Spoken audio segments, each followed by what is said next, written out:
Hello everybody, it's finally the day today that we are going to be having the European Open qualifier for BGE Stara Zagora 2025 I couldn't be more excited. Today I am joined by Jonka again. Jonka, you have become something like a household name here in recent times. What would you do without me, dude? Yeah, I kind of wondered that myself, so I'm super happy to see you yet again for another week, and we have an amazing qualifier ahead of us, ladies and gentlemen. Just to remind you all, we have 6 slots remaining for the offline tournament in the beautiful summer theater of Stara Zagora. 5 of them are going to be filled today, and 1 remaining will be filled on April 5th. So on the Balkan qualifier.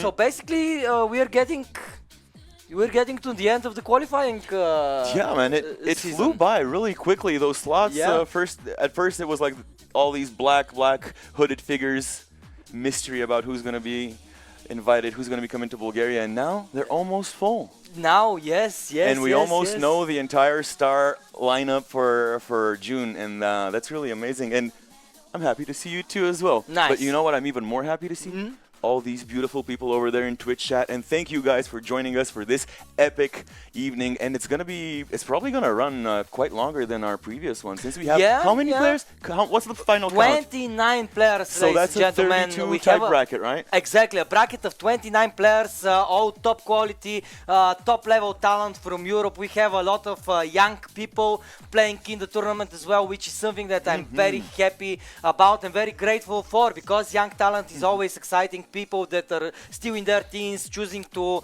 develop their professional StarCraft 2 skill set, in my eyes at least, is very much admirable. So yeah, ladies and gentlemen, we are in for a treat today to see who will take these 5 remaining slots. And by the way, join the other placed qualified players so far. We can actually take a look. By the way, I want to, although this is such a great day and everything is so great, I want to hit the one bummer factor today, and that is because there's going to be so many players, there's going to be so many games, there's surely going to be some great games that are going to remain uncasted here on the stream, because there's going to be, like, what, there's at least 32 games. So absolutely, but we will see that when we see the bracket. Before that, let's take a quick look at our lineup, Mr. Jonka, as Clem, Cero, Rainer and Showtime will be joined by Trigger, Future, Maru, Ryunk, Zaun and Rex. And as you can see, these are the remaining slots to be filled from today's qualifier. And speaking about the bracket, of course, we can take a look at it. As oh wow, look at it, it's huge. I love it. So many players. I love seeing this, dude. Oh my god, I'm so glad, so happy. Thank you, European players, for turning out and making this epic, dude. Yeah, absolutely. So we're going to be seeing 1 game from round 1. We're going to be seeing 2 matches from round 2. And then, ladies and gentlemen, when we get to round 3 of this bracket, we are going to be having the qualifying matches. We're going to be watching all of them. And whoever wins those matches is going to be playing in Stara Zagora. Whoever loses these matches, though, will play an extra round, a mini tournament, so to say, which will conclude with 1 winner who will take on the 5th remaining spot. We are, by the way, going to be playing the round of 4 and final as well, but it will be just for seeding, and it will be in a best of 1 sudden death format. So yeah, a lot of exciting games our way today, and really so many stories here to highlight in this European bracket. We have the returning players like Kelajur, like Lambo, Harstem, Gerald, and of course Fiant. These are all people that were playing in Stara Zagora last year. Musarama and Nitix, of course, as well. Pai, our lovely observer, is going to be joining the from Stara Zagora 2024, is going to be joining the bracket as well. But we have actually we have Baby Marine as well here playing again Rodzin. This is against Rodzin. This is going to be a very cool matchup. I imagine Baby Marine, Rainer's little brother, of course. Imagine just having the 2 brothers on the stage of Stara Zagora. It's a very interesting storyline to to follow. Spirit is playing in the qualifier, which is something amazing. I'm very much looking forward to see how he manages to play today. So yeah, ladies and gentlemen, this is the bracket. These are the players. So much talent here. Yeah, dude, I'm just looking at it and I'm so excited. And there's probably going to be, again, so many matches going to play. I wish, do we get to watch the replays after that? Yeah, sure. Oh, We're going to be yeah. uploading the replays, so people that. Oh, really? Yeah, that Those want are to public? Oh, I didn't know that. That's Absolutely. awesome. Okay. Reply packs are public, which is very cool.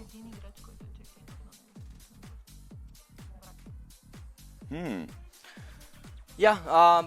Well. Do we have the lobby, Miss Admin? Mrs. Our beautiful, lovely admin is here, of course, Psycho Green. We are going to be starting with Kelajur versus Nitix, I believe. Oh, right? okay, Bulgarian representation in the first I think match. this is going to be a very good Zerg versus Terran matchup, as I believe that Nitix is in pretty good shape recently, and Kelajur for sure is going to be very hungry to qualify again in Stara Zagora, so I think that this is going to be an all-out battle, so to say, Yeah, I'm really to kick glad. things off today. I'm really glad that Nitix has been showing some really good games and some really good improvements during these past couple of months that he's been showing up. So yeah, really excited to follow his progress. Really cheering for him to be there in Stara Zagora in June. So yeah, let's see it.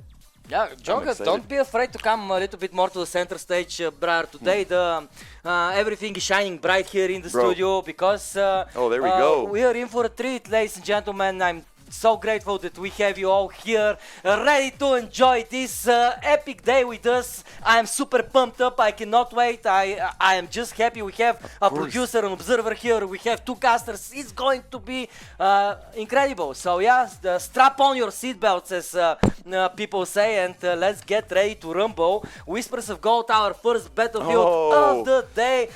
Yeah, we're going to have something different than ley lines or frost line, which is mind-blowing. Already we are starting the day with a bit of a of an upset from our expected match. Yeah. Oh, and the game is already loading up, guys. Awesome. The European qualifications for BGE 2025 Stara Zagora begin now. Yes, indeed. The best of three, single elimination, sudden death format. Whoever loses is out of the tournament. So, ladies and gentlemen, let's get ready to greet our players as the game has loaded. And we see that in the bottom left side of the screen, the Brazilian Terran playing from the Netherlands currently, he is Kelajur. And of course, his opponent, known as the Bulgarian Trickster, he is going to trick us all by not choosing his main race, Zerg. He's going to be playing with the Protoss pieces. This is Nitix. Did you say bottom left? Did you say bottom left for blue? Kelajur. Let's see it. Oh, this is going to be a good one. Absolutely. And Nitix's Protoss was so impressive last time we saw it. Can't wait to see what he does. All right, everyone. So, nothing out of the ordinary so far. So I'm really interested to see how Nitix handles this as Protoss. He's had some really good showings recently, but Kelajur is such a strong opponent, and off racing game 1 in a single elimination tournament against such a high-ranked, high-tier player like Kelajur. This is definitely not a walk. Yeah? Not a walk in the park. No, for sure. But Nitix, I haven't seen him play too much of a Protoss against a high-caliber Terran, like for example Kelajur is. So I wonder what type of build he will bring around the block. I believe that Blinkstalkers are always a good choice to go for, but who knows, we might be in for a surprise, as Nitix is truly known as the Bulgarian Trickster. Yeah, let's hope he doesn't get tricked this time, though. I see that reactor, bro. I see that reactor on the right side. Oof. I always like when the Terran is lucky and he gets to have his add-ons on the inner side of his base. when the add-ons are on the outside, dude, oof, that's a little bit of a worse situation. But it's not very consequential, especially Since when the first Reaper is already here at the Yeah. sentry to greet him, actually. This is a weird interaction. We don't see it every day. The first probe will go down, so first blood will be drawn by Kelajur in this open European qualifying bracket for BGE Stara Zagora 2025. Be sure to get your tickets now, ladies and gentlemen, as the lineup is already looking stacked, and who knows, after today's qualifier, how much more stacked it will look like, as 5 more players will join the epic lineup that the event in Stara Zagora is going to be offering. Still though, at our first game we see that Nitix will indeed go for that White Council, and I would expect nothing less other than Blink being researched from it, and yeah, as we can see, this is exactly what Nitix will go for. By the way, good scouting with the sentries. I really like this idea out of Nitix to open up with the sentry. Usually some people open up with an adept, right? Because it's a good way to counter the Reaper. It's a good way to potentially go and snipe the SCV on the other side of the map. But you cannot really go and see in the main base of the Terran really what's up there, you know, with the adept. So a sentry makes a lot of sense to go and scout with the hallucinations. So good choice by Nitix in that regard.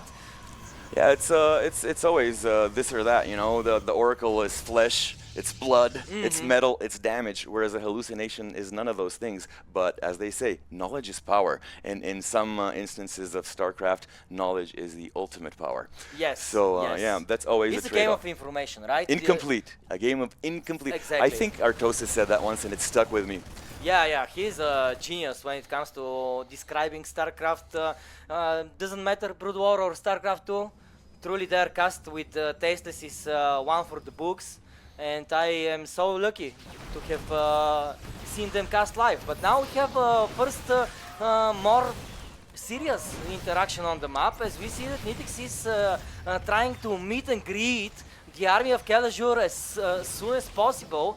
But Kelajur is here, and he is here with a strong army. The tank is sieged behind in a very nasty position right now.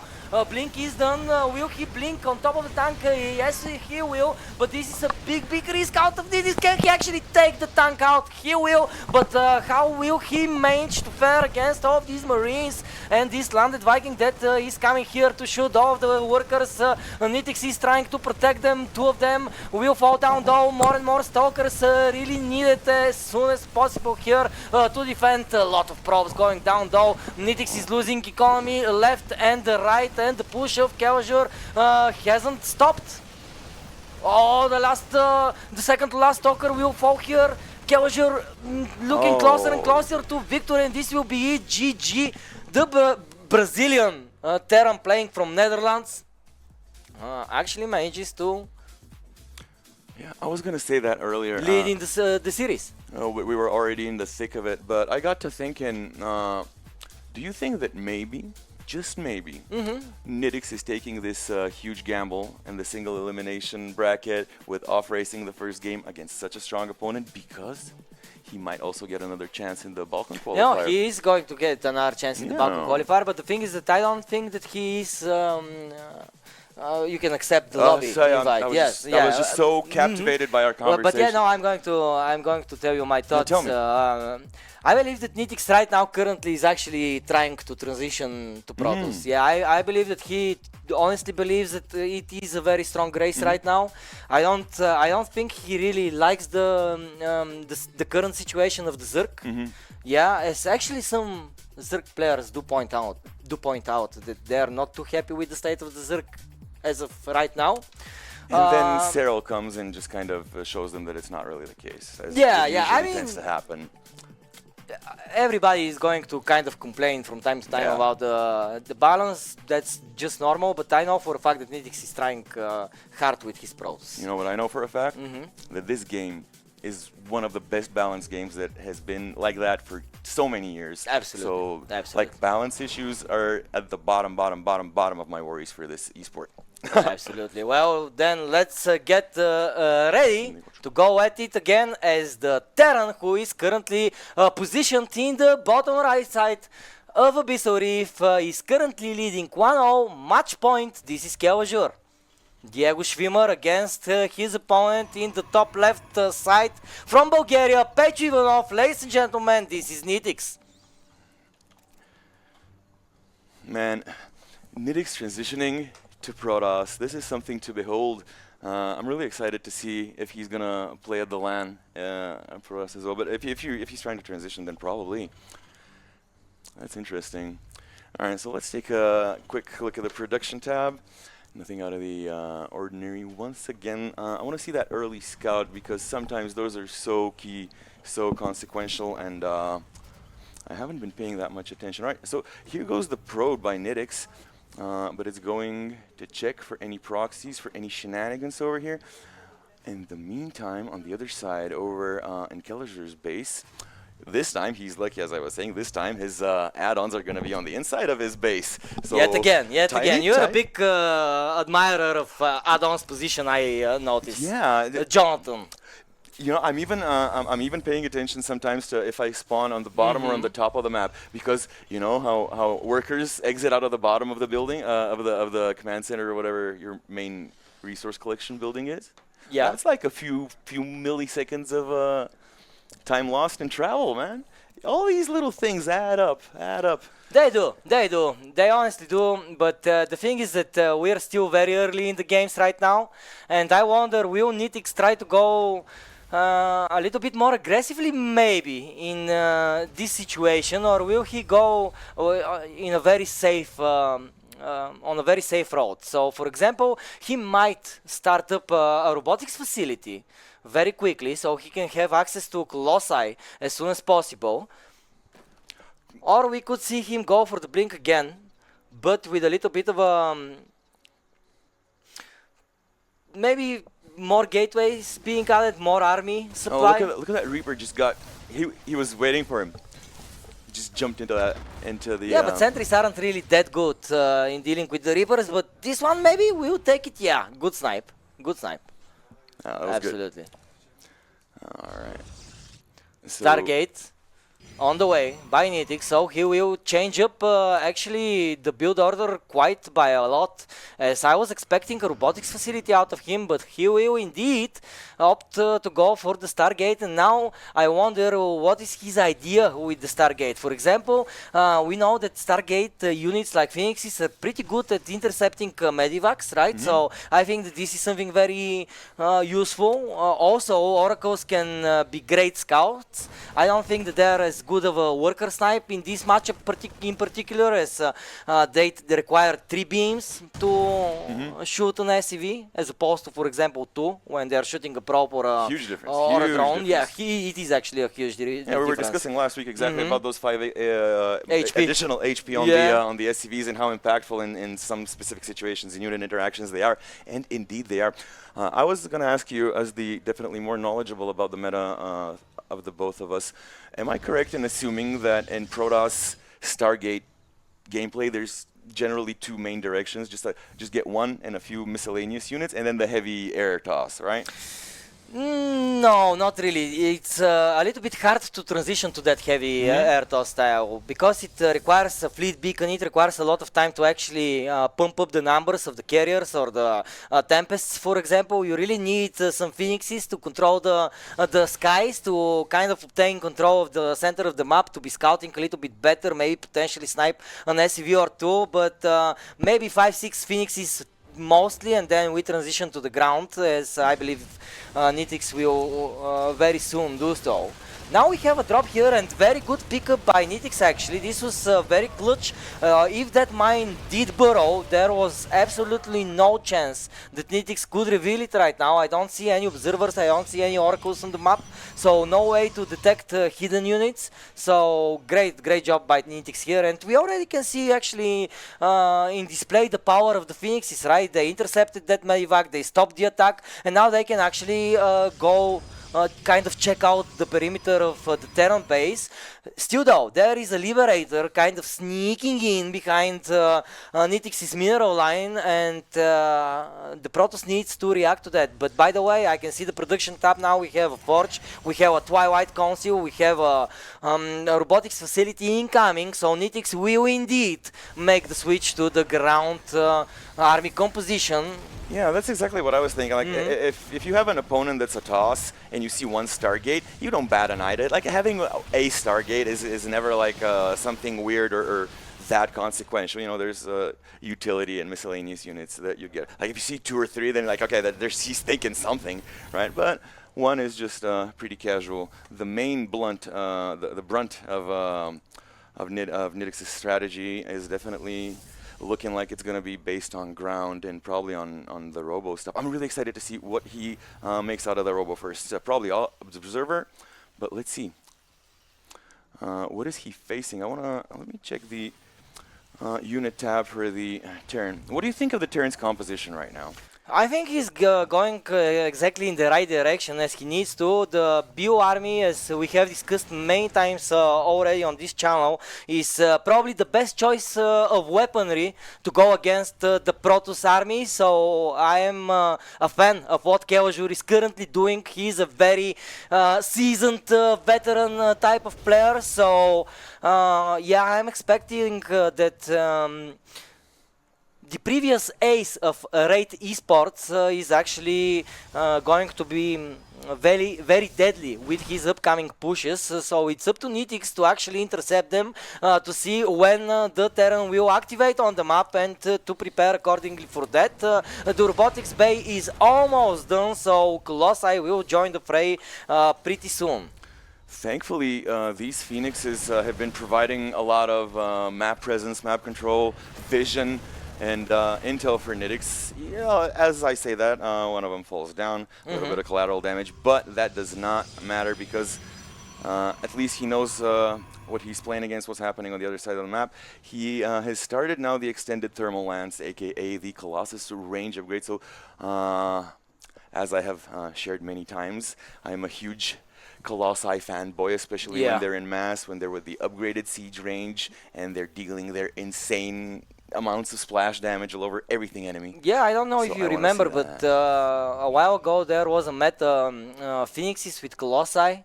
Yeah, it was a very beautiful meta to watch because both units have actually a pretty cool way of attacking. I actually do like the Phoenix beams. I like the Colossi lasers. They're beautiful to look at. I'm thinking the Phoenix has to be the most elegant air unit in the game. Yeah, I have to agree with you on that. The Oracles might come as a close second, in my opinion. Agreed. But the Phoenixes are just, they're gorgeous. And they shoot while they move. Yeah, they especially can shoot with you while they're chasing you, and they can shoot you while you're chasing them. Exactly. Beautiful. And another thing, when you upgrade their range, the beams become purple. And purple is... Oh, is that new? No, actually, no. I just never paid attention to that. Yeah. Actually, their lasers... so many niche little Easter egg trivia little things about StarCraft from you. Yeah, actually, that's so cute. You can make such an amazing quiz night out of StarCraft trivia. Okay, no spoilers, guys. Everyone close your ears because I'm going to ask him something that we might spoil. Dude, we should do that. We should do that. We should definitely host like one of the evenings on the Stara Zagora. Yeah. We should like get a club. Yeah, okay. And me and you will be like quiz hosts and stuff. Ooh. Yo, guys, one in chat if this is a good idea. Yeah. Spam one in chat if we should do like a StarCraft quiz one of the evenings. Let's see what people think about that. But I always like StarCraft related things, especially when they include the gathering of a community. So I'm all down for that. Now though, Kelajur is kind of testing the waters here and there. Can he attack from somewhere? That's scary, dude. Walking up to those Colossi like that is scary, dude. It is scary, but now the Medivacs are going to go for a backstab. Still though, the main armies are here, and that was a really slick move. That was like such a juke. He got him in there. Yeah. He actually got all three of them in there, and I think they're going to fully unload all three of them. It couldn't get any better for him than that. Oh my God. A lot of damage. 20 probes already goodness. down. Nexus is probably going down as well here. Production buildings are getting unpowered. Oh my goodness. This is bad. nasty. Yeah, Nitix thought that this is the only army that Kevajur had there, and we see that the backstop play of the Terran is very successful indeed, taking out a huge portion of the economy of Nitix. Still though, Nitix still has some props mining here and there, but he really needs to be careful not to lose them, as this base of operations right here is super important, but he needs to go and save his forges. So no, if the Terran can not only depower that but deny the upgrades, it will be a very nasty position to be in, as the Protoss will fall behind on upgrades. Potential. Oh no, the Colossi, they are exposed, they are low. The Marauders will destroy them. Two of the Colossi will fall just like that, ladies and gentlemen, and Kelajur is just beginning to snowball on the map. Nitix is trying his hardest to achieve something on the map, but he cannot.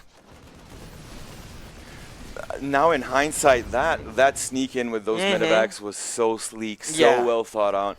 Oh my goodness. It was a GG type of play, because if it didn't go through, Nitix was going to be in an amazing position. 4 Colossi on the map, Phoenixes, a lot of upgraded charge lots, some Stalkers here and there. Amazing composition by Nitix, but the as three soon as that medevacs. three medevac drop landed, his supply plummeted by 50, whereas they were almost even right before that. So yeah, definitely very impactful right there.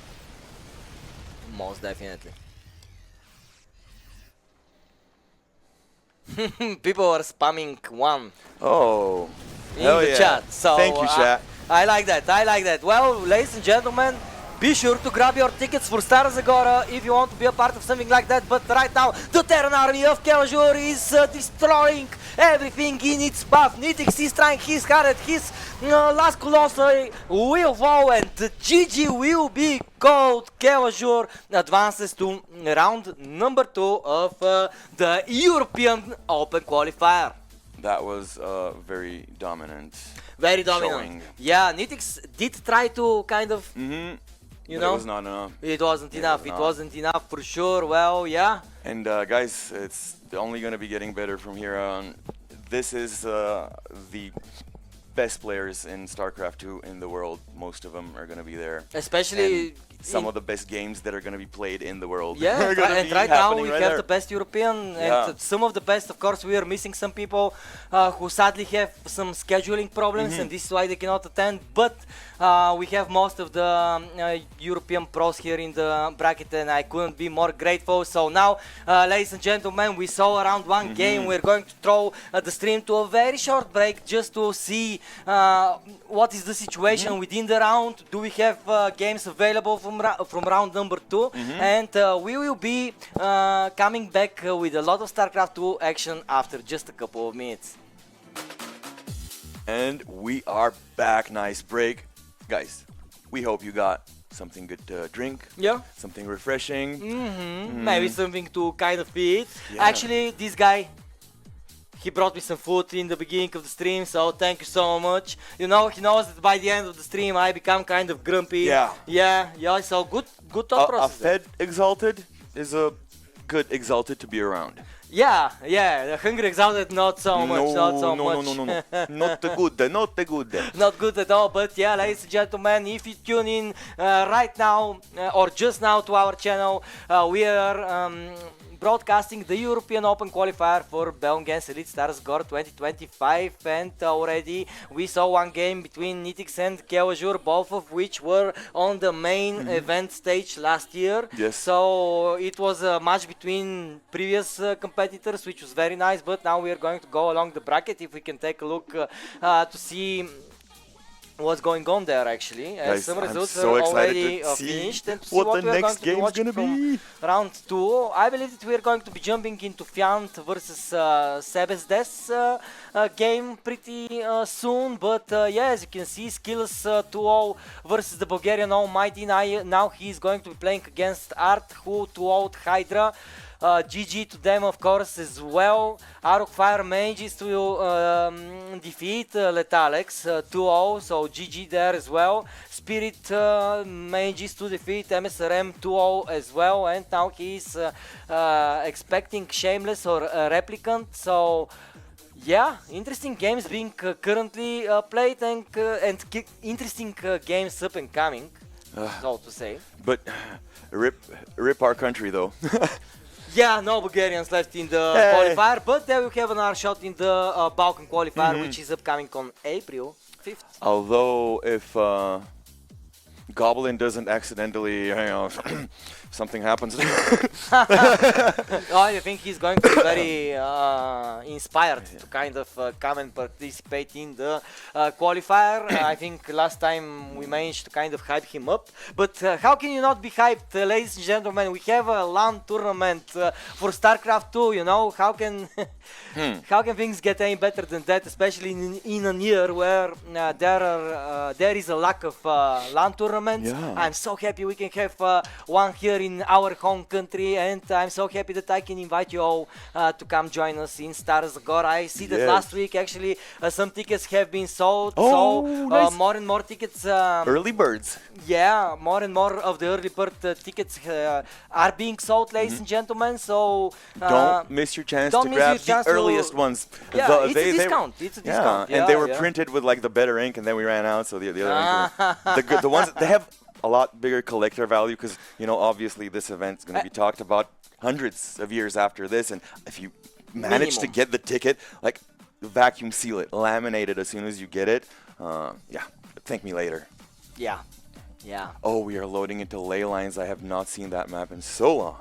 Brother, it's so nice. I mean, the vibe is so nice. Ladies and gentlemen, it's so cool. Finally, we are back here in the studio. Oh, did our high five time with the transition, bro? That was not even on purpose. That wasn't. That's how good the vibe is over here, guys. Yeah. Things are happening.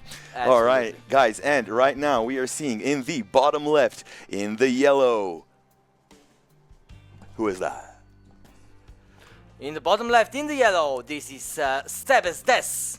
And against him, of course, the Swedish Zerg player from Team Roti. He is also a competitor. He is Fjant, and he was so cool to hang out with last year. I'm cheering for him. I want to see him again. I think he really liked Bulgaria. Yeah. Of course, I was writing with him as well. He says that he is very excited for the opportunity to come play in Bulgaria again. But his opponent, though, Sebesedes, is also looking forward to having a shot at qualification himself. All right, so I'm not very familiar with our Protoss player. I've been doing a little bit of research on like these players on Wikipedia and stuff, the ones I'm not familiar with, but I do not remember what I got there. But it was a lot of players that I hadn't heard of, especially a bunch of Russian guys that I knew nothing about. So I was feeling kind of like actually the Russian StarCraft scene is pretty rich with players, which makes me very happy. Is it that they just keep to themselves more that we don't hear of them so often? What do you mean? As opposed to like the big European names, that like the more Western European names, I very rarely have like watched or heard or like seen them interviewed or whatever. Maybe they have some internal Russian community type tournaments and leagues that keep them. Well, in all honesty, the scene there doesn't matter what esports it is, has always been pretty huge. So again, I'm just happy that we have actually very young players from that region competing in today's tournament, so that's pretty cool. But currently we have a Czech Republic representative in Sebesedes. He is currently 76 in the world. Oh, that's a very respectable rating. In the non-Korean world, though. In the non-Korean world, yeah, and 97 in the world. So yeah, this is actually pretty respectable. Number 1 in Czech Republic. Oh, and I see our beautiful friends Inner George, Sanibus, Dakara is here, Stamat, and all of you beautiful, wonderful people that are supporting us with your presence in Twitch chat, with your super heartwarming messages in Twitch chat, and with all the other support and help you've been giving us on all our social media. And big shout out to Exalted and to Konstantin, who've been so active in posting and keeping everyone updated, making good graphics and visuals. We take that for granted, but I've worked digital marketing, and I know how much how it effort is. it takes to even make a picture with a paragraph and a couple of emojis. If it's not thought through, it's hard to do. So that's a really serious job they're doing, putting BGE on the map. And yeah, social media marketing is the least of the things that they're doing. I can't wait for you guys to come to Bulgaria and to experience how much more we will have raised the bar since last year. But enough about that and more about what we're seeing in-game right now here on Leylines. Yeah, we are seeing a pretty classic situation in the PvZ meta, as already a quick third base coming off of a Stargate here for the Czech Republic Protoss player, while on the other side of the map, of course, we have a Zerg player looking to expand, already secured his third base, drawing more and more, making those important defensive spore crawlers to meet and greet the upcoming oracles, who will most certainly be looking to deal some damage to the drone line of Fiant. Fiando, very young player himself. I was going to say, anything over than 2, I'm going to be disappointed. You only got 1. I'm happy with that. I'm happy with these rules. By the way, your speech defense is so good. I wasn't able to get that in, but I just wanted to mention one more thing about Fiant. Whenever I think of him, all I can see is him with a huge smile up to his ears. So he's also very cheerful and uplifting. Just as a personality, which is really good. I think like these really, nice, even on the edge of like being too nice guys, I think they deal better with competitive esports because they don't get as frustrated and they don't get into that negative mindset and on tilt. Like, there's some players who are kind of like more haters, kind of like more toxic a little bit. Like, not even toxic in the bad way of the word, but like, Yeah. They sometimes will get mad, they will get angry, and they will tilt. Whereas there's some guys that are just like little teddy bears and they never tilt. And I think that gives them like a psychological edge and advantage in high stress situations, and LANs are probably the highest stress situations for pro gamers like that. 1000%, because when you're playing from home, right, in an online tournament like this one, currently this is online qualifier. You're in your boxers, but you're in your chair, boxers, you're on your desk, exactly, your temperature, your air conditioning, you have your food next to you, your bathroom. And imagine being in a different country. Everything is new. The time zone is new. Lights are shining in your face. Fans are screaming. Chair is not really comfortable. Craziness. Yeah. It totally flips the game on its head. Yeah, exactly. So LAN experience is something totally different, and I'm so happy that we can provide that this summer from June 4th till 7th. Now we see here a very successful pressure. Sebes is forced to cancel here against Fiant, which is... No, and it was at the end, and it was like at the end, a lot of time lost for that expansion over there for Fiant. But it's his 4th, so he's doing all right in terms of... And he is doing all right. In all fairness, as we can see that his 4th base is being retaken here. The roach amount is a little bit scary, in all honesty. It's getting bigger and bigger, and Sebes now will find himself on the receiving end of a Zerg attack, it would seem. Although he is chrono boosting the Storm upgrade, so I would imagine that he is feeling confident himself. And every time you see the Protoss player switching where he's using his chrono boost, it's very telling. Especially if you're like Exalted and you also play Toss, then it probably tells you a lot about what their plans are. Nice.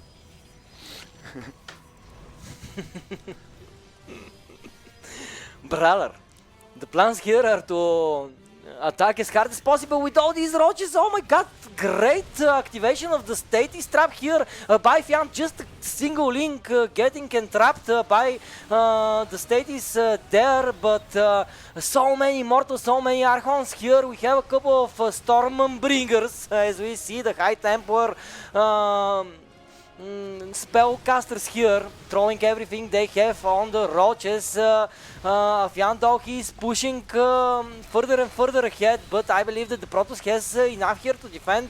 Great static defenses here as well, having the photon cannons, having the shield batteries, having so many mortals. We see that Fiant's army is kind of crushing, clashing like a wave on the it's crashing against those immortals, Against and the rocks, yeah. they're the rocks. Yeah, they are the cliffs, and I don't think the cliffs were even barely dented right there, dude.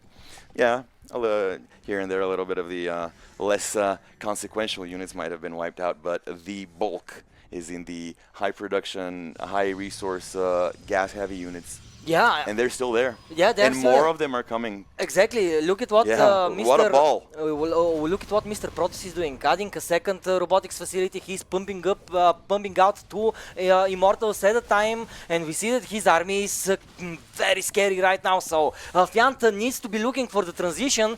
He needs to be looking for backstop kind of attacks like what we are currently seeing out of him. He's trying to breach here the frontal position, but he's going to get trapped if he remains there for a while longer, and smartly he decides to pull back. Those Archons are also a beautiful touch.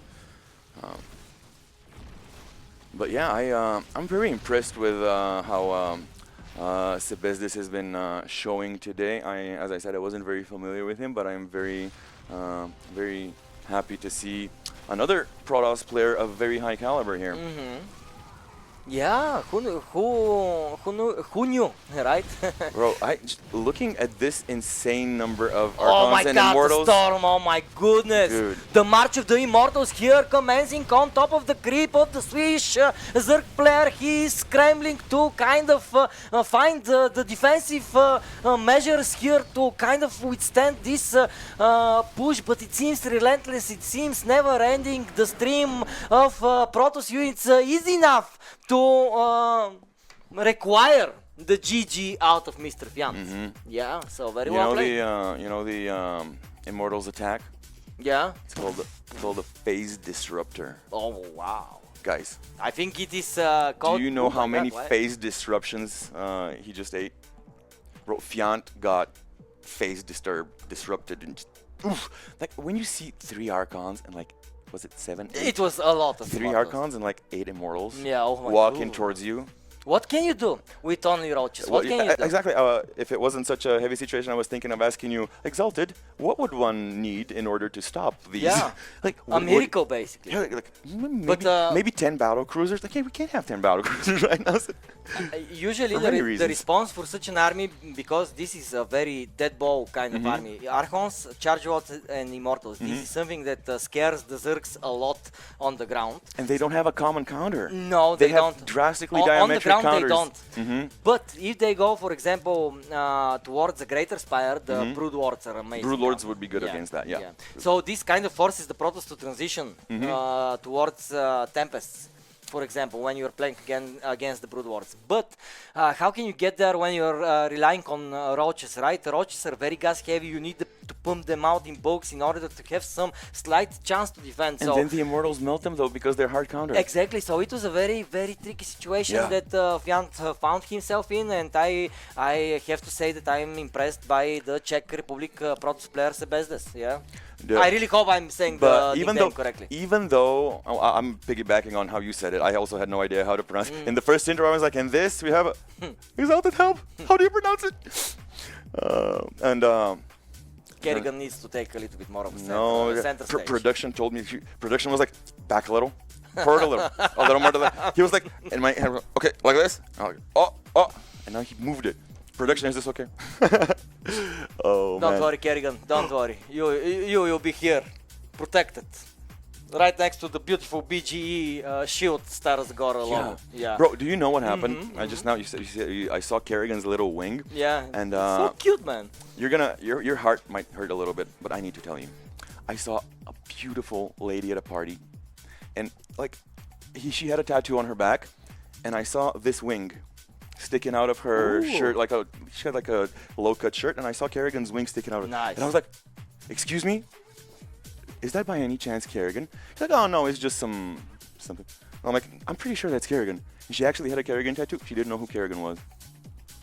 The audacity. But still, again, Audacity. good taste. But at least, good taste. But at least visually, Kerrigan, really good. Yeah, good taste. But do you know what else is good? We have our game number 2 of the single elimination bracket of the European Open Qualifier for BGE 2025. And on the top right side, yeah, this is the right side. On the top right side, we have the Zerg player in the TO from Team Roti, Fiant.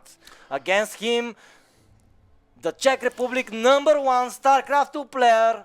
This is, again, from Team Roti, Mr. Sebesdes. So they're teammates, actually. Yeah, and that's I was waiting for you to finish the intro to throw something in, and the fact that they're teammates even more goes to say, even though Sebesdes looked very dominant in the first game, I'm by no means counting Fiant out because I've seen him play, and the fact that they're teammates as well means that there could be a lot of shenanigans, weird planning, counter the counter, and then counter the counter type strategies, because these guys have played so many games together, so any swing, any upset is possible. Absolutely, and whenever you play against a teammate, you really need to pick it up a little bit extra, as you said. You know each other, right? Mind games come in.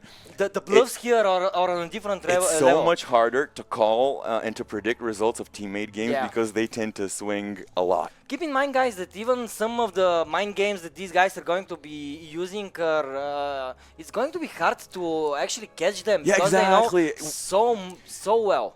He could have like a 10-second earlier scout, and he could have so much meaning and planning and shenanigans behind it. And we're just sitting here talking about like whether Bulgarian or Serbian meatballs are spicier, you know, because in our perspective, it's just like nothing happening, mine a little bit of minerals, 1-1-1, getting a hatchery, scouting a little bit. Meanwhile, these guys are playing 4D, 5D, 6D chess, you know, on 5 boards here. Although you've done a really good job catching a few of these and enlightening me, like that early scout last week that you were telling me about. That was, bro. Yeah, I've been watching this game for 20 years, and it still breaks my mind every now and then. Yeah.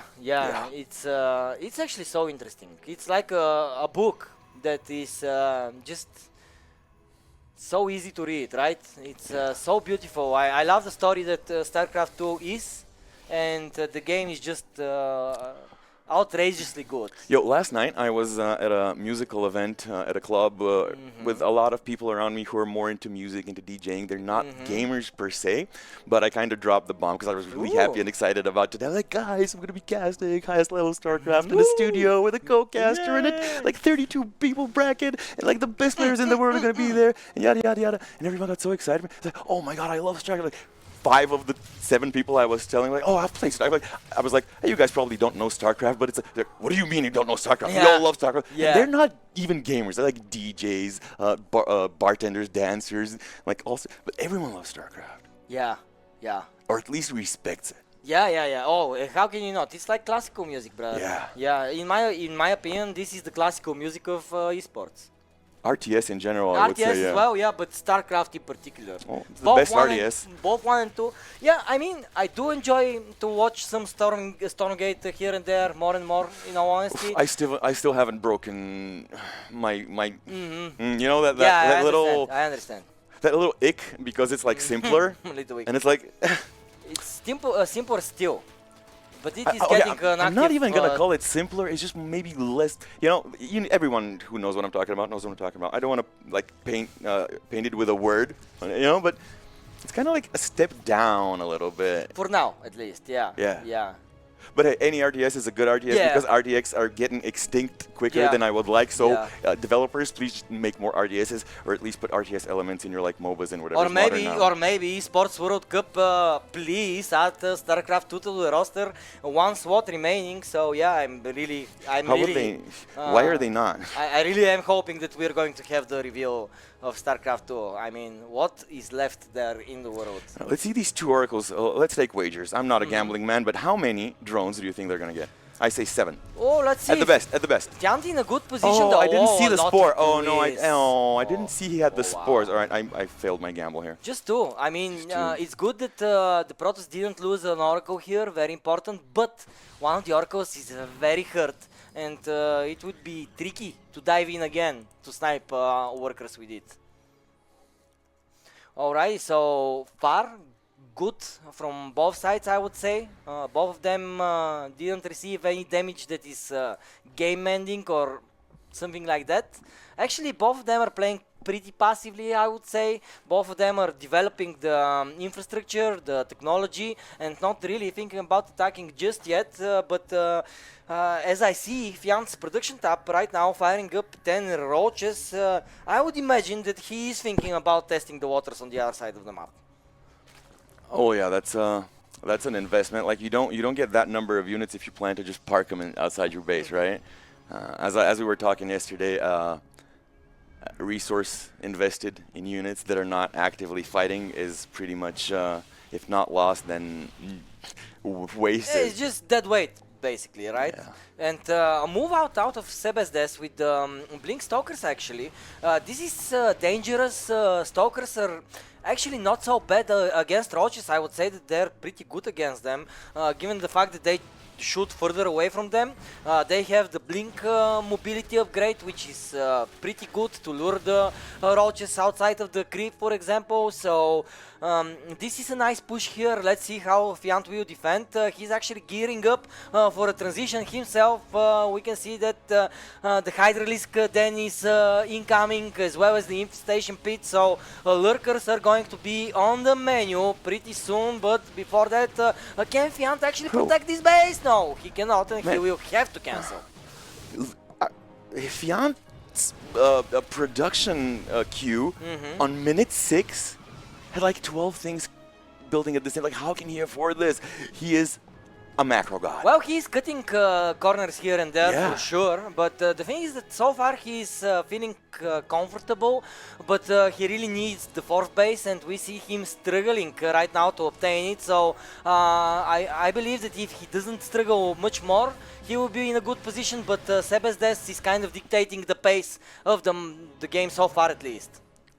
And now he's moving towards the new location for the fourth base. A good interception by Fiant here, though, and amazing work by our observer, ladies and gentlemen. Keep in mind that our observer is actually both doing an admin work and observing at the same time. If we show you the PCs she has in front of her, 3 monitors. Yeah, it's 2 laptops, 1 PC. Yeah. Shout out. Shout Marina. out. Yeah, I want to see in chat much love for our beautiful observer, Marina. Like, and admin. I would love for her to like swap out for me for like a match or two, but like I can't swap out for her. Her work is so complex. Like last time she was like, it's okay. She set up everything so that she can do a little cast and then come back, and I was just sitting there like a little kid at the computer. So I'm like, this is hard. How do you manage all of this? I know she's gonna be doing it until probably midnight. So yeah, we have lots of games today actually, which is pretty epic. Again, so grateful that we have 29 players in the bracket. Jonka, this is a very good number, brother. It is, and it was to be expected that the European was the biggest one, because of course it's the least of a hurdle to come to Bulgaria from this continent. True. Duh, but it's good showing. Yeah. Exactly. I honestly can't think of a European player that I really like and think is really strong that is not here. Yeah, I'm missing Hero Marina and Laser, but again they said that they scheduling issues, right? They would have been here otherwise. Exactly. So I don't even count that as a miss. Yeah, but still, I really wanted to see them at least try their luck to come to Bulgaria. Still, though, Fiant and Sebesdes right now are in a little bit of a tug-of-war situation. Both of them really not taking huge amount of risks still. But Sebesdes is again being more active on the map. That's exactly what I was going to ask you. If you're playing a teammate, it like the rules of the game change a little bit, right? So maybe being more passive is probably better, so you let your opponent show his hand and kind of. I don't know. I've been thinking about that ever since the beginning of the game when we kind of thought about it.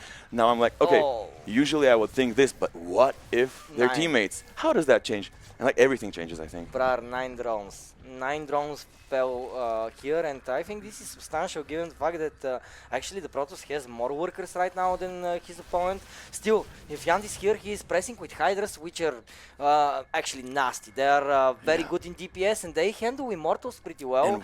And again, we have what's really important about the Hydras is getting that mass amount of like 5-7 9 of them, not that great. Yeah. Going up like towards 20 like right now, now that is something that melts the front line in 2 shots. 2 volleys, and whatever's on the Protoss front line is done.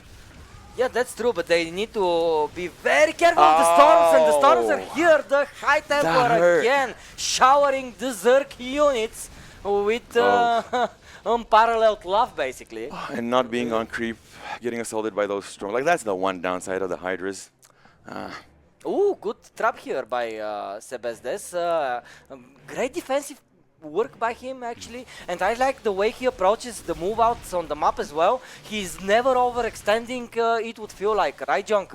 We never saw him throw away his army or something like that. He goes there, he pokes, he takes the damage he sees, and he runs back. He recovers, regroups, and pushes again. And this type of play makes it very hard for the Zerg to actually catch the Protoss player off guard. Now that you said it, I retroactively see it, and I'm so impressed by it as well, because usually you've probably noticed that I get really frustrated at like the top level gamers when they're like a little bit too anxious, where they overextend a little bit, where they throw units away or whatever. And he's not doing that. No. He showed real good dominance in game 1. Yeah. He's showing great dominance here, and now you open my eyes that he actually does not do the things that I really hate when pros do. So I'm actually thinking that our yellow Protoss just got himself a new fan in my. No. The Czech Republic Protoss is amazing. I'm legit a Sebesdes fan now. I hope I learn how to pronounce his. I believe it is the correct one, but good pushing by Fian here, taking out a couple of Immortals and an Archon. But again, Hydra soft grip, not really the best units to fight with in a straight up engagement. But so far, again, Fiant is still here, and now the Zerg's job is to put the Protoss player in a corner, to keep on sniping his expensive units, to send wave after wave of Zerg Swarm to the other side of the map and overpower eventually the Protoss opponent. The Protoss, though, he's transitioning towards air. As we can see, the fleet beacon already is done, Mothership is here, and some Tempests are being added into the composition as well, which will make the lurker pushes all that more difficult, and we see that Fiant is responding with a Spire of his own. Haven't seen a Tempest in a while. Yeah. Those beautiful golden crescents are going to be littering the night sky of Frostline LE. So let's see how many. Usually seeing a lot of these capital ships kind of makes me warm and fuzzy on the inside, you know. There's nothing like the sight of 8 carriers, you know. Yeah, I love seeing the Golden Armada in action. Yeah. This is why I like this carrier statue here I have in the studio so much. Someone with a really good eye for quality probably picked it, I'm thinking. Yeah. Was Spoilers, it you? It was me. Was it you? Oh, yeah. All right. And my favorite adrenal glands has started. That's another one I really get warm and fuzzy about. Yeah, it's a different thing when Zerg hits Hive, right? Yeah. Yeah, the whole vibe of the Zerg changes. You can now add... Hive hits different, right? Exactly. You can now add the adrenal glands. You can now add the Vipers. You can now add the Ultralisks. You can now add the Broodlords. And the 5 armor on the Ultralisk is probably one of the most giga chat things in the entire game. I love that upgrade. I love it. Ever since Brood War, I adore this. Imagine being an Ultralisk with 5 armor and a Marine shoots you and it actually like heals you with one. Yeah, right? They have so much armor that like little shots heal them. They don't, guys. There are some but that'd be funny short videos on YouTube I come across from time to time where they pair up Marines, for example, against an Ultra with different upgrades. Those are really fun. Have you watched those giga massive ones where someone like smashes 10,000 Archons versus like 10,000 exactly. whatever? Yeah, those as well. I love those as well. Yeah, I like those guys who make those. I'm thinking like, how do their computers not melt? There's like so much stuff happening. Yeah. You know what I heard? I heard that they let these play out at like 1/10 the speed, and then they speed up the video 10 times, so it appears it's moving in real motion. But the computers wouldn't be able to handle it in real motion, so they set the game to like very low speed, so it's easier to run.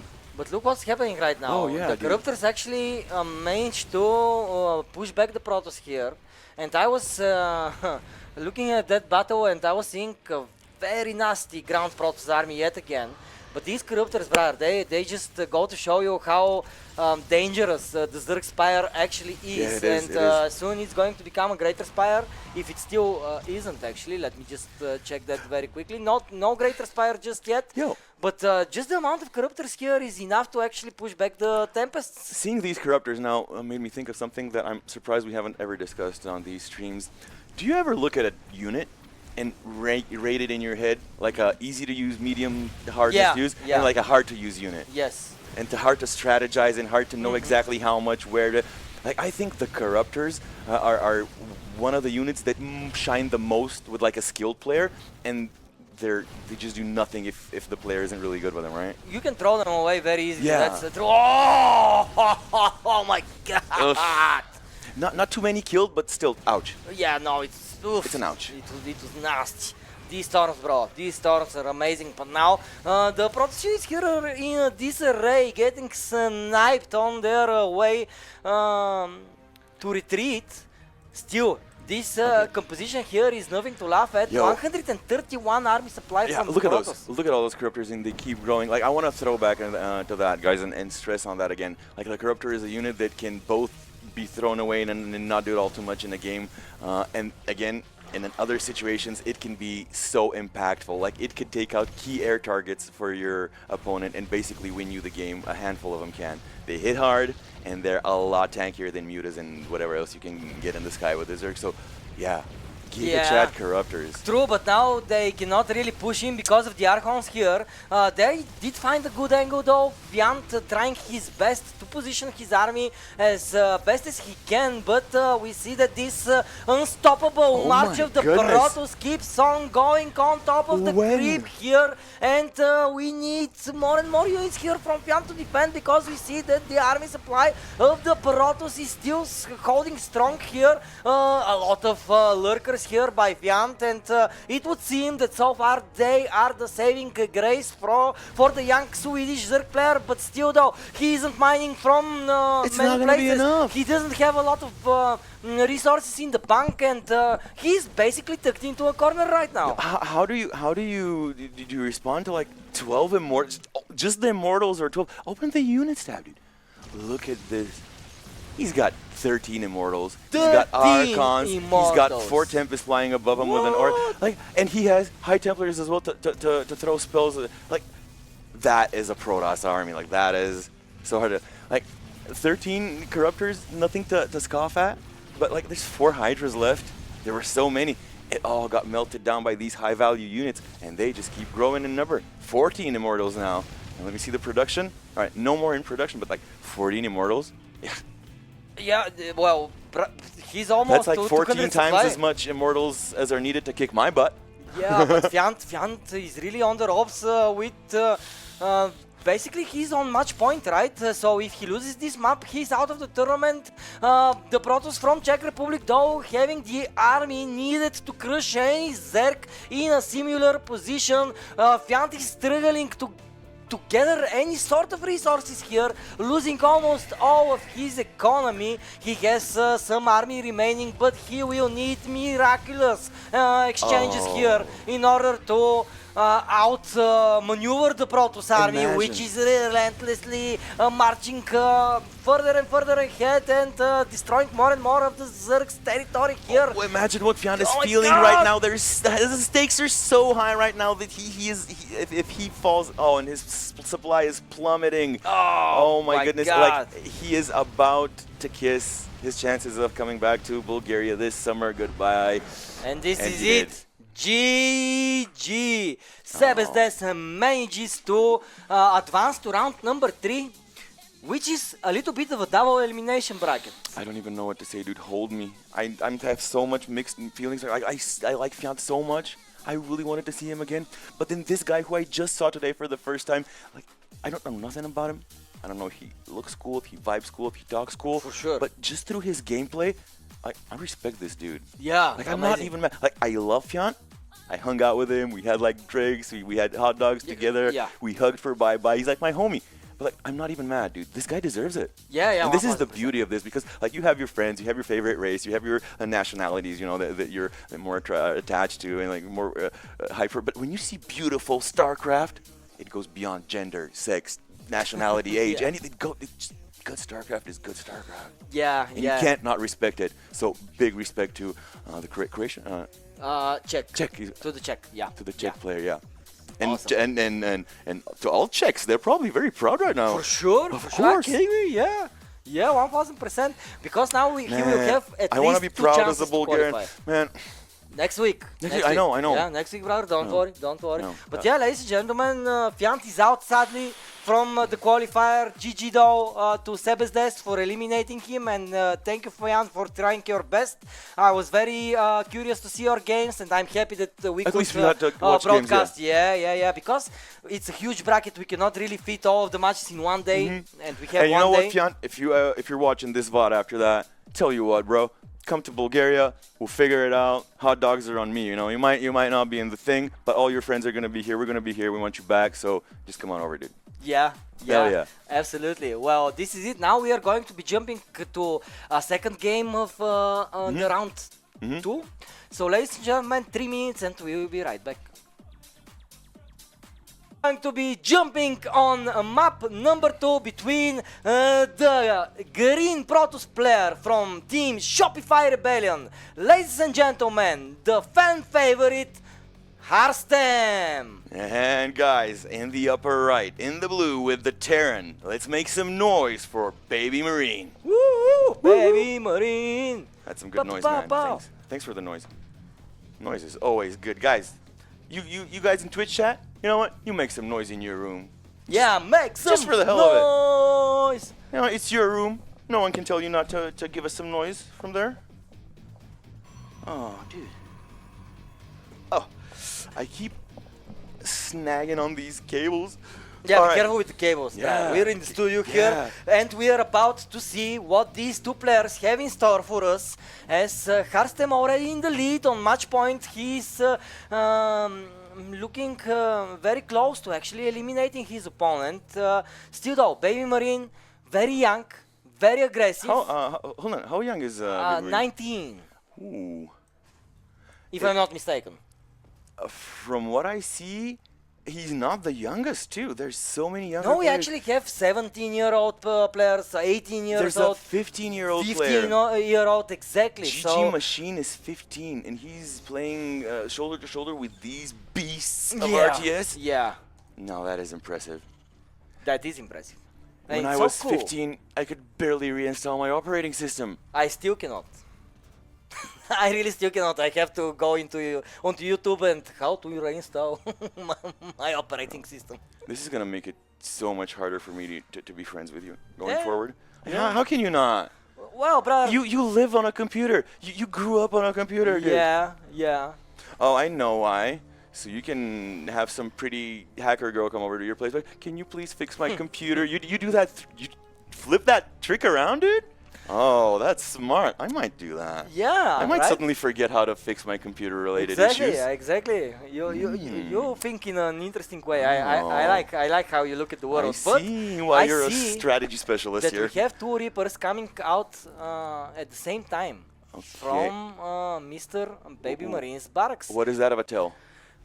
Well, he is going to be diving a little bit more aggressively on the workers, it would seem. I'm expecting. Ooh, and the Hellion also ties into that very well in terms yeah, of composition. So yeah. I'm agreeing. I'm thinking that he's going to be searching for a quick damage here in the early stages of the game, which I don't dislike.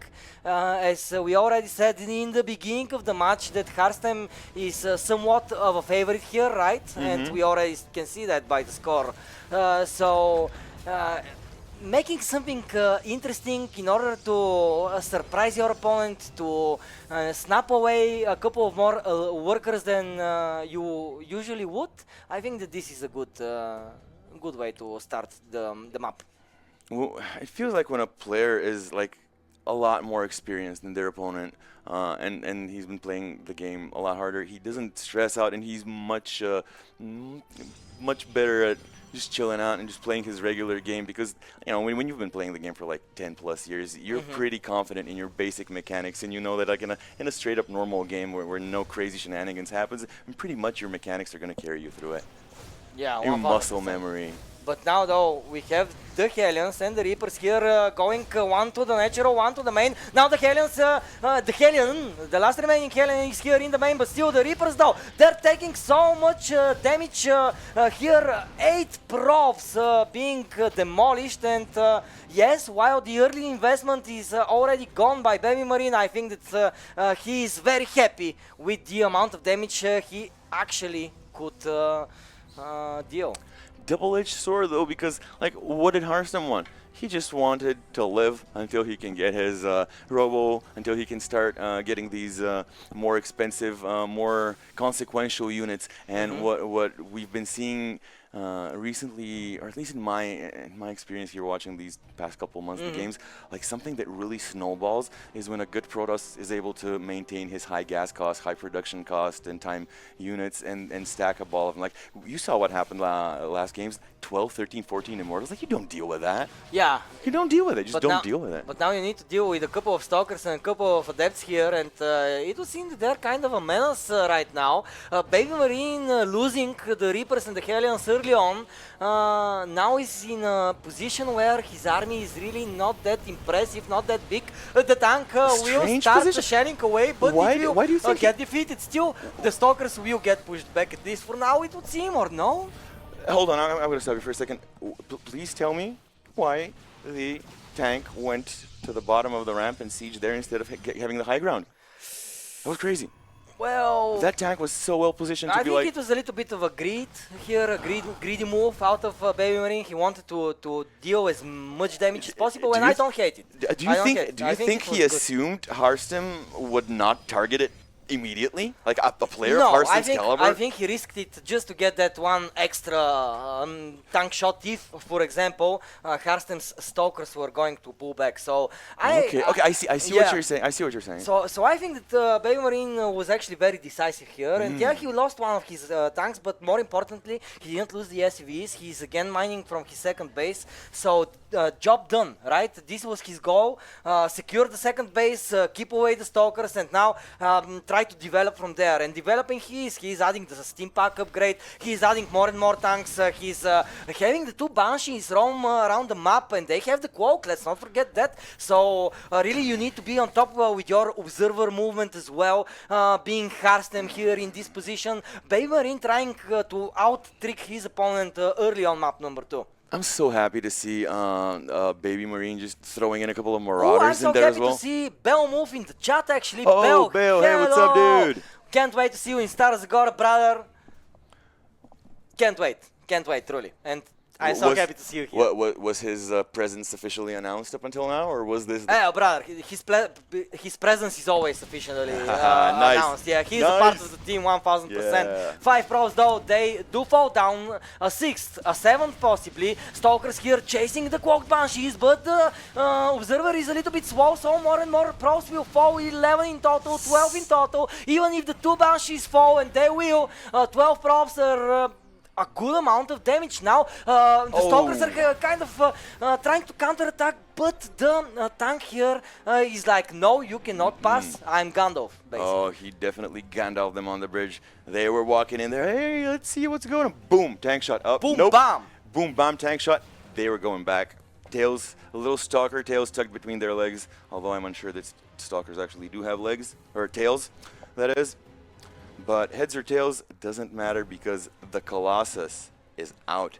And when I say the Colossus, I mean this beautiful, gargantuan Giga Chat of a unit. I just love seeing it, dude. You know what I love seeing even more? 2 or 3 of them. Now that makes the splash damage ring. A little bit of an engagement here. It's not even an engagement, kind of like this posturing here. I don't like that. I don't... Like when I'm playing, and of course I'm playing at a much lower level than these guys, but like I'm kind of stressed out by these constant engagements. Poke here, poke there, poke here, poke there. But I'm like, you know what? I'm just gonna stay here, do this thing, and then when I'm kind of more sure that it's gonna go my way, then I'm gonna like more fully engage and just step on the gas.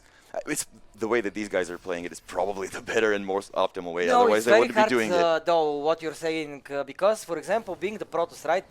Protoss armies usually tend to deal best with opposing threats when they're together, when they're in a big dead ball kind of composition. For example, the Terran, though, way more mobile, right? He can go send a couple of medivacs to the main, go attack with a one medivac somewhere else, while the main army is, for example, pushing through the middle. And this becomes a very tricky position for the Protoss if he finds himself in a situation like that he needs to consider pulling back defenses, and usually it's very difficult to calculate. We already saw that thing with Nitix and Kelazur, right? Kelazur was pressuring with his main army while 3 medivacs just went to the main, and the defense that was so shambled. well executed over there. Oh, and it was like with the mind game, the moving out and then sneaking those throughout. Oh, that was really good. And this made me think about something else. Do you know of Terran players who just don't drop? Like, I don't think if you refuse to drop, if you're like, oh, I'm not into drops, I don't really like drop gameplay. Yeah, well, those players aren't Terran players. They aren't. Yeah, they are. They aren't. But like, you have to drop. You have to utilize drops as a Terran. 100%. Like, it's such a key mechanic of the race. And don't forget that right now Baby Marine is actually in a very good spot. You can see his army is very well positioned. Nothing can kind of bother him right now. A lot of Marauders being added into the mix as well. They are heavy hitting. They will fare well against Colossi. We can see that already though. Mr. Harstem is making the transition towards the Disruptors. How many Colossi on the field? 3. I believe that this is a good enough number, and now he's adding a second robotics facility, so we will see a bigger transition towards the Disruptors, which are pretty dangerous in all fairness. The observers of Harstem have been pretty spot on, all things considered, throughout the entirety of this map. And I think that with these observers, he's monitoring the movement of Baby Marine quite well, and I think that this is exactly the reason why he's expanding in such a rate. You can see that Harstem already has 5 bases, and this is why he knows where the army of the opponent is, and he's taking advantage of that. Yeah. Exalted, tell me a little bit about this. I think I asked you this question last or the week before last again, but I still don't fully get it. How do Colossi and Disruptors kind of align, whereas I think they cover a lot of the same niche, like ground splash damage in a semi-long range? Yeah, they do cover the same niche, but the counters are different for both units, and this is where the key thing is. Yeah, because you can see that the Terran already has a lot of Vikings, right? And this is the counter for Colossi, the Vikings. Yeah. But in order for you to keep on having that splash damage option, when your Colossi fall, you need to have a backup source, right? So this is why you include prematurely almost Disruptors into the mix, because you need to have them as soon as your Colossi fall. Oh, what? This is a huge Zealot run by here towards the natural, but let's see the main battle on the third. So many force fields here. And that's a ball. Now that's a ball of Protoss stuff, though. Yeah, now if I ever seen one. Now the Protoss is attacking it too. How did that not get anything? Oh, good juking out of the way by Baby Marine here, not nailing himself onto a disruptor shot. They could have been very impactful. All right, so that's good. He's still breathing. He is, but oh my God, it becomes so scary when you're facing against that many disruptors here. Harstem not shy to shoot away with the disruptors here, while taking more and more bases for himself, adding the DT Shrine as well. Harstem expanding in a tremendous way since the beginning of Amygdala, but Baby Marine decides to risk it, and this time he will get lucky sniping the disruptor before he can lose a lot of his army. And yeah, this is something that the Terran needs to do when facing a composition like the Protoss is using right now.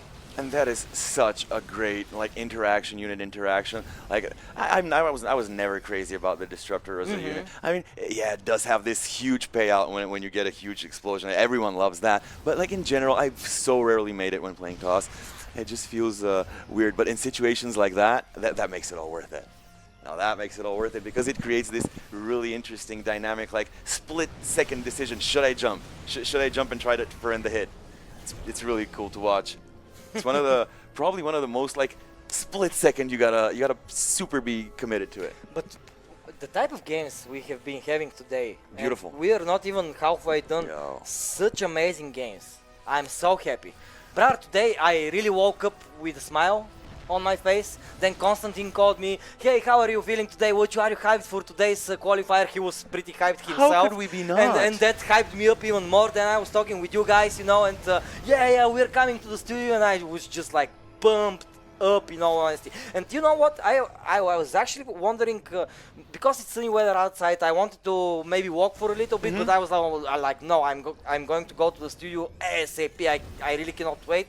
So instead of running, I just ordered a taxi, you know, to come here as soon as possible, where of course our producer already was here setting up the pieces, and yeah, finally we have the qualifier ongoing, and Harstem and Baby Marine are in a very clutch battle right now. Baby Marine, of course, fighting for his life, fighting to tie up the series. Harstem, though, will look to expand his lead to 2-0, thus eliminating his Italian counterpart. Oh, these little engagements here have been really entertaining. One to the side, one to the other side, a little bit of skirmish between some units here and there. But this looks like the map is getting pretty split. It's getting more and more full of bases, units, buildings, whatever.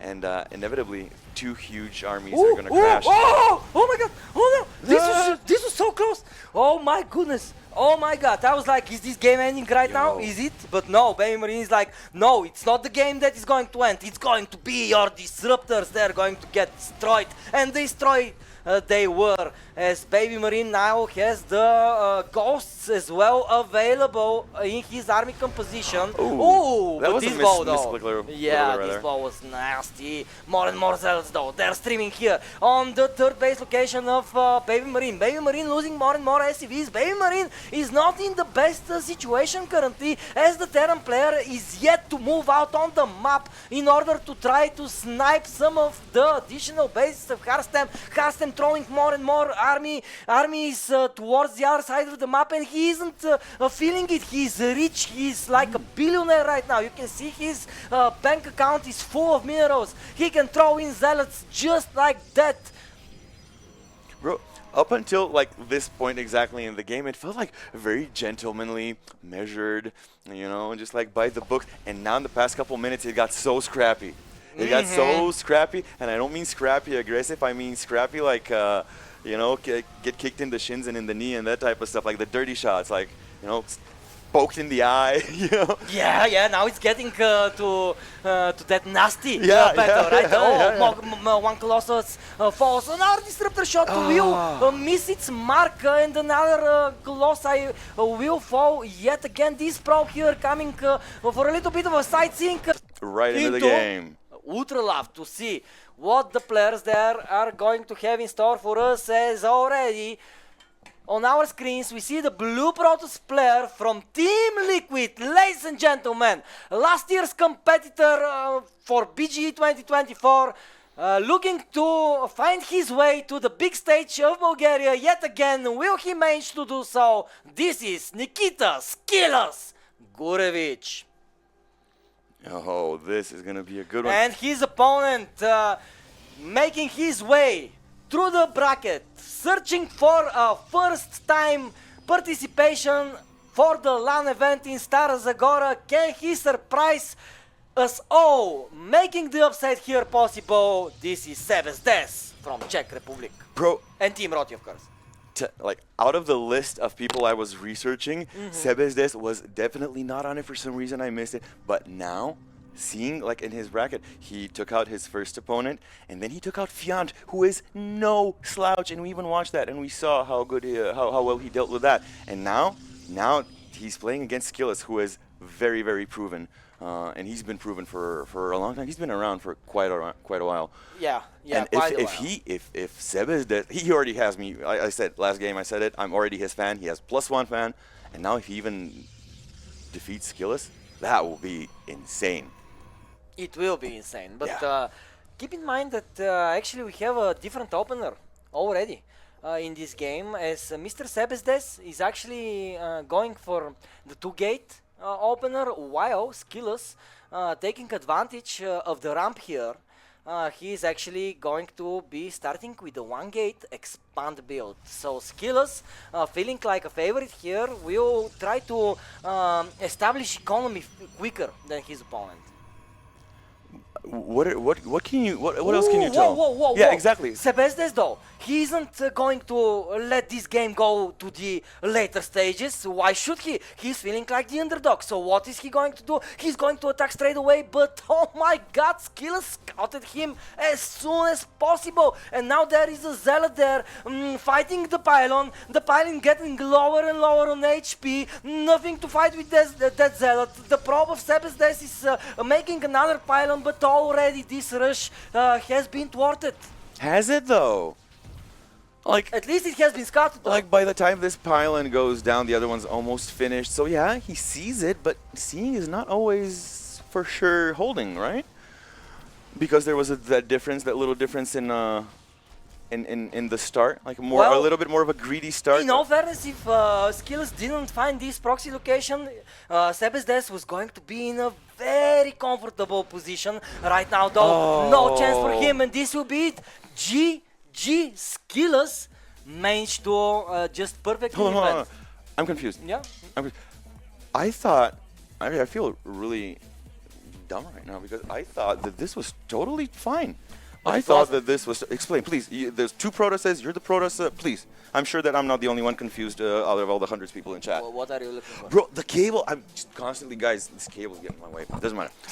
Screw the cable. I want to hear about this. No, I didn't understand this. Yeah, so... Why was it over? Let me enlighten you. Yes, please.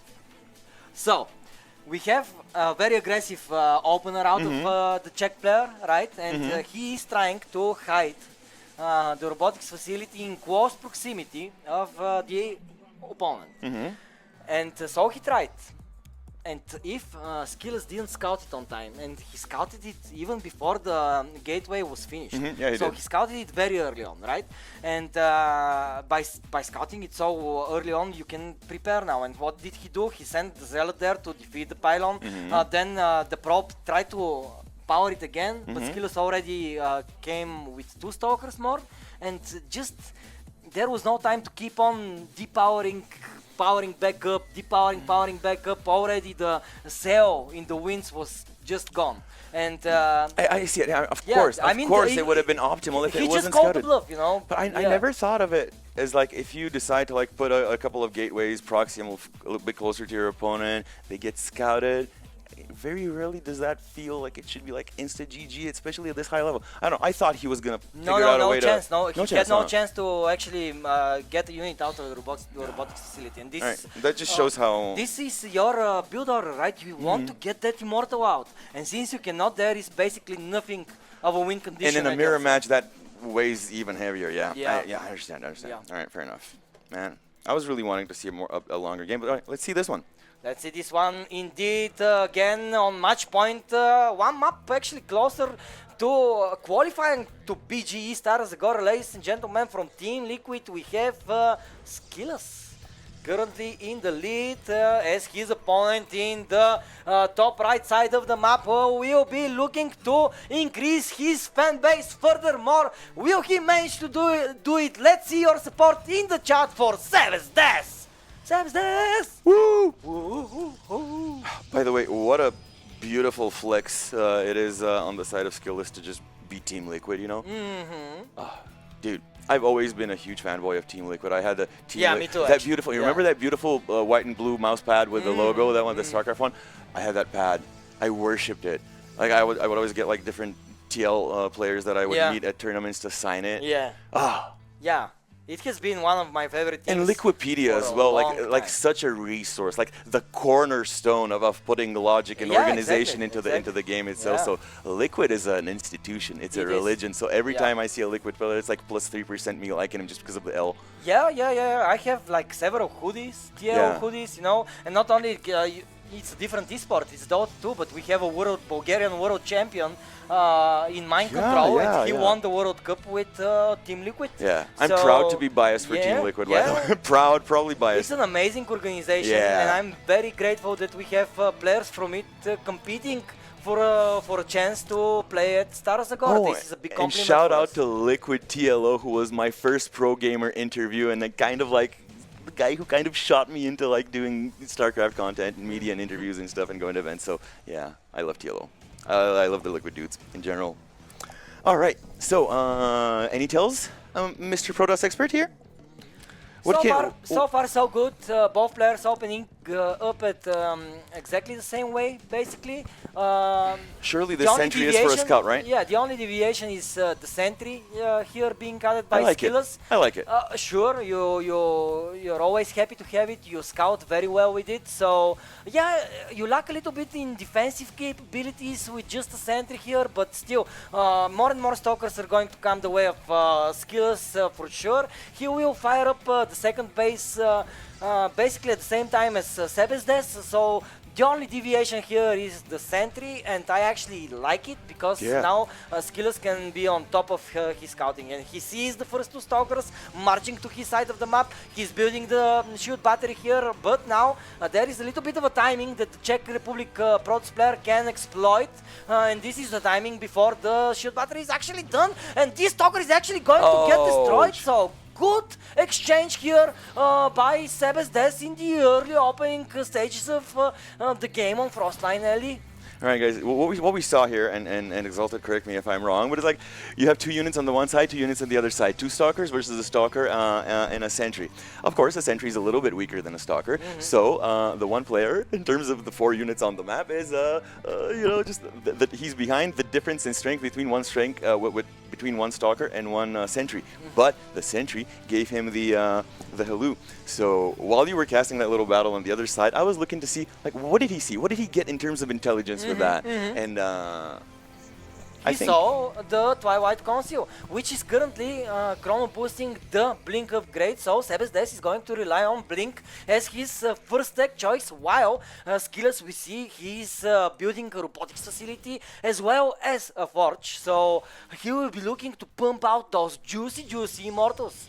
SKillous, much earlier forge, instant upgrade started on there. So what do you think of the importance of upgrades in the PvP matchup? Oh, brother, as every mirror matchup, upgrades are super important. It's like worker counts, right? In the mirror matchup, when both players have the same tools at their disposal, having more workers, for example, is substantial. It's the same logic with the upgrades as well. When you're leading all that much more, just because your opponent is using the same pieces that you are. You know, but sometimes there's unit comps that benefit, like all unit comps benefit from upgrades, of course, but some comps seem to benefit, it looks like a tiny bit more, right? Yeah. Like, wouldn't you say that +3 Marines is really scary because they shoot a lot? And then, you know, some other units with +3 are just not that threatening. Like +3 Lings with Adrenal? That's scary, dude. That's true, but for example, do you know what is very scary with +1 attack or +3? For example, Immortals. And already SKillous has those on the map. And we will have an aggressive blink out of Sebes Des actually. Oh my god! This was so brave out of him, and I think that this was a perfect choice by him to actually move up the rampant attack. The shield battery wasn't ready. All the sentries fell down here. The Immortal got sniped. This was a good snipe by Sebes Des, who is actually behind on his third base, so he really needs to find damage on the other side of the map. I almost got caster tricked, you know, because just before that Immortal got sniped, I was about to say the following. I was like, guys, pay attention now how a really good player keeps his high-tech units alive and keeps stacking. And as I was about to say that, he just jumps on top and snipes it. And the exact opposite of what I was saying is going to happen. Yeah. But yeah, usually you want to keep those. Like the first one, if you can have your first Immortal alive at the finishing push, oh, that feels so good. Yeah, yeah. Oh, it feels so good. That was probably what happened the game with the 14 ones. Oh, another aggressive blink though. Sebes really he needs has to, it. really needs to keep the immortal count of SKillous low, and he will managing to snipe down another Bro, are you immortal seeing here. how well he's focusing with these stuff? Did you see? He was all over the low units. He was, and it's not like he was mass clicking the low units. He clicked them with like exactly enough to finish him off and not waste shots. Dude, that was really good control. Man, I've been really impressed today by Sebes. Never heard of the guy before. Very much so. 100% a fan. Yes. Low-key rooting for him to qualify so he can come to Bulgaria so we can meet him. Yeah, keep in mind though, guys, whoever loses this series isn't out of the tournament. They will have another shot afterwards. So reaching the qualifying round is something very important. Yes. Yes, because afterwards the four people that lost the qualifying matches will play in a mini bracket between them to have our final fifth slot filled. PD Penguin, Juicy Immortals. Yes, actually, whenever I say Juicy Immortals, I imagine the Immortal wearing these tracksuit trousers with the Juicy sign on the backside, right? Can you just imagine the Juicy Immortals? Bro, if there's one unit in StarCraft that I could wager goes to the gym, it's the Immortal. Yeah, but sometimes when you squat, your behinds tend to get bigger and bigger, so... The Ultra too probably goes to the gym. But probably the Ultra and the Immortal are probably gym buddies, I would assume. Yeah, yeah. All right, so... Ooh. But are they natural, though? What do you think of the charge versus resonating glaives? I love the resonating choice. glaive choice here by SKillous. I think that resonating glaives is an underutilized upgrade for the Protoss, but before I finish my thought, let's wait and see this engagement here as Sebes is attacking on the SKillous side of the map, while SKillous is doing the same thing as well. This game got very crazy. All of a sudden, two armies on opposing sides of the map. Who will have a better engagement here? Already SKillous is losing a couple of probes, 20 to be exact. Okay, 19, but still though, losing a Nexus here, losing a Nexus there, while Sebes is yet to start losing probes himself, but finally the depths are here, a lot of depths, a lot of Immortals, and let's wait and see who will come out on top here. So far though, Sebes seems to be a little bit ahead, but his army needs to be recalled, I believe. That was such a huge difference, though. It was kind of like a base trade, but like on the one side, we had... Oh, aggressive blink here, starting the War Prism here, very important move out of Sebes. He's trying his hardest to deal with the Immortals as well. Probes are attacking the Immortals as well. Another aggressive blink here coming forward by the Stalkers that were just now on the other side of the map. They managed to come home here to help Sebes clear this army, but more depths are coming. Immortal is here and GG. SKillous will manage to qualify to BGE Stara Zagora with a 2-0 score against Sebes. An amazing display out of Nikita Gurevic for yet another qualifier. But that was a really good game by Sebes. Very good game by Sebes. Sebes, you're not eliminated yet, so you know, you lost, but still keep it cool because you have another shot at the spot. Still though, SKillous, amazing job. We will see SKillous again in the upcoming matches as well, as we are going to be finding out who the top seed will be through a best of one continuation of the... That's going to be quick and dirty, I think. It's going to be very quick and dirty in my opinion as well. But this was our first qualifying match. Wow. One more slot has now been filled. One more slot has been filled, and it is Team Liquid SKillous for a second year in a row, and I'm so happy. 5 slots remaining, guys. The seats are quickly getting filled up. Oh my god, and I see that we have Lambo Yakov, we have Harstem Jumi, and Spirit is still waiting for Gerald and GG Machine. Alrighty, nice. We have some very cool games. Something coming. If we can show the bracket, Mr. Producer, please. Thank you so very much. Do we have time to talk about the last game? Yeah, a little more? Of course. But let's just quickly take a look at the bracket while to show the people what we were just discussing. As you can see, Yakov manages to defeat Kelazur. So this is it. GG to Kelazur. I'm sad that I won't see Diego again as a player in Stara Zagora, but I'm super hopeful that he will at least come as a fan, so we can gather and again chill with some cool StarCraft 2 epicness. But yeah, Yakov will be facing Lambo for a spot. And that is a hell of an opponent. And that is a hell of an opponent. Lambo is the top seed player in this bracket. Harstem, Jumi, the German versus the Dutch. And again, Spirit waiting for Gerald or GG Machine. If I had to guess, I would say that Gerald is probably going to be advancing. But, oh my god, and if Gerald actually manages to defeat GG Machine, we are going to be having a Polish derby in this match. But Mrs. Admin, can you tell me which match is going to be next? Ooh, Mr. Wambu against Yakov. Okay. Back to us, gentlemen. So ZVZ coming up next. Favorite matchup right here. For me, for sure. Yes, I really like I love the ZVZ. Just yeah. the ZVZ gets so quick and dirty. Alright, so first map Play Line, second map Abyss Reef, and third map is going to be Frost Line. Good lineup. Those all sound like legit maps. We're not even trying to a break, we're just...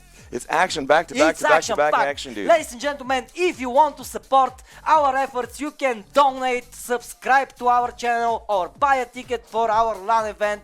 We will hugely appreciate each and every support you can give us. You can spare to make this production better, to make the tournament better, to hopefully make the prize pool bigger as well. So yeah, be sure to check out the options we have for support before, of course, we are getting ready to jump into the second qualifying game.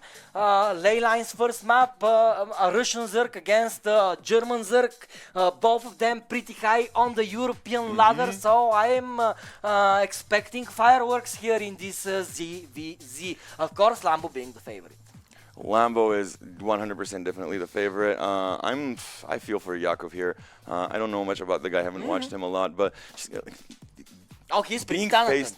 Very talented. But no one's chilling against Lambo. No one's chilling. Not even Zero or Red. Maro wouldn't be chilling. Yeah, no one's chilling. No one's chilling against Lambo. This Do you know, fun fact, Lambo is currently the highest placed MMR by MMR Zerg on the European ladder. Yeah. Right now. Yeah, I'm surprised that it's not you know who, but yeah, hey. Yeah. You know who, like Voldemort a little bit. Let's not pull the devil's tail.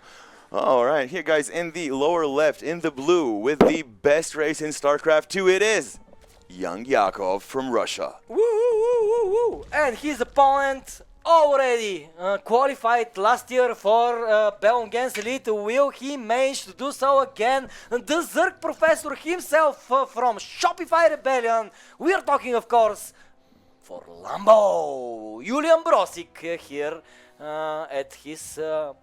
He's been doing his homework. He memorized everyone's name and damn, Exalted, you're bringing that level up. I'm somewhat of a fan, you know. I'm somewhat of a fan, yeah. I think you dabble in StarCraft a bit. Nah, it's so good to share this desk with you, dude. And to share this lobby with Lambo and Yakov and all these top-rated players. I've been taking screenshots, guys, of like lobbies. Guys, I'm posting like I was in a lobby with Maru, yay! I'm nerding out and fanboying so hard around this. Having a lot of fun. And guys, this is finally ZVZ time. And I'm really excited to see it. These matchups are very often very scrappy, hard to follow a little bit because of all the units constantly spawning, dying, running all over the map. And Lings especially make it all sorts of crazy. And yeah. It's very dynamic. It's a super dynamic match. Yeah. Especially that early game Ling Bane phase. Okay, so I really hope we get that early Link Bane phase. Sometimes some Zerg players kind of skip it, they go straight to the roaches. Yeah, because it's but really... I'm kind of sick of roaches, man. It's such a rock, paper, scissors, coin toss type of crazy thing. I want to see banelings exploding. But like, you've seen how like 1 or 2 banelings can totally throw a game off rails just because of 1 or 2 seconds of missed micro or whatever. You know, it's crazy. It's risky. It's crazy and it's risky. That's what makes this matchup so beautiful. It is a beautiful matchup for sure, and I wonder what will these two players choose as their options. Yeah, I'm looking at the build orders. perfectly same. Yeah, for now, yeah. Sometimes we see a deviation, for example, in the number of early bases, right? Some Zerg players open up just out of 2 bases. They go for a quick lair, they kind of turtle up a little bit. Or, of course, you can go the standard way, a quick third base like both of them are doing. So we aren't going to be seeing any 2 base play just yet. But I wonder, I wonder who will dual throw down. bailing nest. Yeah, Dual okay. bailing nest instantly. So for both of them. no roaches just yet. We are going to be having that Link Bane phase, and I'm so happy because of that. A player who does not opt to skip that phase or try to cheap out with it is confident.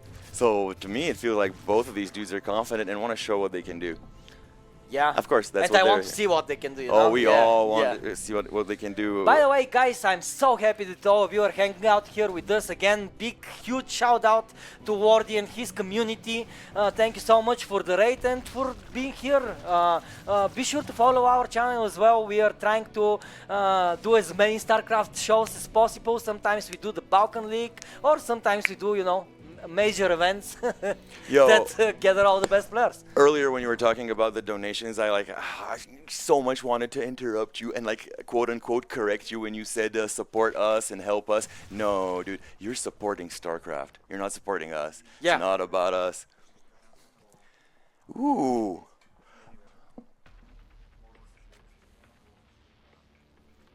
Oh, so we just got word that no spoilers, guys. No spoilers. Maybe later you can get some spoilers, but oh my goodness, we have beautiful, beautiful things coming up for you in June, and more surprises and more activities that are going to be available at the Stara Zagora Summer Theater. It's the venue is actually officially called the Stara Zagora Summer Theater. It's in the open. It's going to be amazing. Last time we had a musical act. We actually had 2 musical acts, if I'm not mistaken. And a lot more cool stuff is constantly being announced and confirmed for us. And little by little, we'll be drip feeding and spoon feeding interesting information, like what's going to be in the goodie bags. Is there going to be a music act again? What's it going to be? We had a really cool band do an act last year, which was really nice. Oh, but while I'm sweet talking and trying not to spoil critical information to you guys, we are seeing the first inklings of aggression here and of back and forth in this game. So, and the build orders have slightly shifted, it seems, because on the side of Yakov we see a bunch of roaches, and on the other side we see those as well. But it feels a little bit different here. Lambo has already done the very strategic choice of deciding how many and how far down the map to morph into Ravagers. Yakov has not done that yet, it seems, or at least I'm not seeing it on the map. So let's see if Lambo's going to be able to utilize this extra opportunity and extra type of attack. Well, yeah, now when we are in the Roach versus Roach phase, it's a little bit of a harder battle for both sides. The defender advantage here is a pretty substantial thing, but already though Lambo seems like he's managing to at least push forward enough to snipe down a couple of drones here and there, but Yakov isn't that far behind just yet. I'm really happy to see that Yakov has found a way to eke out a little bit of extra resource to put it aside and go for that early Evo chamber, because his ranged his missile attack upgrade is already finished, and that feels really good. Of course, it does, and you can see his production tap is way wider. Yeah, because he has the resource, he has the money to spend, while Yakov is still struggling. Worker count not so glorious. 39 workers just basically. That's a really good potential timing. Now for the next 114 seconds or however long the missile attacks is going to take for Lambo, Yakov is going to be constantly in a very beneficial position to show aggression. And that's exactly what we see him doing. He's posturing bravely here up this ramp, and he's going to see if he can find some damage, find a good position here, very close to his opponent's base. And another beauty of the ZVZ matchup, you're on your creep, then you're off creep for a little bit, and then you're on the other guy's creep. Yeah. And that just makes And for you some take all really the cool dynamics. benefits. Yeah. But now Yakov though, he's tired of being on the receiving end of the attacks, and he will push forward with an attack of himself. The banning's not really good against roaches. Not really Truly, good, but there was a lot of hits. But there was a lot of bannings here, detonating, weakening the roaches out. Still, Lambo with a good defender's advantage here will very narrowly be able to hold it with him. Still YoungYakov trying his hardest to micro the roaches here to maximize their offensive potential, but nah. This is so even kind of feeling because when Yakov, he was doing so good up until like 1 minute ago, and then he just GG. Yes, absolutely. That was really cool. Both of them were like I felt them This is playing ZVZ. their This their is mice ZVZ. off. They were playing their keyboards off. You're Dude. non-stop on Yeah. the edge of your seat. Yeah. Yeah. And those back and forth, like one of them's morphing a few corruptors or ravagers, then the other one does. It was such a beautiful back and forth, and then suddenly you blink and it's over. You blink and it's over, dude. All right. But yeah, no surprise there. Lambo, it's Lambo. Yeah. It's like driving a Lambo, but even better. It's beautiful. All right. What's next? Next is, I believe, Amygdala. No, maybe we'll see. We'll see. Alright. Whatever it is, the map is going to be crazy 1000%.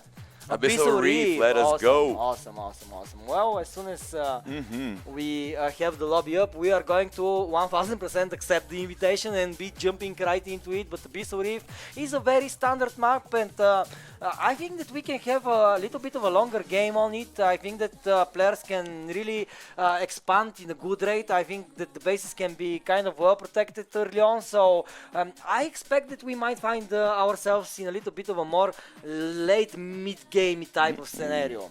But like from what I saw previous game, dude, these players don't know chill. And there's Zergs. Zergs usually don't know chill.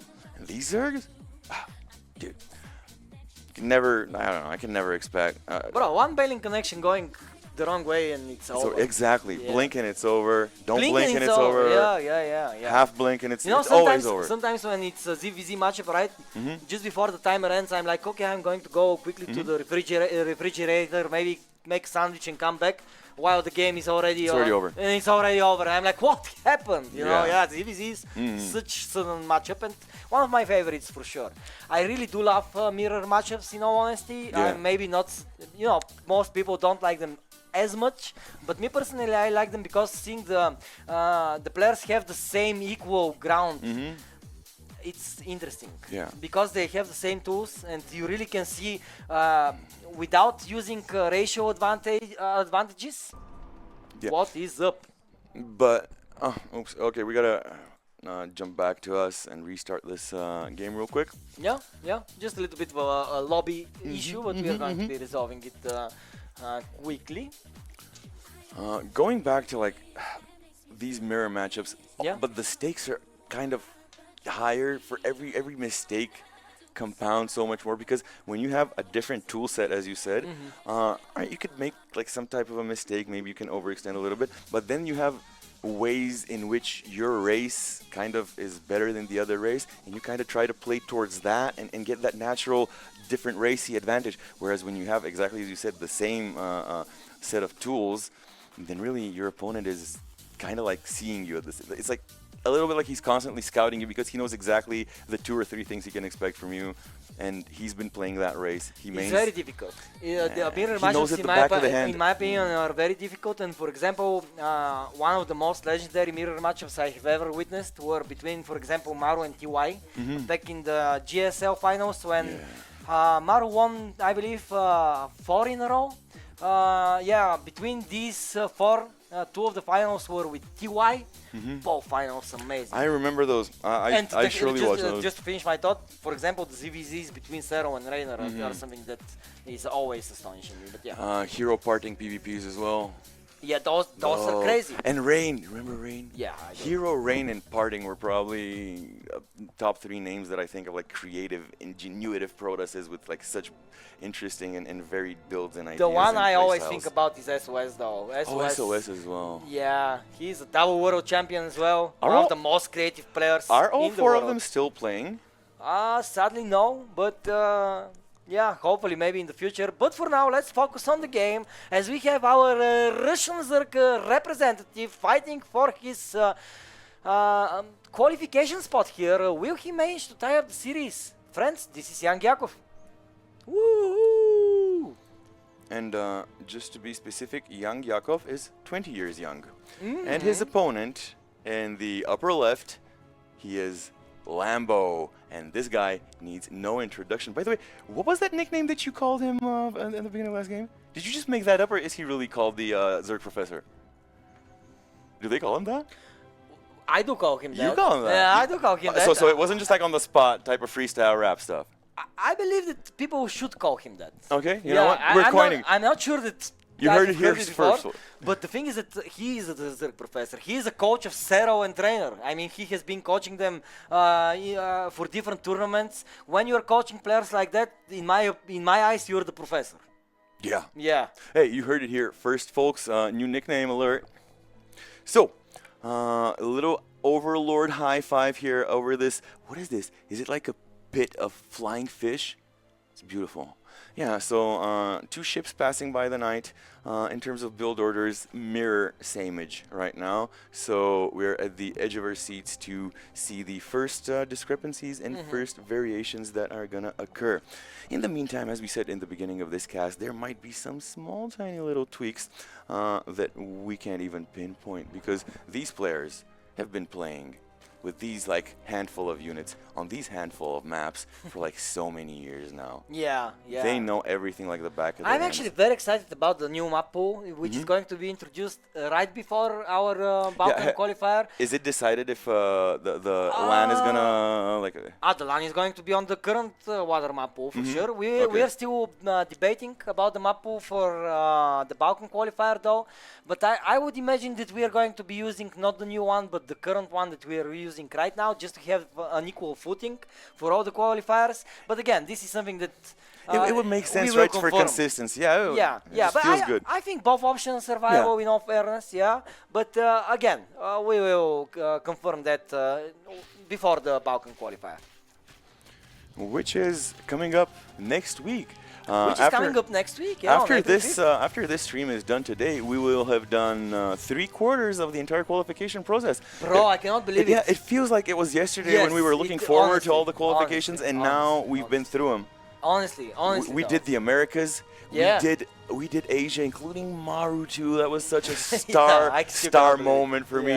And now we're doing this huge 32-player bracket for Europe, and then we even have our own little Balkan slot to divvy out amongst ourselves here next week. I think it's going to be a huge battle. Goblin, of course, the big bad boss in the region, but yeah, I'm we'll sure. We'll see. Yeah, I'm sure Goblin knows Bulgaria is a very safe country. Does anyone know if there is a way to buy Bellum Elite jersey?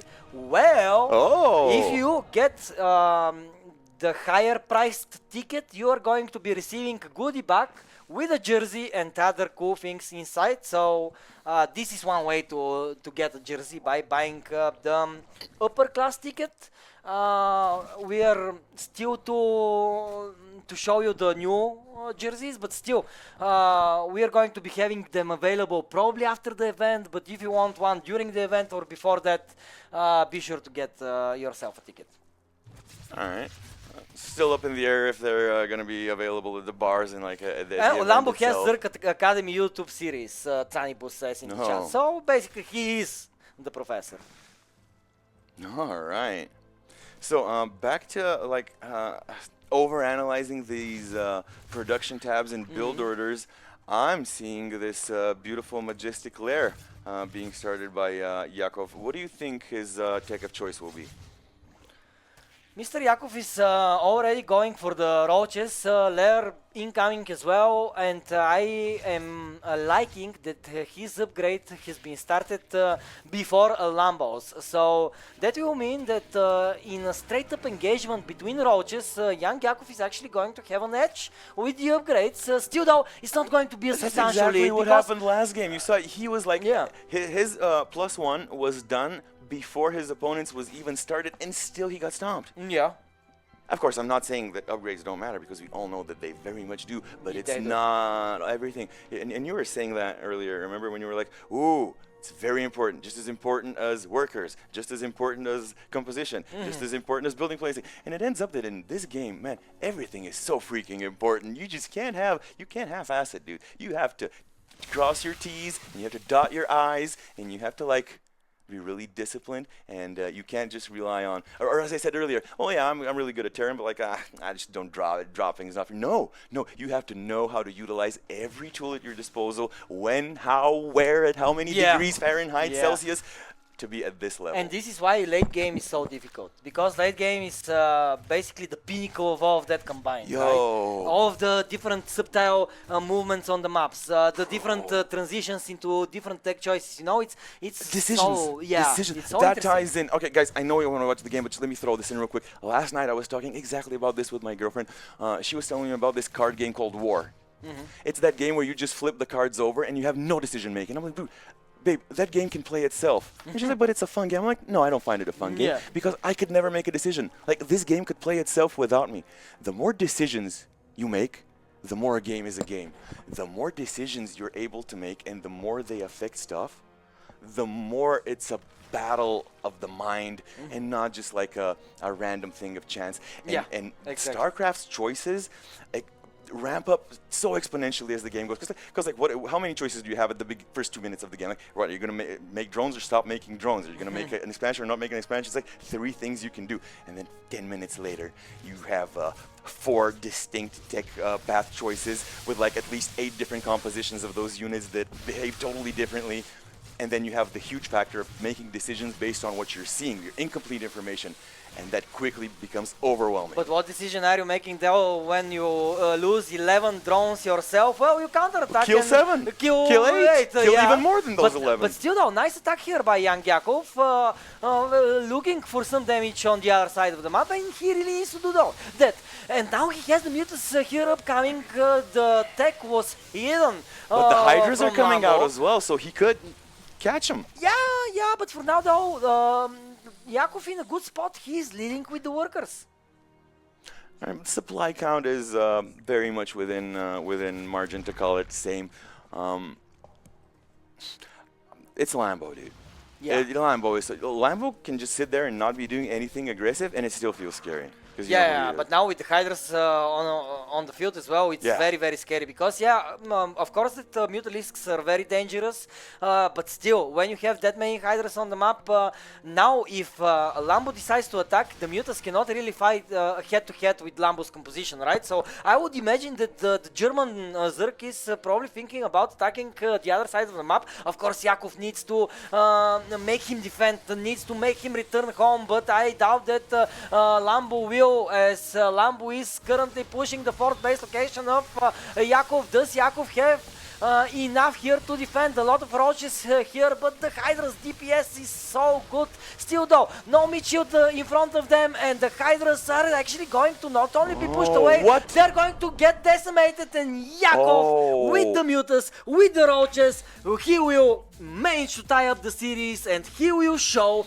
that even the great Lambo can bleed. Yo, I was about to get caster tricked again. What is happening today? I was just about to be like, exalted? In a situation where I have to either be the Hydra Zerg or the Muta Zerg, 10 out of 10 times I would choose to be the Hydra Zerg because blah blah blah. Yeah, and then, Junk, this is why, when you don't say things, you look smarter. You know what? I'm just gonna keep quiet a little bit here, accept this lobby invite, and just enjoy your guys' company here. Maybe I can talk to Twitch chat a little bit. Hey, how's it going, guys? What's up? Having fun? Enjoying the stream? Bro, I'm having a blast today, though. Yeah, I'm having to. Even though like every game today has made me feel so dumb. It's like, Yeah, because the players are just making they're so good. They're Yeah. so good, and like they flip everything I think I know about the game. Like hydras are meat, hydras are damage, hydras melt through stuff, hydras shoot the air where the mutas are, and mutas are this meaty macaroni with wings that just harasses. And suddenly it just And GG. Okay, Yeah. what was your magical saying about that? Ripper gaga. Yeah, basically. It's muta Muta gaga. muta gaga. Basically, muta this is gaga, it. Yeah, and- yeah, amazing analysis. If it works, it works, bro. Yeah. Oh. Alright, what is our map number 3? Okay, we are going Frost to the line. big frost line. So a Grab your snowy jackets, terrain. guys. Yeah, it's about to get Frosty. I was going to say cold, but still, I think that the battles are going to be so fired that leave your jackets at home, come with your bathing suits to the peak of Frost Line Let's because go. it's a snowy terrain, but the battle will be fire as our players are fired themselves. And in the bottom left, we have the Russian representative again with the blue. He's Yakov. And if blue means ice, then in the top right, that ice is about to get melted by the red-hot flames of none other than Lambo. Lambo, vroom vroom. Sorry. Lambo, vroom vroom. Yeah. Hell yeah. Yeah. Pedal to the metal, Lambo. Let's go. Mel. Yes, cough more. Damn, Cough. where's my mute button? I used to have a mute button here. Yeah. They took it away. Oh no. Yo, bro, like the production saw how often I cough because, yeah. Yeah. I'm one of those bad. You're sickly. Yeah, no, I'm just. Don't smoke cigarettes, guys. Yeah. But yeah, I cough a lot, and they gave me a button. They're like, hey, have a button. Why don't you just press this button every time you want to cough? It was so good. I know it's not here, so sorry, guys. No worries. No worries. You Anyways, good. You good. Same. Where's my production tab? Yeah, same. Exact same second they put in. They put down the. No cheeses. No cheeses yet. No, so far in this series, and this is the last map of the series. So no cheeses. Technically, the only like could that yeah, it definitely could that those two gateways that one of the protesters attempted to do. Yeah, okay, okay. That was the only cheese of the day, right? There was Ah, no you other. know what? Yeah. From the games. Only we saw, attempted cheese, not even a successful one. An attempted cheese. Yeah. We haven't seen too much of well- cheeses, and I would like that. I'm really interested to see. I want can rushes. I want to see the replays of Musarama. Oh yeah. Okay. Yeah. Cool. Maybe there was a cheese there, a hidden little brie.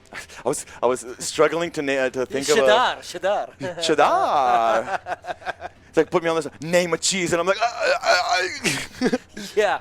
Cow cheese. cow cheese. Cow cheese. Yeah. Or sirene in Bulgarian.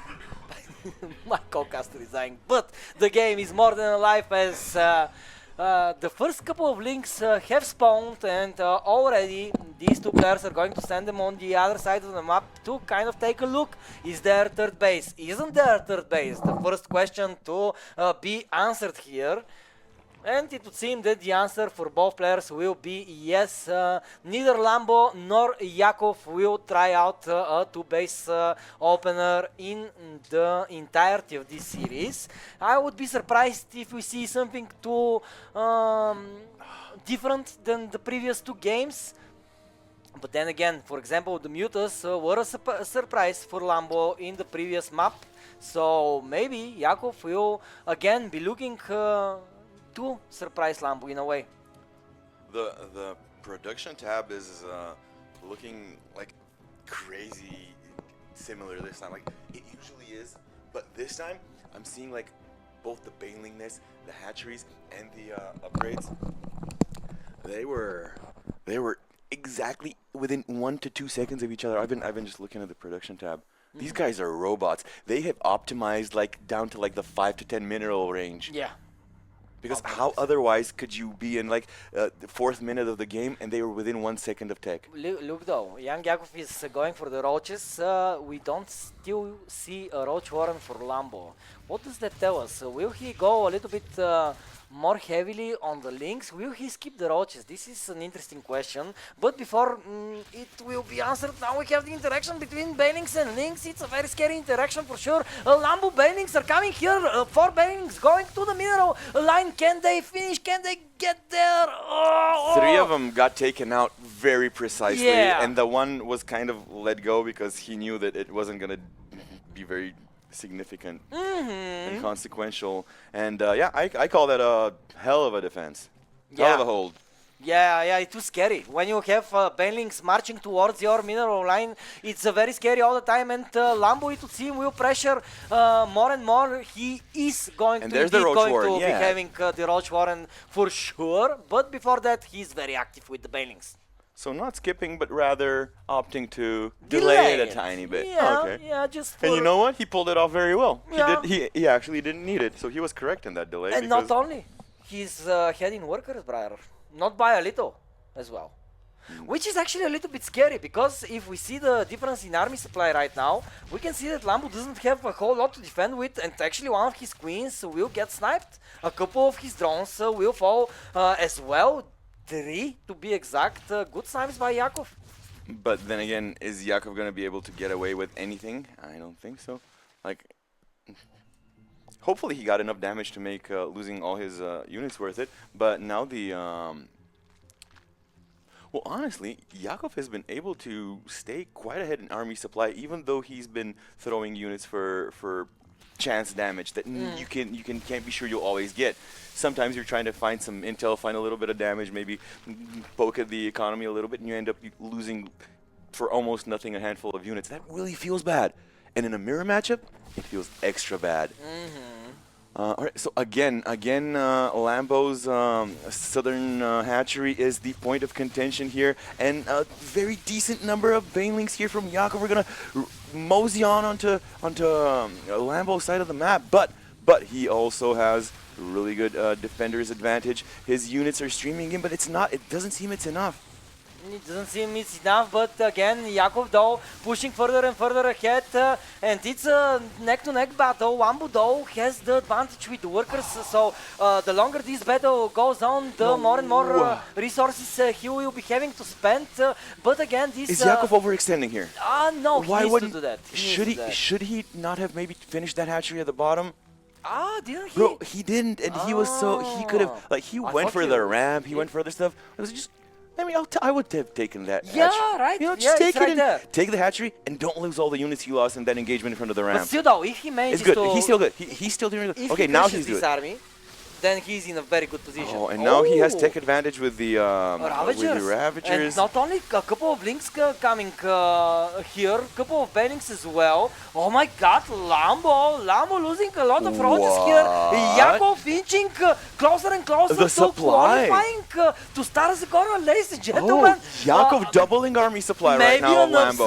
Maybe an upset The boys here. are out. The drones are called into action here as well.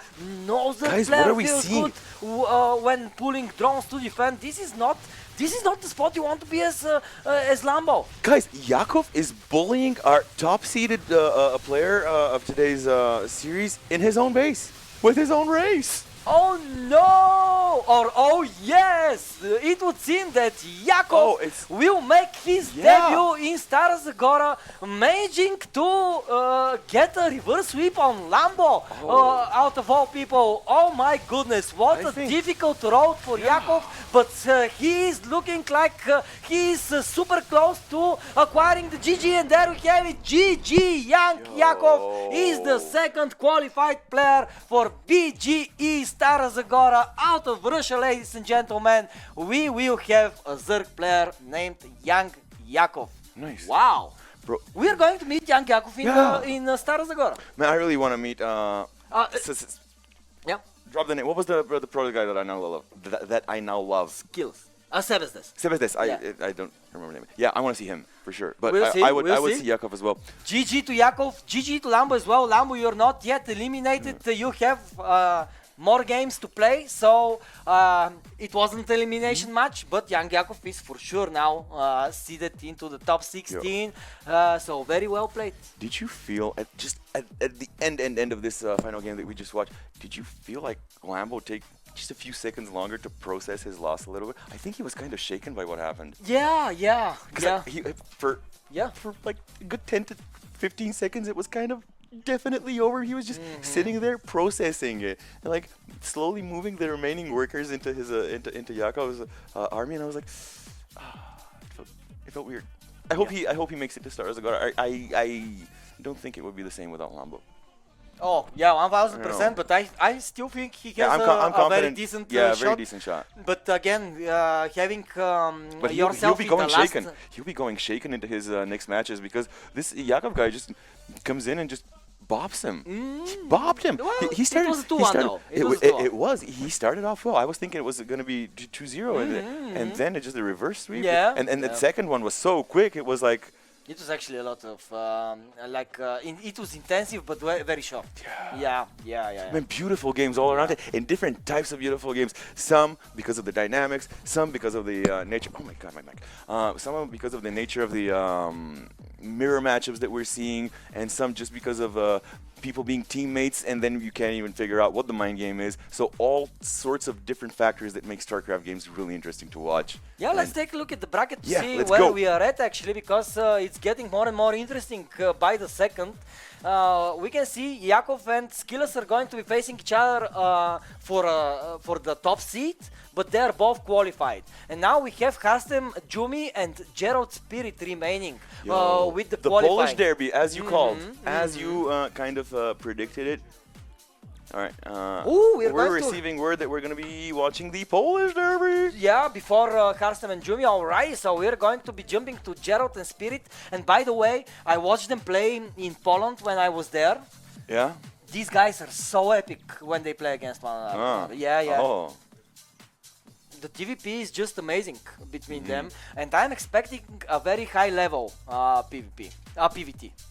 Yeah. A very high level PVT. And I love basically the best Polish Europe gaming. can. Like, if I have to pick one country that is giga gamer, a giga chat gamer, it's Poland, dude. I've been a couple of times to IM Katowice in Poland, and I've had the opportunity to spend 13 days the one time that I was there. A lot of time spent around Polish gamers, and those guys game, dude. They do game. And they are gamers. And they take pride. Polska górom. Polska pride in the gaming. And there's like, yeah, but shout out to all Polish gamers. You know who you are, and you know how real G's you are. By the way, we have a lobby. We are just steamrolling. No breaks. No breaks. No break for us, guys. We don't need a break. We want StarCraft 2 epicness. All right. We see our beautiful admin Marina a little bit throwing her hands in frustration a little bit in the air, but I'm sure she's like, why don't you guys start the lobby already? Yeah. We're like, we're kind of waiting for you.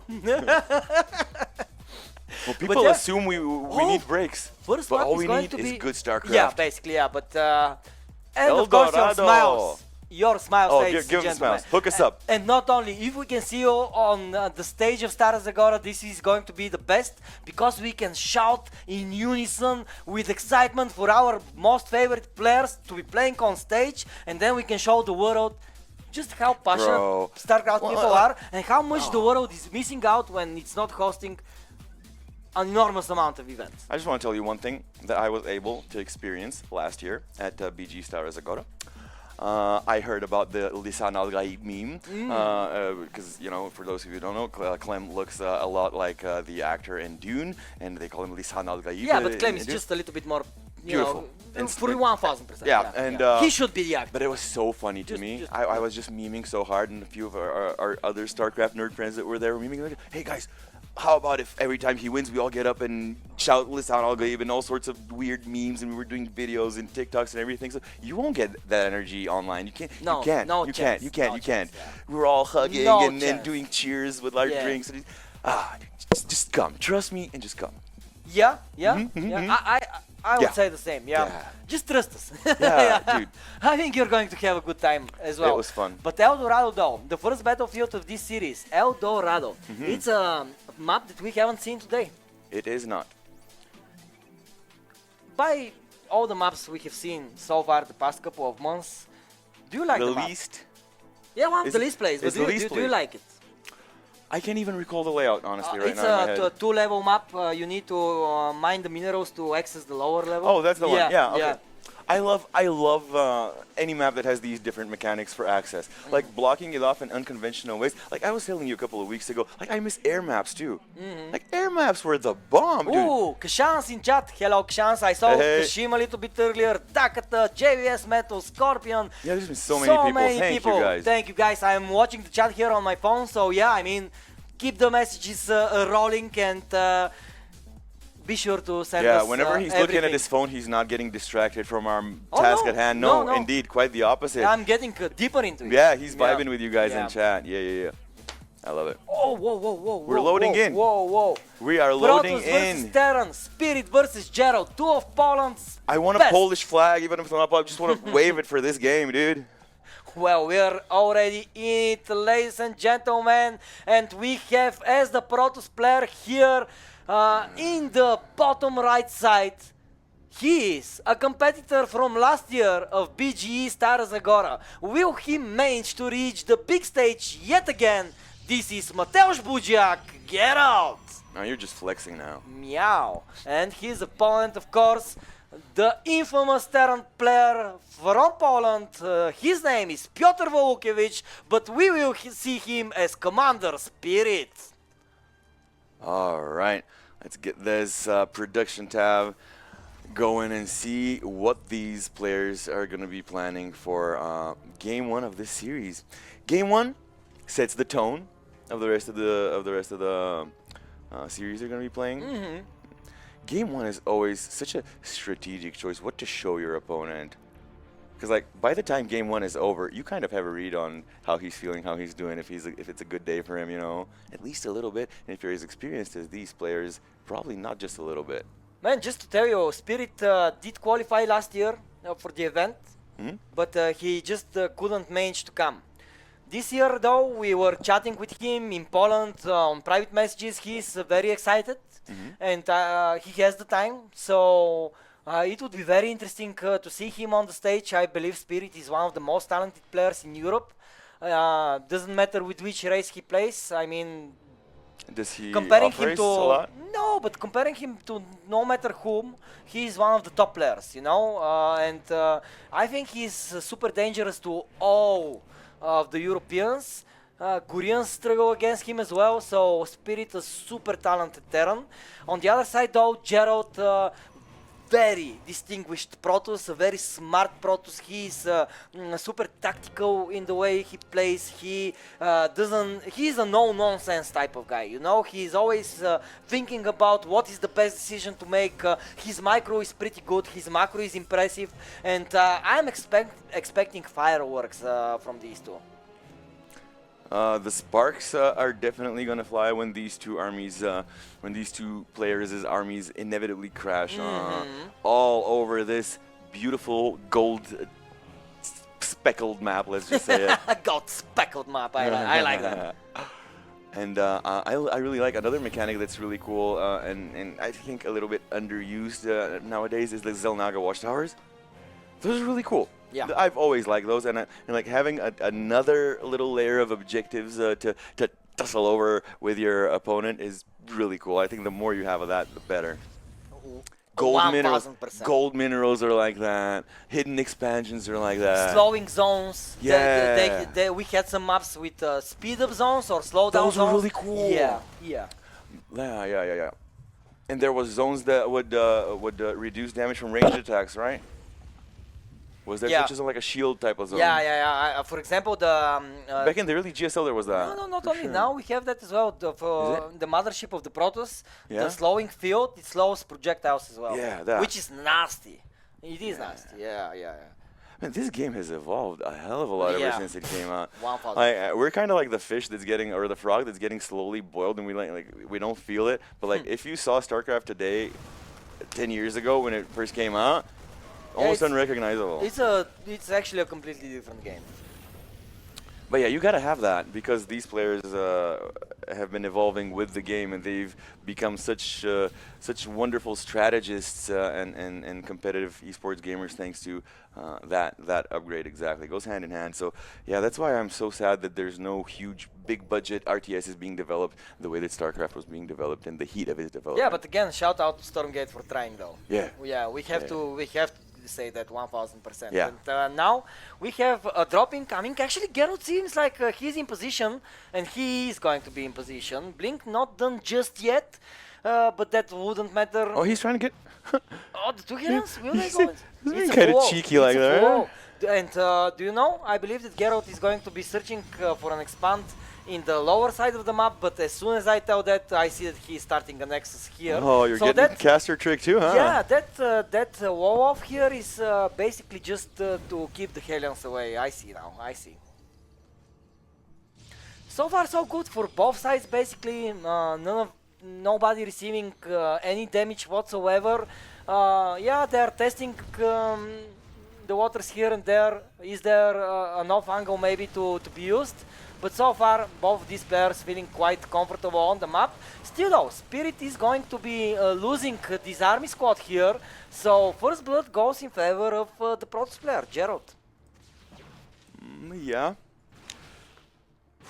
These stalkers just the right amount of the right tiny amount of stalkers can strategically be put to very good use in these early to early mid game scenarios, and Stalker is just another really elegant unit, I think, and a very versatile one, especially when you get the blink and get a couple of upgrades on him, shielded as well. So yeah, never underestimate a good player and his control of a handful of stalkers. You can do a lot with those. Yeah, but you can do a lot with Ravens as well. Keep in mind that these auto turrets, they don't cost any minerals or gas, they just cost energy. And every unit you kill with them is basically free damage, right? So it's very good even if you manage to snipe just 3 probes. Again, it's a lost mining time. It's annoying for the Protoss to have to again distribute his workforce. So moves like that are pretty annoying. And behind that we see that the Terran is expanding well. He is adding the Steam Pack +1 upgrade as well as combat shields, more and more Medivacs, mines and Marauders as well as Marines being added into the composition. So the big MM and M is going to be of use here for Spirit. I'm so happy that this is... Oh wow, Indie StarCraft raided us as well. Oh, Indie, thank you. hello, Thank you, Indie. So much. Thank you so much for this raid, and welcome everybody from Poland. As I said in the beginning of the series, Polska Górom, right? And we are seeing 2 of the best players from your country battling out here for a spot in Bulgaria. So you went to that tournament in Poland, and now you're kind of like buddies with everyone at the StarCraft community there, huh? That is so cool, Exalted. Man, I should visit more gamer places like that, places like Poland, places like Korea, places that have really high gamer culture, really high esports culture. I always get such a beautiful charge from those. Colleagues are discussing something here. It's probably they're clearing out something around the next upcoming games because it's very important to have everything lined out, no confusion for the players. The players need to focus their mental on their gameplay, and the organizers. Man, our we job have is more to than 600 people. Ward, Indie, everybody supporting our initiative, and I'm super thankful for that. Of course, I believe that these players deserve it.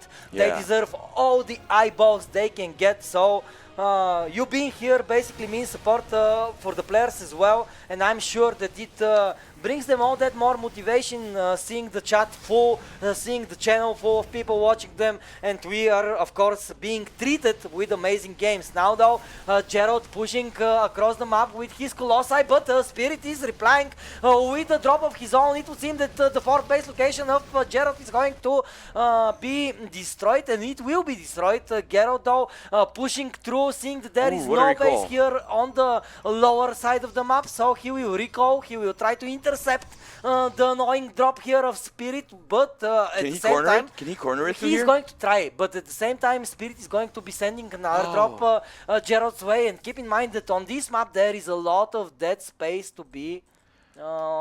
I'm so glad that they keep on making a Marauder. It's so easy for Terrans, I've noticed, to just kind of gloss over the Marauder count and just go for the juggler. You know, everyone's about Marines, everyone's about tanks, everyone's about medevacs. You can't go without them. But like Marauder sometimes gets left behind, maybe neglected, overlooked a little bit. And Marauder is such a giga chat, and especially against certain units, especially if you give them the concussive, what was it called?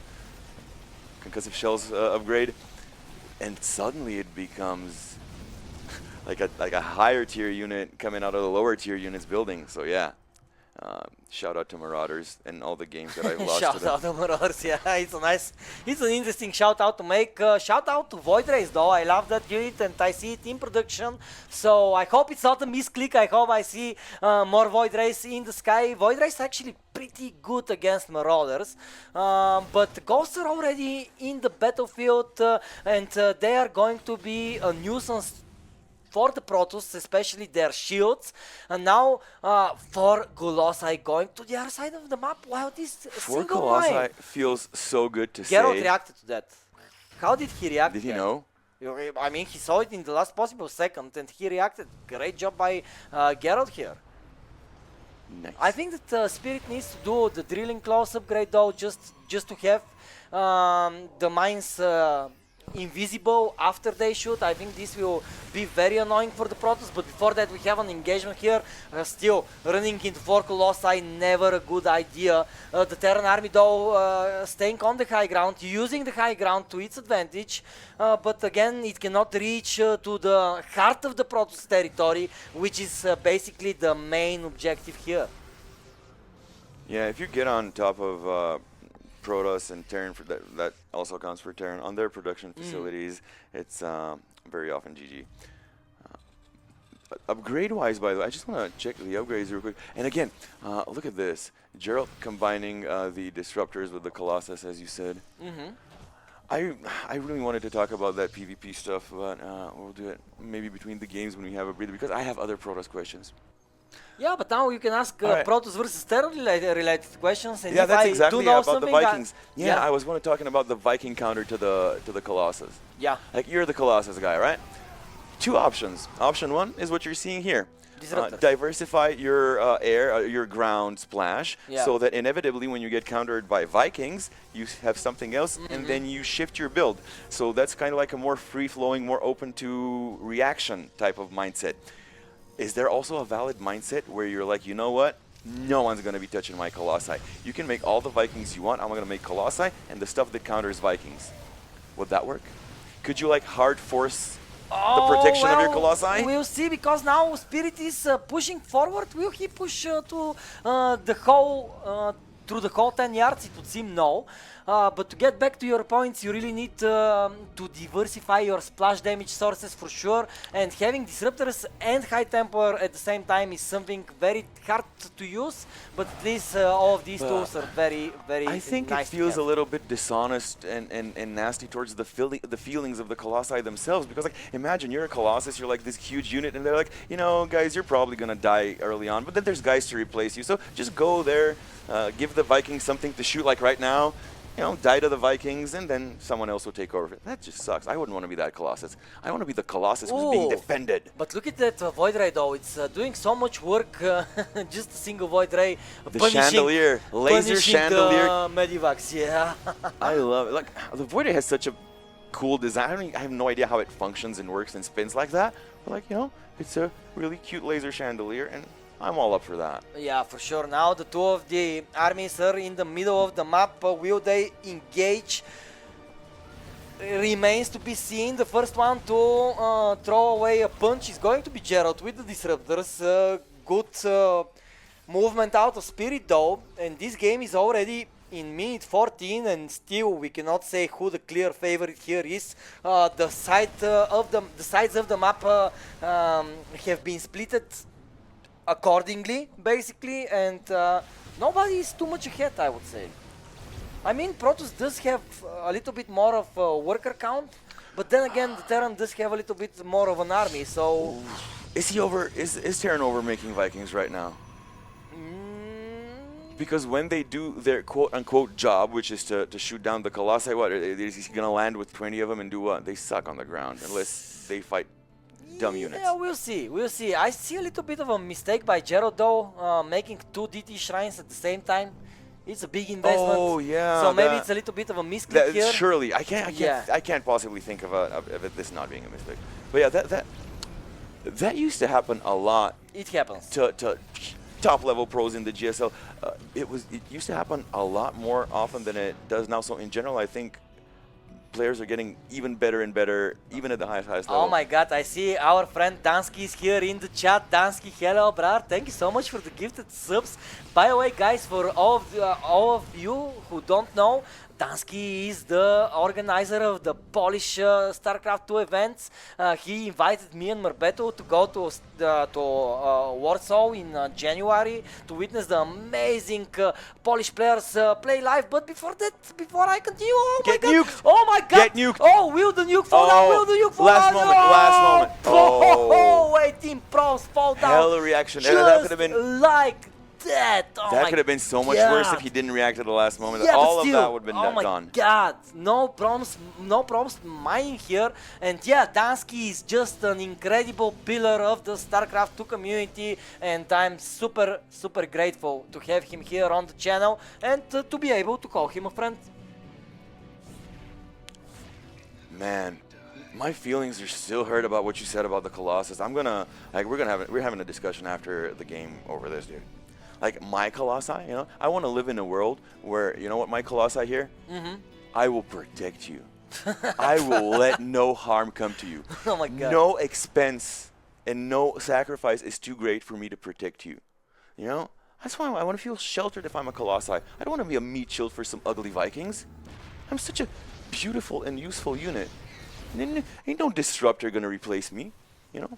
I really wish I can see one of these Protosses do one of these heavy Colossi You know what styles. I'm super happy about is that we are seeing nukes. I was missing them a lot. I haven't seen them for quite a while. By the and way, now when's the last nuke we've seen on this circuit? Yeah, right? Yeah, I don't right? even think we've seen. Yeah, so No, was there a nuke? I think me and Marina casted a nuke. so finally we do have a nuke here. At least One more. one more. Yeah. First one though, very good. Oh, in the center of the map we have an engagement. It would seem that Mr. Gerald is kind of losing some units here and there. The shields of them are destroyed for sure. Oh my god, how many ghosts do we have? 10 on the battlefield. More to follow. Liberators coming as well. Liberators are very tricky to deal with at that part of the game where you can you have to protect your main army, protect your bases, and now we have the difficult position of the PvT where the Terran can kind of exploit the fact that Protoss needs to collect his army in the middle of the map. Oh. Still though, good engagement here by Gerald.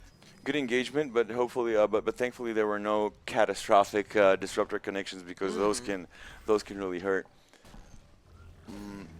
Oh, and the ghost, like I've been hyper focusing on the Viking count because I'm still hung up on that Colossi drama. But like, there's so many consequential things happening on both sides. Like that huge amount of ghosts, they could throw a wrench in the wheels of this game much more than the Colossi Viking interaction, surely. And as we were talking earlier, like as the game progresses, like we're already looking at 18th minute here. Look at the map, look at the units, look at all the choices. 10 minutes ago, 15 minutes ago, the choices was like, you know, drone or not to drone. Oh, but what is this choice? How do you choose to react against that many DTs? They jump on top of your planetary fortress and you don't have a planetary fortress no more. Still though, here in the middle of the map, the Liberators, the Ghosts, the Marauders, they're pushing further and further ahead. So far, Gerald is holding on. His Hero Void Ray doing so much work defending his mineral lines. How many kills? I don't know, but all of these kills, okay, just 2. But all these kills have been important kills, you know, and just the presence of the Void Ray there is annoying. Another nuke.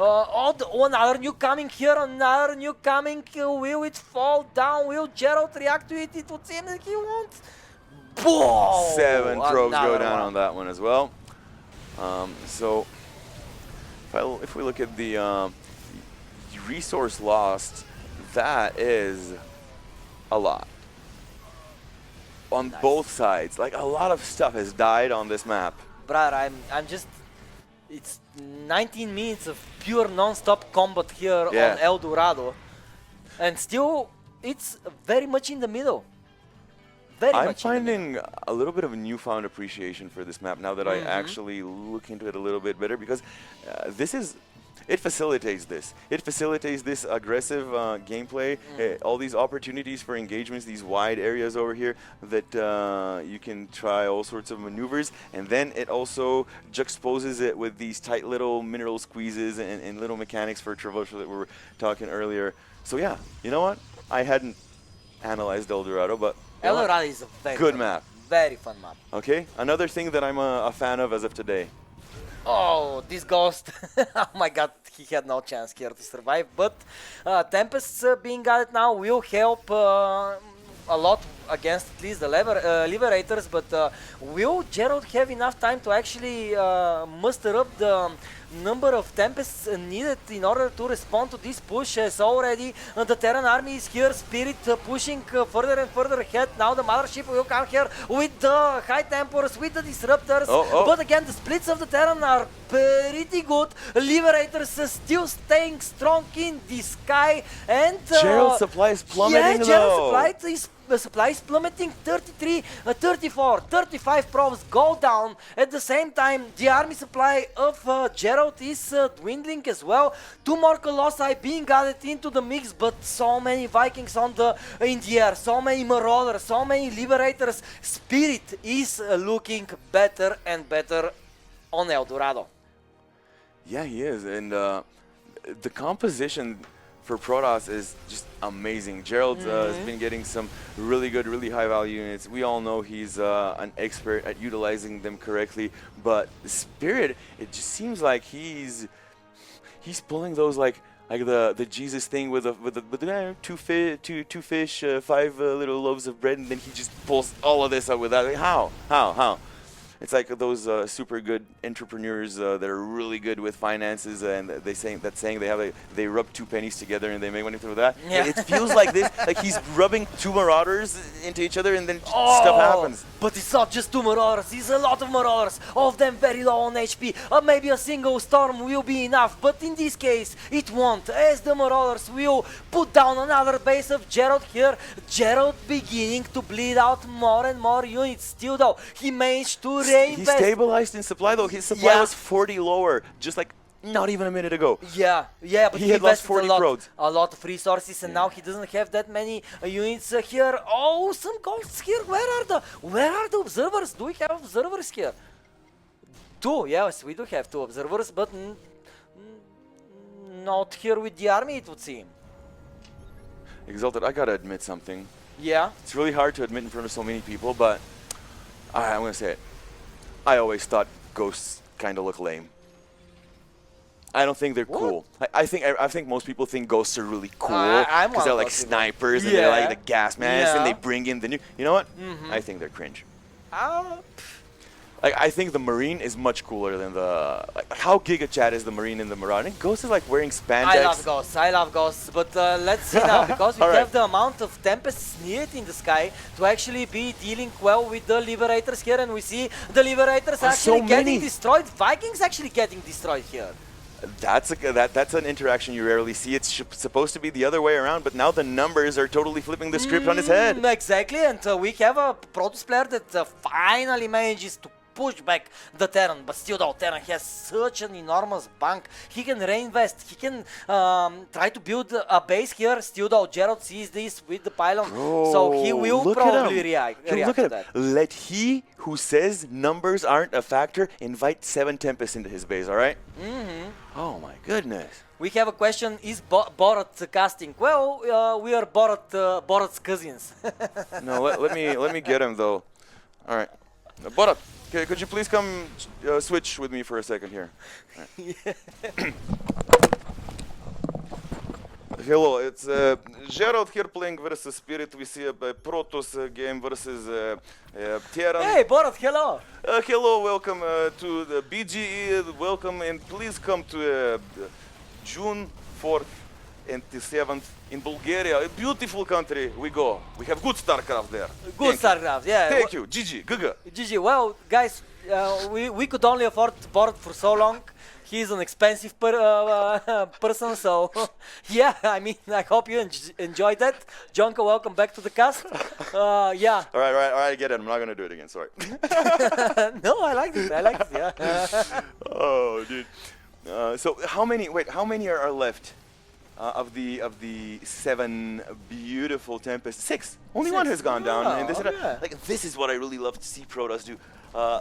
Whether it's those 14 immortals that we saw earlier, that was so beautiful to see, or like a huge flock of Tempest, just seeing Protoss protect and defend their very strong macho Giga Chad units until they become an amount that is unsurmountable by your opponent.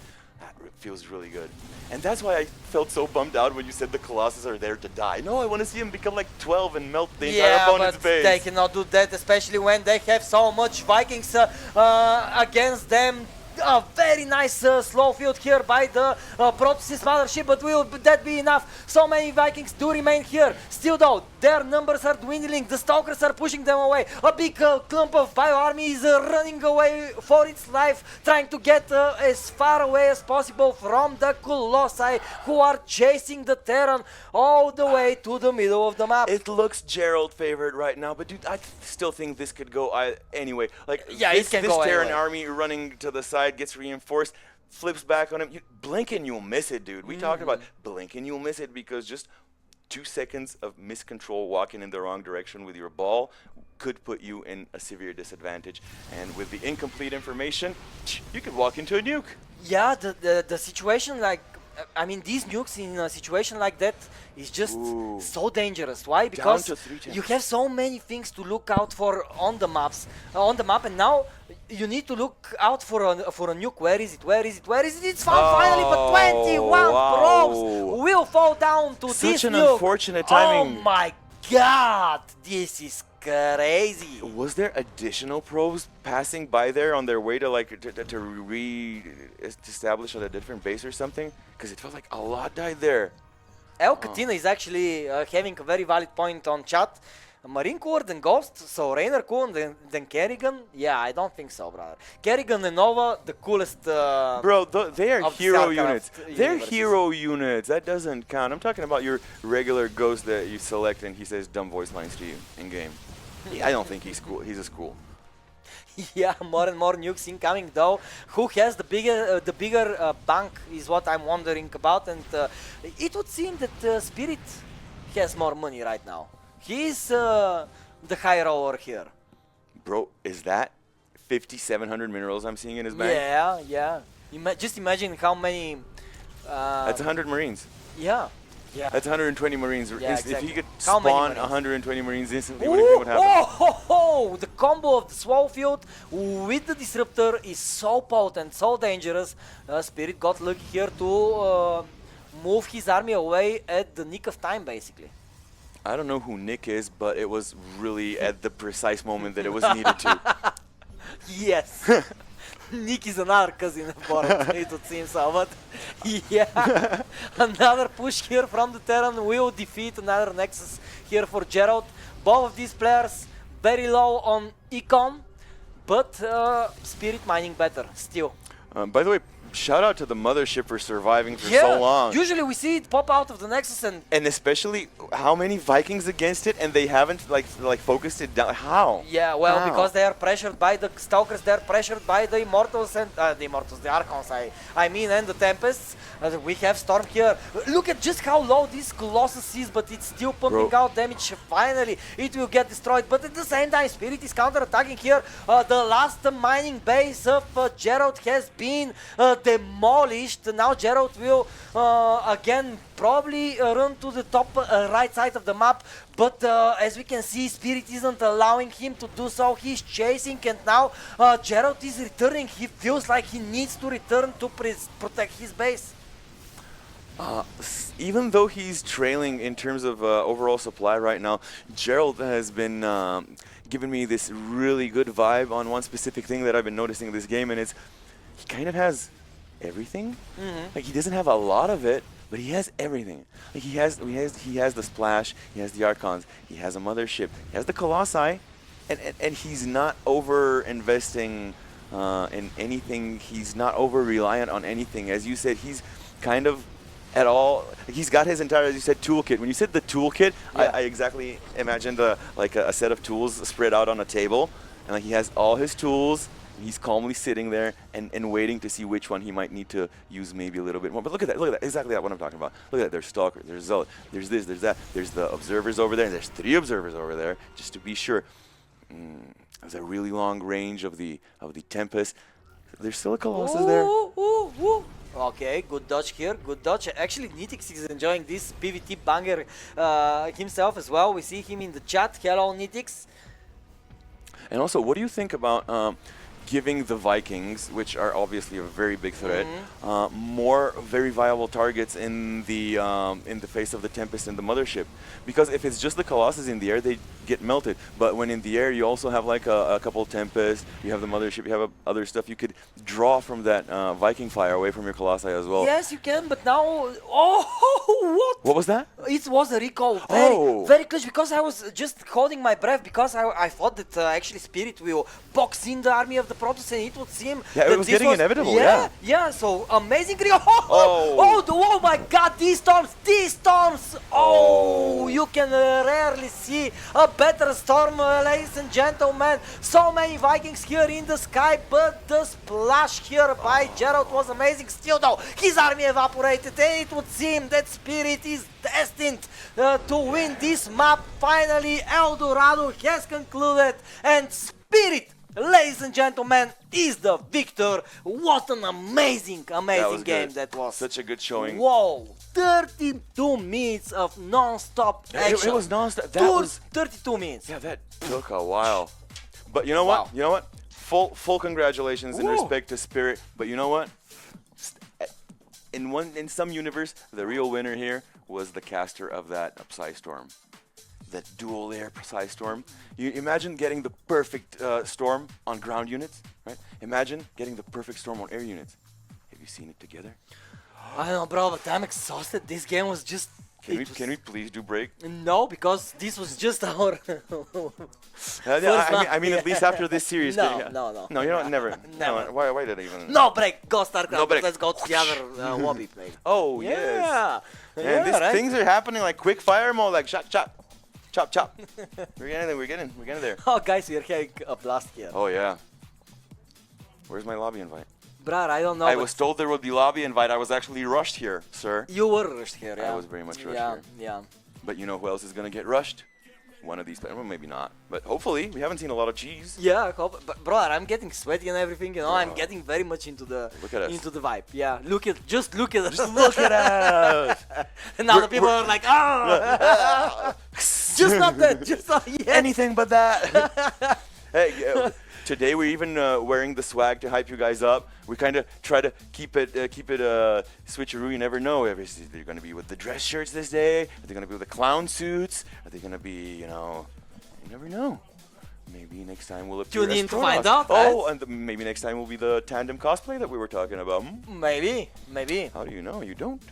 But no, you don't. The game, the lobby, has just ended. Ultra love. And the loading process has just now started. Ultra love. Ultra love. I ultra love this map. No, I don't. Why? It's so nice. It has this retro gaming vibe. Now, I'm not saying I don't like it, but if you ask me like what's a really cool map, like I wouldn't say like oh yeah, ultra love, like off the top of my head now. I'm not very familiar with it. It doesn't get played as much, so I don't have that much experience with like what to expect of it. Design-wise, it's really cool. Like the elements, the aesthetics of it, I like, but I don't even know what mechanics does ultra love feature even. Let's see. Looking around the map a little bit, I don't see no high-yield mineral fields. I see no blocked-off zones. But we do have some of these destructible debris from what I see here. Okay, yeah, alright, I'm going to make it a point to try to pay a little bit more attention to the map dynamics of Ultra Love here through this series, and it's a good one to do that because BVT is a very positional type of yeah, it is. It is, and we saw matchup. that on full display at El Dorado. Yeah. Any matchup that features the Terran is definitely a positional matchup because of siege tanks and like bunkers and stuff. But then the Protoss as well has got a lot of mechanics in units and like the Colossi walking up edges. Their siege is also very impressive and very versatile. So yeah, for a Zerg, of course, positioning is good, but the Zerg doesn't have units that like you gotta like a tank, you gotta siege them up on a high ground and like it's perfect. It's never moving from here because it's optimized. No, it's you have a bunch of lings, you can do anything with them, you can fly stuff everywhere. You know, it's more about explosive production and like an instinct and impulse rather than that much positioning. But here, yeah, that's true. That's true, Junk. A PVT here on this map with all this verticality, with all these tiny little corridors. Oof, the possibilities are endless. They are indeed. And I can't wait to see how they build. Because like, is this the standard? By the way, I'm not very familiar. Is this the standard way to wall off here? Because I see like at least 3 places you can do it in front of the first, and in front of the second, and you can do even a third wall off here. Yeah, this is the standard way. Of course, usually playing against a Protoss player, you don't want to let the depths easily inside of the main, as well as, for example, Stalkers easily inside of the main. So this is the best wall to start off. What was that map back in the day where some people figured out that you could have like a really big wall off, but it was like absurdly big. It was like 5 gateways or something that you needed to block it off, but you would block all 3 bases off and you'd have a full wall in. No, I can't It was a GSL map. Oh. And like some players would be putting like Zergs would be early gaming like creep tumors so they can get there and drop like 2 hatches, 2 evos, and another building to fully block it off. That was crazy, and the Sim Cities there, they looked insane. I think that leads me to think ramps are a little bit too standard in this game. I think. Like thankfully, recently they've been doing these wider ramps in some maps, which I really like because kind of engagements can happen on them very differently as opposed to like the tiny ramps like these that you can easily block off with. Like, see this one right here of the Terran. It's got like 2 supply depots and a reactor, and they're totally blocking it. Man, I'm just realizing now, Lambo being already in the lower bracket. Is there what lower bracket?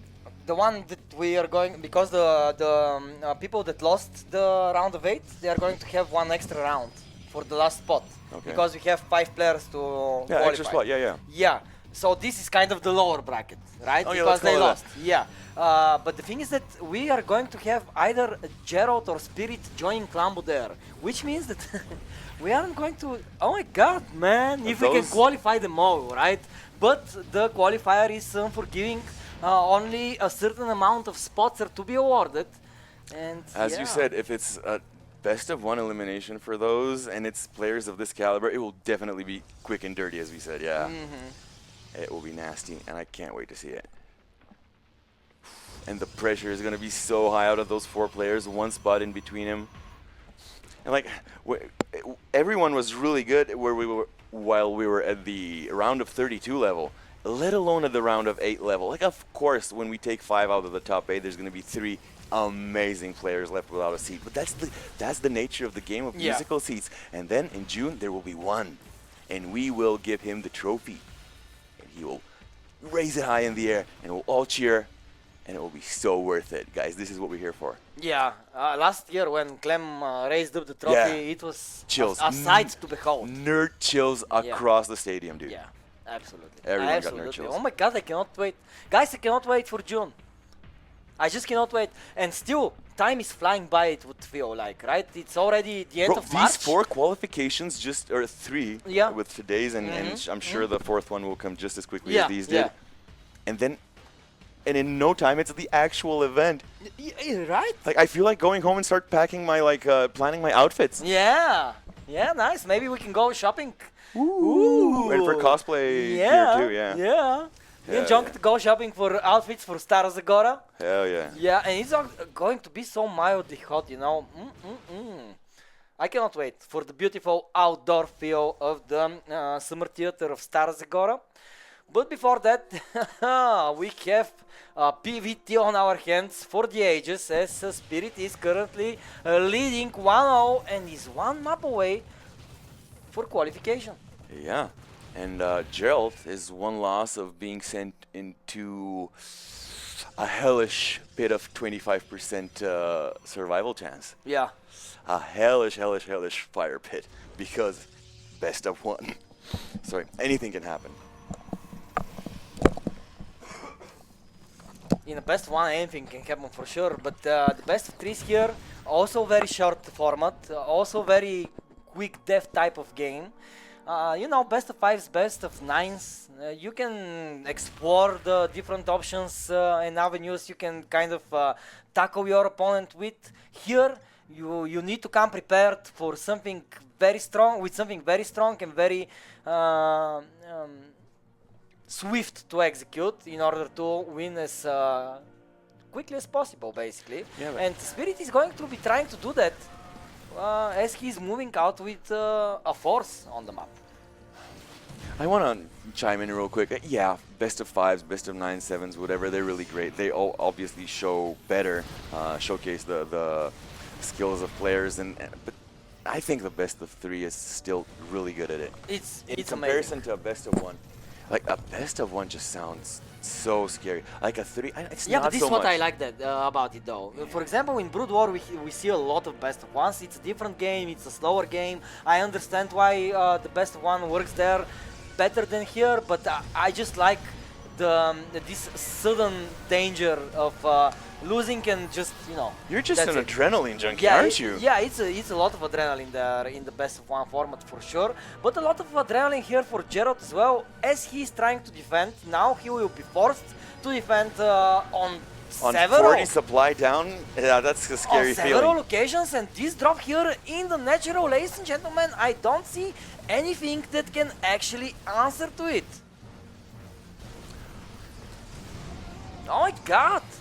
Gerald losing 25 probes. What? What a damage by Spirit.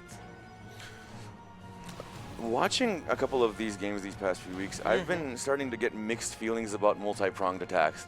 Like, usually by default, I think everyone, when you hear multi-pronged attack, and you're like, yikes, this is hard, you know, ooh, I'm scared of multi-pronged attacks because they are 2 places at the same time, that's hard to deal with. Ooh. But I've seen pros botch it, dude. I've seen situations where you'd try to do a multi-pronged, and you'd be so much better off just making it into a ball and slamming it into your opponent, because they get caught at the one side by his entire army, they get smashed, and then he goes to the other side and then smashes their other half, and suddenly the game flips like a blink and you'll miss it type of situation, Yeah. right?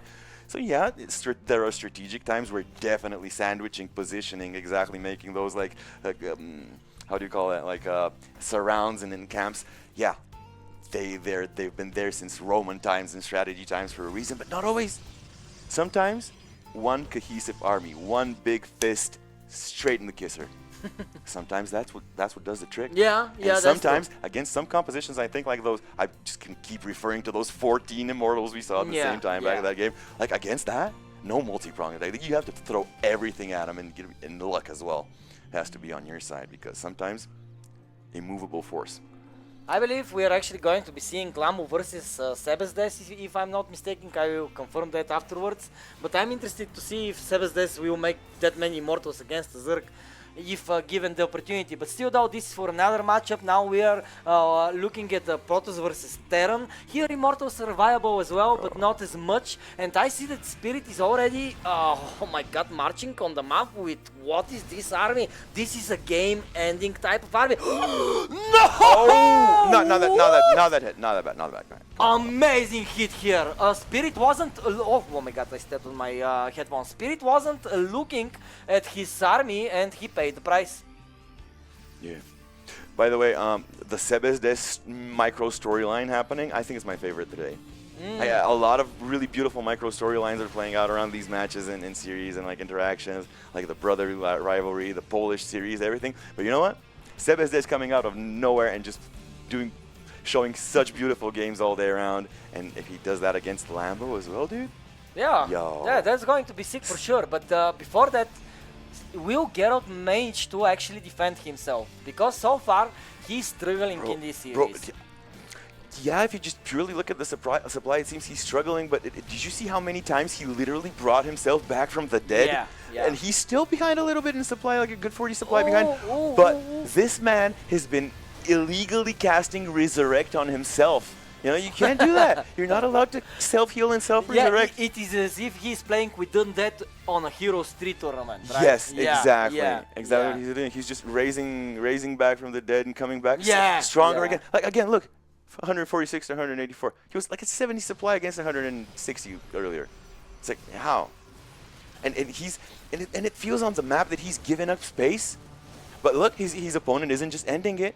Yeah, not only he's expanding behind that, right? He has a fourth base, there it is, now it will get saturated. Of course, the Terran will have a fourth base himself as well. He's actually adding another CC, so he will be ahead in bases in the near future, but before that, we have a 200 supply Terran against... Yee! This disruptor was nice. Gerald's production queue has been painfully empty, though. It's very clear that he is not in a very viable economic position to be able to overwhelm. So now he just has to play smart and find an opening, maybe exploit a mistake of his opponent. Yeah, but you cannot only defend, right? Yeah, you can't rely on it. Yeah, you're right. You are going to get overtaken, and we see Spirit is taking advantage of the positioning right now of the army of Gerald, and we'll drop with just a couple of units here, but again, it's enough to force away the workers, cause a little bit of lost mining time. At the same time, maybe attack through the other position here. This ghost was so near death. This ghost had a near death experience. Oh. Yeah. See what you did there. Yeah, wonder what type of stories he will tell. Well, I think we might hear them sooner rather than later, as this big drop is unloading on Gerald's main base. At the same time, Spirit is pushing the third base location as well. Is there enough forces here for the Protoss player to repel this attack from Spirit? It would seem that the answer to this question is a strong no, but as soon as I say that, two storms, brilliant storms, fall down on the Terran's army, and they managed to defend Gerald yet again, but the probe count is dwindling. 14 probes lost here. Still anybody's game, guys. Blink and you'll miss it situations all over the place. All over the place, yeah. This best of 3 feels like a best of 5, and we already just have seen one map from it, man. Bro, these guys are playing the crap out of this game, dude. Yeah, Their hands are on fire. Their keyboards are smoking. Their mice have been worn down to the plastic. You can see how much they want it. Bro. You can see how much they want to play against Cero, Maru, Rainer, Clem, and the others on the big stage in Stara Zagora. And this is it, ladies and gentlemen. This is the qualifying match, so this is where you should leave it all out on the line. I just got really positively inspired by what you said. It was so poetic and true and real. No, for real, dude. Like everything, I think the venue is great. Yeah. Getting together with our friends is great. Giving something to the community is great. I can list all these cutesy, nicey, feel-good things about what we're doing, but you know what? At the end of the day, without this passion and extreme performance that these guys are showing, this wouldn't be a spectacle sport. Exactly. It would be a bunch of nerdy dudes' hobby that no one cares about. But the pro, super high skill thing that these guys are doing that makes us all stare in awe and just comment and watch the streams, this is the magical element. This is the element X that makes this more than just like some spectator thing on the side of the road and just into like a community building. Oh my god, did you see this? The one. Thankfully it didn't chase him down, this disruptor shot. Yeah, but the body of this It ghost. flew, yeah. It got flung. Oh, 6 storms. 6 storms, dude. Sick. Oh, I really like, Smash. what is this blue element on the map? It's like a, It's it like, looked really cool. It's like a planet or something? yeah, it's like a vortex black hole type of Yeah, it thing. looks really cool. Yeah, black holes are usually kind of Cute. kill, for sure. But you're not supposed to see them like that. Scientifically not accurate. Yeah, that's true, but what is accurate though is that we have so many bases for the Terran. If we cover the mini-map right now or the other sides of the map, I would say that the red player is a Zerg, you know? Bro. It would seem like that. Look at So the play. many bases. Back to full supply, even supply. Gerald is consistently bringing himself back from the dead, dude. Yeah, but for how long can he do that? And For as long I as asked he you, needs, I asked dude. you that For as and I long said as he he's needs. 200 supply, bro. Yeah, exactly. For as long What? as he needs until he wins the game. Because that's Lambo.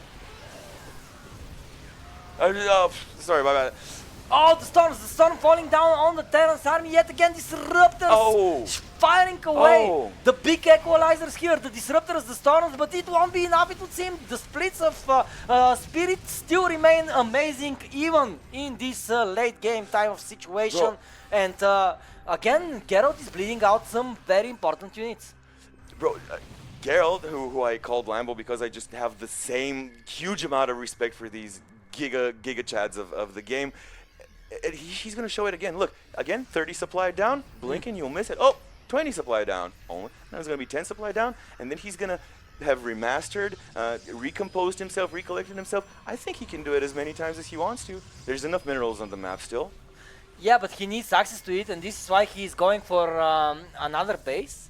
So if the Protoss can obtain the extra bases that he is reaching for right now, he will actually be in a good position. But this is way easier said than done, especially when we have such a mobile Terran on the map, such a Spirit. They already kind of have divvied the map up halfsies. There's not a lot of vacant mineral opportunities here remaining. Oh, this was so close. Yeah. Oh, another one. Oh. And Ooh. another one. And another one. It's really got cool. it. Bro, it's really cool to keep those disruptors on top of those ramps, because if he doesn't have vision, you know, you can kind of do some timing shenanigans on the disruptor shots on ramps. Man, I think that should be utilized more than it is. Oh! The splits are just beautiful. Disruptors are missing. They need to find that haymaker. They need to find that knockout punch, but just too good of a splitter Spirit is. And again he's showcasing that, breaching the defenses here of Gerald. Gerald trying his hardest, and again he will actually push back. Bro, he's not lying over. He's not rolling over, dude. He's not taking it. Gerald's like, bro. Nostra Beefs, thank you so much for the compliment, brother. We're trying. I know that our accents are probably not the easiest to listen to, but I'm super grateful that you're bearing with us as we are broadcasting this qualifier here with this banger of a game. Yeah, and if not, I'll call Borat back. So yeah. I mean, we will pay him a bit more, but still, yeah, it's nice when we have him on stream. So yeah, don't make me. enjoy it until we enjoy it, because. But yeah, I actually do believe that our cast is getting more and more better, just better. It's getting better, and I believe that it's like everything, practice makes perfect, right? I'm sure, like, within the next few years, I'll probably learn the basics of the game. Yeah, right? Yeah. I actually believe in you. You might. You actually might. Yeah. Right? Maybe in a couple of years. Yeah, at least 3, I think. Maybe. Oh, we'll dude. Guys, don't forget, Bellum Elite Stara Zagora 2028 is coming up. Oh, okay. Look at all these ghosts. Brother, I have been looking at an enormous amount of Terran armies splashing against Gerald, and Gerald somehow making it work. Bro, he's like that wall in Game of Thrones. Yeah. Yeah, the wall. The wall. The wall, yeah, basically. He's... But he's getting kind of demolished. No, every time I'm like, oh, but now, finally, and then it's not. And it's happened 4 times already. Yeah, but... where he's starting to take hits, and I'm like, okay. But he lost the bases that he needed to protect. Oh, yeah, the because top left now, one. Yeah, and not only the bottom right one as well. Because basically, right now, Gerald has only one mining base, and this is it. If Spirit somehow manages to breach these spots with the last remaining minerals, this will be it. GG. Still though, Gerald trying his hardest to hold on. He needs this army here to... Oh, the disruptors will find good shots. They won't. Now the arc here is amazing by the Terran. Terran supply is still supreme, and we see that the big sandwich will come, and the entirety of Gerald's army will get decimated, and Spirit will take the GG and will be our 3rd player qualifying for BGE Stara Zagora. Yeah. Well played, Spirit. Well played indeed. What an amazing series by him. 2-0 against Gerald of all people. Gerald, who is so strong currently. His form is so nice. He's on fire recently, Gerald is. And Spirit just went for it, and he came out on top in a beautiful macro fashion. Well played, well deserved by Spirit. This is not the last we will see today from Gerald though, as he will be waiting for the loser of next series actually, which will be Harstem and Jumi. So we are going to be having a Dutch-German derby. May I say that my money is on Harstem?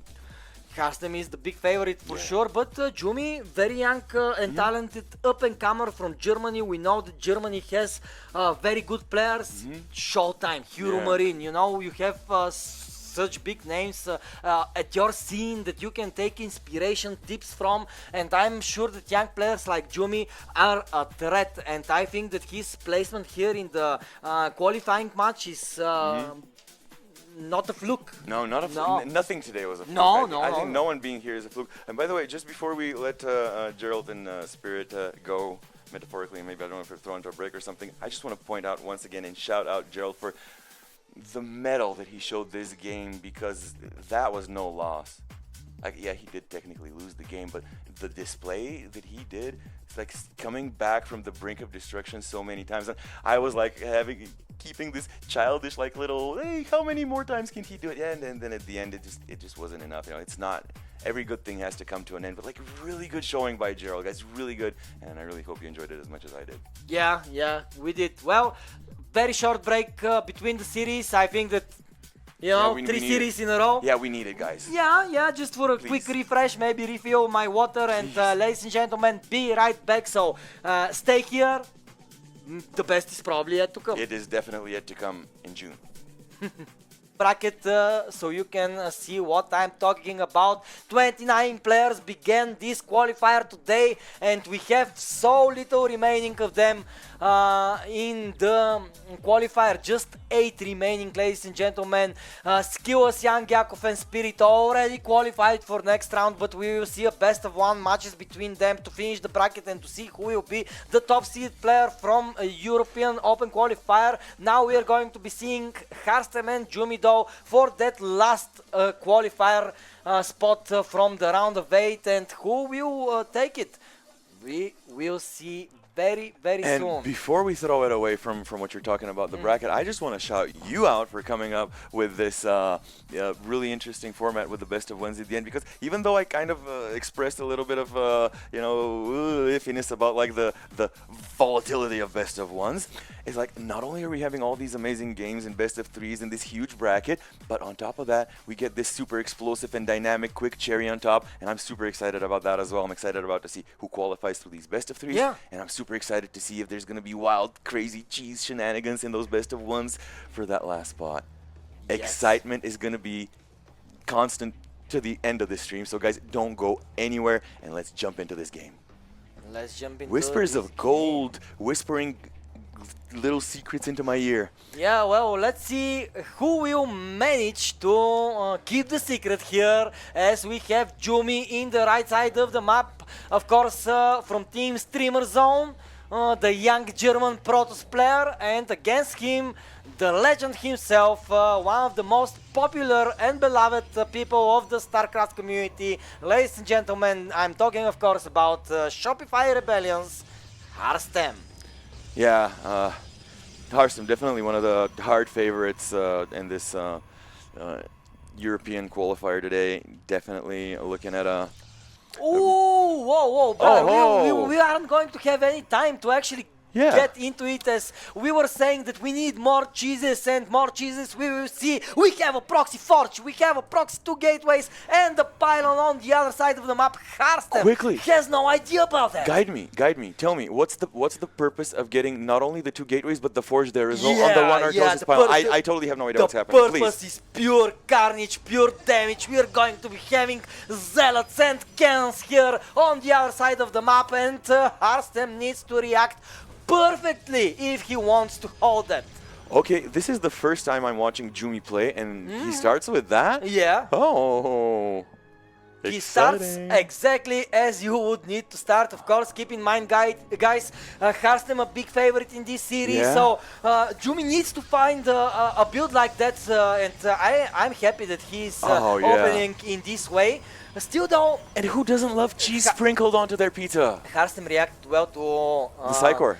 Yeah. And the SimCity. And the SimCity, because now he can actually chrono boost on depth and sentry, and this will be very helpful. But again, it is a dangerous situation, especially now when the cannons finish up. And they will finish up. What did he cancel on the inner side of those gateways? Was that another extra pylon building there? Yeah, oh my god! This will he get shouldn't have cancelled it. Oh my god! Oh, no. But the depth is out though. Okay. Oh, the sentry is just so close to being out, but it isn't. Oh my god, 2 more zealots coming here. Can Harstem actually recover from this position? More and more cannons being built here. But the pylon though, the pylon will finally get completed and it will finally get the sentry out. But oh, so clutch here. The shield battery killing this pylon. I was about to say that it will fall down for sure, but it won't, at least for now. Still though, the zealots breached the wall in. More and more cannons being added in. And I think that Harstem actually is in a very, very, very bad position right now, Jonka. Up until like 10 seconds ago, I was totally struggling to predict like who's going to come out on top. But yeah, as you're saying that, these cannons are starting to be very oppressive here. I think it's snowballing out of control at this point, dude. Oh my god. But then the batteries go... Bro. The batteries are very important right now, but these two cannons that are finishing up on the high ground, this is so dangerous. Like, how do you deal with that, Lo? How do you deal with that as Harstem? Oh, it's so difficult to deal with that. You need something extra as a technology, and this is why we see that Harstem is rushing towards But it's only minute Stargate. 3. There's no technology on minute 3. Yeah, but he's going to be trying to go for a void the ray. gateway's down now. Like, all of this is going to get wiped. Yeah. These batteries are doing so nothing. So far, so good. Keep in mind though, Harstem has 22 probes, Jumi only 14. Yeah. So if hey, Harstem... that's the cost of the rush, man. Oh, it's a proxy Stargate. Okay. He actually managed to both defend and do that and afford that. Oh, but Jumi will find that. Found though. it. It doesn't really matter though, Good does scout. Good scout? Yeah, because now he knows. Now he knows that he is going to be needing to react against the void ray. Forgive my lack of memory. Who are the players? GG, Harstem won. Okay. Yeah. That was it. As soon as I saw the last zealots dying, I was like, for sure, this is it. Entertain me for a second here. Yeah. Remember that game we saw earlier with the attempted cheese where it got scouted and it was insta GG because of the fact that it was scouted? Yeah. Well, what do you think would have happened? How differently do you think this game would have played out if this cheese was the forge and the 2 gateways, if they were scouted instantly just like that was? Do you think the outcome would have been much different? Yeah, we would have seen Harstem win. If you're Harstem and you're seeing if you for some reason magical you saw instantly when the 2 gateways and the forge, how would you have prevented this from coming to this? I would put a forge of my own, and by putting a forge of my own, I will try to, as Harstem did, he tried to neglect the probe of Jumi going up the ramp for as long as possible, and this is what you do. You seal the way to the main, and behind that you make your own cannons. So when finally the opponent breaches the wall, he's greeted by cannons. So this is how you can actually respond in a good way. But what Harstem did was very, very brilliant, because he didn't scout the cheese. He saw it as the probe was building the pylons. This was the first tell, and then he sees 2 zealots and a cannon, and this can throw you off balance for sure. But we just saw the experience of Harstem come into play. Bro, this is layers upon layers, because you remember, like, half an hour ago we were talking about the game of decisions, how in the early game so fewer decisions to be made, late game much more decisions to be made, much more. Yeah, but it depends on the early game. Even in the early game, even within like the confines of these lesser number of choices, did you guys just see the difference between a cheese and a cheese, a scouted one and a non-scouted one, and then the response to it? It's layers upon layers of micro decision making, and that's what makes this game the exact opposite of the card game war. Yeah. And that's why I love it. Yeah. More than any other game. Because that's decisions upon decisions upon decisions. Micro and mega decisions all coming into a factor. Like huge decisions. What race are you going to play? Are you going to off-race? Small, tiny decisions. Are you going to do a little extractor trick in the beginning? Are you maybe going to siege that tank 3 meters further back? Man, we're having amazing games today. Truly. Man, Jumi, I'm impressed by Jumi as well. That was super ballsy to go for that. Yeah. Yeah, it was very ballsy to go for that. Yeah. Commendable. And Amygdala seems like such a chill map for this next Padme Amygdala. Yeah. I saw this comment in the chat earlier. Ah. Very spot on. How's chat doing, by the way? I haven't alt and tabbed. Ooh, our chat is going well. Thank you, everyone in Twitch who's joining us. And this is only level 1, guys. I invite you to level 2 of this experience, which is in person, hot dog in hand, cold drink in the other, and the beautiful air in the national park. Some beautiful faces as well. Yeah. Yeah. Bro, can't wait. Can't wait. And what else I can't wait for is to open up this production tab and see what's cooking in this mirror match. Pretty okay. Next is being started here for Harstem. Harstem eats cheese for living. Yeah, he showed that. Yeah, I think he displayed that perfectly. Okay, there's definitely very different approach to this early game with these two players, which is really exciting. Most of these mirror matches that we've seen so far have been going neck and neck in terms of build order, at least up until minute 3. Whereas here, even before minute and a half, we see very drastic differences in the way that these players are approaching their early build order. So Harstem obviously going for the more economically viable build. The earlier you get your expansion, obviously, the more you're going to be able to get ahead economically. And this is what you do as a favorite, right? You try to establish a bigger economy. You are more of a defender yourself because you know that you can react better, as Harstem just proved that in the previous game. So it's not surprising that he actually goes for a second base. And now it's up to Jumi to actually force the issue. Yeah, it is, and it's really weird that dynamic of like just be as greedy as you can, have as little army as you can until the last moment that you need it, and just defiantly and boldly look at your opponent across the map in the eyes and be like, what? What you gonna do? I'm droning. Oh, I hear the sound of those crackling minerals. Oh, why don't I even put a third before my, spawning pool or whatever? Ballsy stuff like that will get you ahead economically. And if you can survive for it, then it's a mistake to not do it. So yeah, I'm always, I see someone getting an early base, hell yeah, I'm all for it, unless he dies. Yeah. Thanks to that. But if he doesn't die thanks to that, because of that, win is a win. Yeah. Earlier base is an earlier base. And in the end, this game is all about money. Because every unit costs money, every decision costs something, man. It's got to cost it. Yeah, capitalism, right? Yeah, it is. At bottom line, everything's minerals, bro. Yeah, and gas. Yeah, and gas. Yeah. Oh my God, bro. Actually, we have a deviation in the technology choices. We see that Harstem went for Stargate. Actually, he's going to. Bro, why do you think Jumi is holding his sentries in his mineral line? Just using them for scouting, nothing else. They're like in the mineral. But Jumi, though, he actually went for the robotics facility. Are you getting a little bit of laggies? Yeah. I hope that gets resolved quickly. I see it on the screen, but I hope that the players aren't feeling it. Okay, maybe if they need a pause, we'll do them. But anyways, ooh. The Warp Prism is already out. I want to see how Jumi's gonna utilize that. Okay, I see here. Exalted has that. Were you worrying this is because of you? Yeah, I was worrying, but hopefully. No, I doubt it. I've seen you do that before. I don't think. Don't be so hard on yourself, Exalted. I don't think you would cause lag. Yeah, you would be surprised, brother. The first 4 years of the Bulgarian StarCraft League. Oh my God. Yeah. It was so good that we had such a passionate community to kind of put up with my crappy laptop back in the day.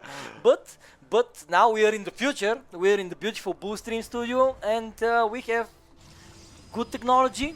Just maybe a little bit of an internet spike, but hopefully it's already back to normal. And since we didn't receive a pause, I think that the players were okay, so this is basically the only thing that matters. Now though, Jumi is here with a big army, his Immortals are here as well as his War Prism, and Harstem, yes, he did achieve a better worker count, but now he needs to be very careful in how he protects his lead, as already 13 pros go down. Jumi is here with a very strong army. The Oracles are trying to flank, but the Stalkers of Jumi are already in position and they won't allow a backstab type of situation here, as Jumi is actually going deeper and deeper into the territory of Harstem.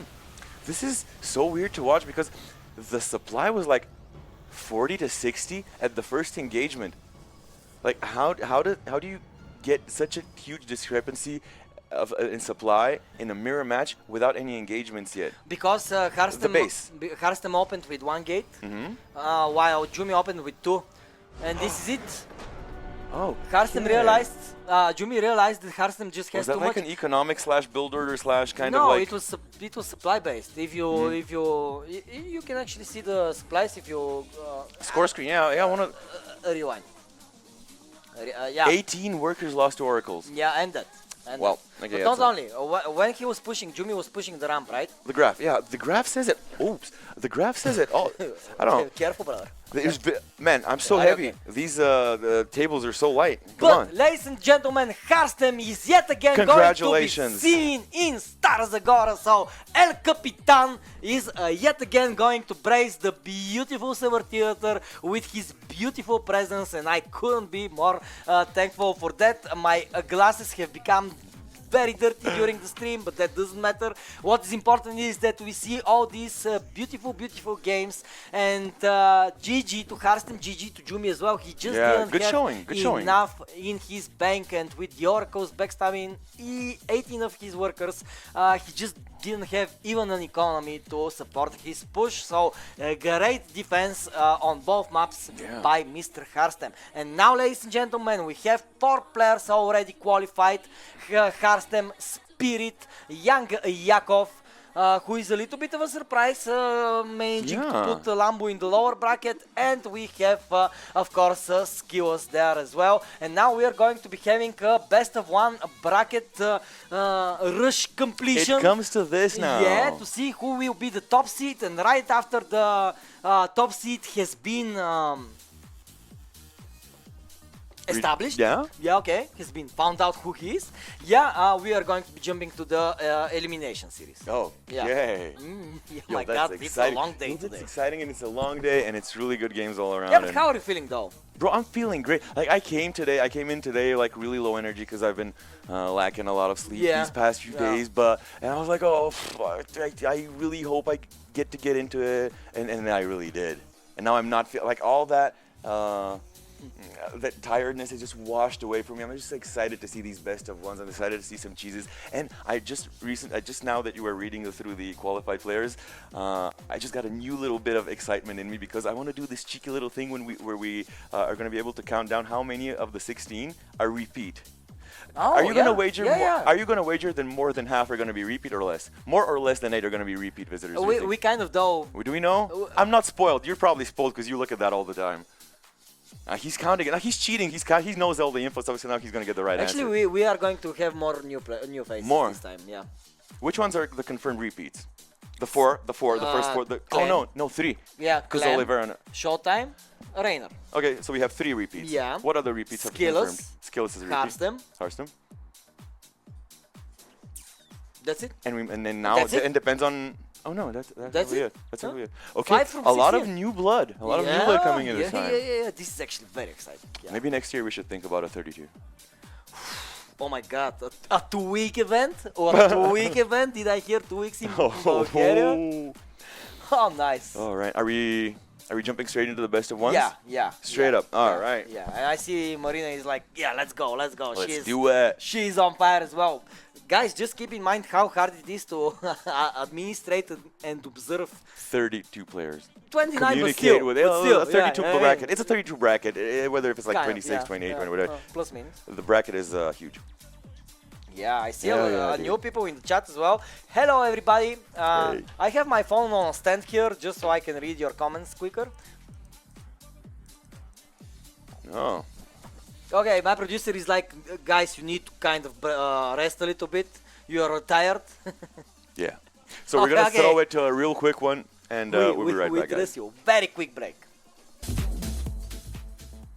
Alright, ladies and gentlemen, we are back. We needed a short break just so we can confirm the scheduling, as some of the players really need to play right now, and we decided to give them the chance to go for the lower bracket matches first, as most of the players in the lower bracket really reached out to us if we can broadcast them right now, and we said yes, of course. So that means that if we can just quickly see the bracket, that means that actually the semi-finals here for the seeding are going to be played off stream while we are playing the first lower bracket match. Probably we will stream the final. We will see if the players can wait that far, but we are going to be starting right now with Lambo and Sebes, which is going to be an elimination match.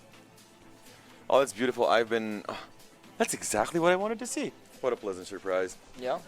Lambo, Giga Chad of the Giga Chads, and Sebes, the guy who I had no idea who he was until yesterday, and now I'm his #1 fan. Amazing matchup. I'm cheering for both of them equally right now. Alright, so ladies and gentlemen, we are getting into the deep waters right now. Yeah. 3 games in the lower bracket to see who the remaining player will be. And a ZVP at that. Such a majestic, beautiful alien matchup with nothing human about it. Yeah, and I actually see that the timer is going. So, ladies and gentlemen, Lambo and Sebes, this is going to be the last series for one of them. Who will be the victor remains to be seen. So, I would happily see the comments in the chat with your predictions, of course. Whispers of Gold, map #1, Zerg versus Zerg versus Protoss. Let's go. Alright, we might need a... Zerg versus... Oh, it's... okay. What happened here? We need to remake. We need to remake the lobby. Alrighty, easy peasy. Our admin will take care of that, but... and we'll take care of filling up 30 to 60 seconds with with very our useful information. Oh, dude. Guys, let me share my pain with you guys. See this? See this? Yeah. Every time I move, it does this. And then I go like this. Yeah, just a second. Just a second, because we have an actual question in the chat. Let's do that. That's much better. Are those Roman ruins in the town of Stara Zagora real or a recreation? Everything is real. Stara Zagora is around 8,000 years old. It is an ancient city. We have Thracian architecture remains there. We have Roman architecture remains there. So it's a beautiful historical city. The history museum is super nice in the city. Yeah. And just imagine in this old ancient city having an outdoors StarCraft 2 LAN event. That's like all sorts of mixing the new with the old, the I mean, ancient it's with the incredible. modern, Guys, the human with the alien. Just get your ticket and come to Stara Zagora. You aren't going to regret it. Yeah, you're not. I can promise you that. Or your money back. I can promise you that. He'll give you your money back, guys, so it's fine. Or that. Yeah. So it's basically free, even if you enjoy it super. Then you can go up to him and like, well, it wasn't that great, and then you both get the great experience, and Exalted will reimburse you for it. Sounds like a deal to me, dude. Yeah, okay. I understand. Tiny. Lambo needs to relock. StarCraft 2 is a little bit buggy from time to time. Yeah, we get that. But once you relock, once you restart the PC, SSDs we have nowadays, so the restart is kind of quick, you know. So very shortly we would be having the game. More time for Sebes to think about what type of an approach he would like to use against Lambo, as Lambo is the clear favorite here. Yeah. All right, there we Wow, go. that was We are getting into it. Where are we? You gonna click that? I will click that. You gonna eat that? I will accept it. Yeah. Awesome. Yeah. I'm not going to be playing high and mighty today, you know? Yeah. Oh, dude. Such a bummer that there was, like, especially here at the end, there's so much good games. Like when our colleagues were like, well, should we put these games off stream or these games off stream? Because like you can't stream all night. I'm like, no. Now I want my to games. stream. It's like they're encroaching on my most sacred. And I'm like, don't put your filthy paws on. It's our games to cast, our fun to have. Yeah. No one's taking that away from me, dude. I support. Dude, if I have to Man, stay here even until the microphone is kind of Bro, protesting. look at that. Look at that. I put it up here, and it goes limp. Okay, we have a little pause here. I think the host... What is happening? I cannot see. Something about the overlay. Okay, yeah, I see. Sometimes the overlay bugs a little bit. It has happened to me as well. Just blurred things. So actually we are going to have a different admin for this lobby just to check out if this fixes it. But guys, if you're wondering why we are delaying the start, a little bit of issues on Lambo's side with the game, but it is something to be fixed via basically remaking the lobby until it's fixed. Basically, that's this very the brute forcing. yeah, kind Just of. keep kind remaking of. the lobby. Yeah. RMK. Oh, boom, it works. Yeah. It's like that one strategy. You guys all know how it goes. Yeah, that one strategy, if it doesn't work with money, it works with more money. No, I was Yeah, talking it's about kind of the the Ripper, Gaga. But Yeah, that no, one's that, also a good that strategy. is 2D. Bro, you just hold my mic. Come on. Oh, that's so much better. Finally, guys, I can focus all my attention on you and invite you in June to Stara Zagora, where we're gonna have a blast. I know it's already annoying. Like every week, I say that at least 3 times. Like it's like the first time. And by the way, did you guys know? Yeah, of course, you all know, but I just need to drill it in. I need to drill it in every time I see you. I'll keep saying it until June. Oh, and we're in game. Are we though? Are we though? Oh. I believe we are, and ladies and gentlemen, we have the game loaded, and inside of it, we will find the Zerg base of the Shopify Rebellion player from. Okay, that was a pun. I thought that was an early shenanigan. Germany. This is Lambo. Sorry about talking over your intro, but I saw a probe leaving super early, and I was like, oh, shenanigans is happening. Crazy cheese. But no. It's just a pylon. Oh, and production is adjusting my mic and fixing it for me. Thank you. Bullstream, you guys are just so great. The lights, the camera, all good. And the players, they're bringing the action. And me and Exalted, we're not bringing a whole lot, just our beautiful voices and his insight and my witty repertoire. But you know what? I'm very excited to see a gateway. I'm very excited to see a hatchery here. Actually, I think we didn't do the intro for the Protoss player. So, ladies and gentlemen, in the top left with the yellow, we have the Czech Republic representative here with the yellow probes. This is Sebes.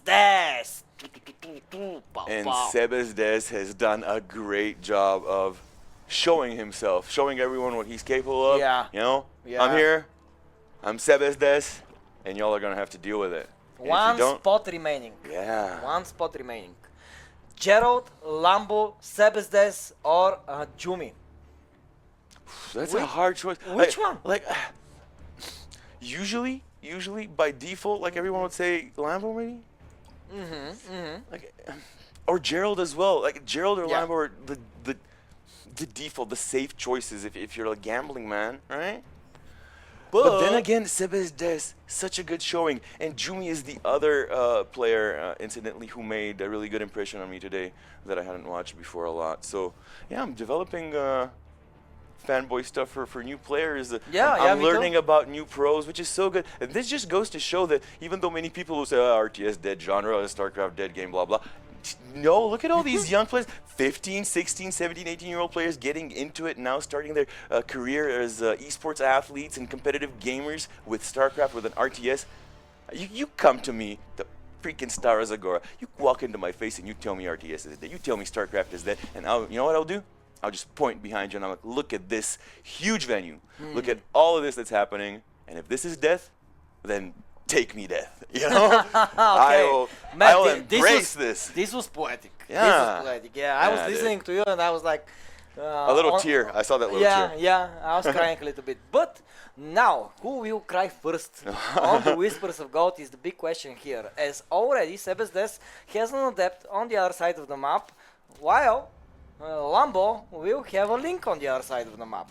Of course, a link here, not going to do any damage whatsoever, but scouting, being a little bit annoying, this is what they do. It's their modus operandi or whatever. Man, but I see so much trivia about Stara Zagora in the chat though. This is so cool. And it's a city that you can actually talk a lot about.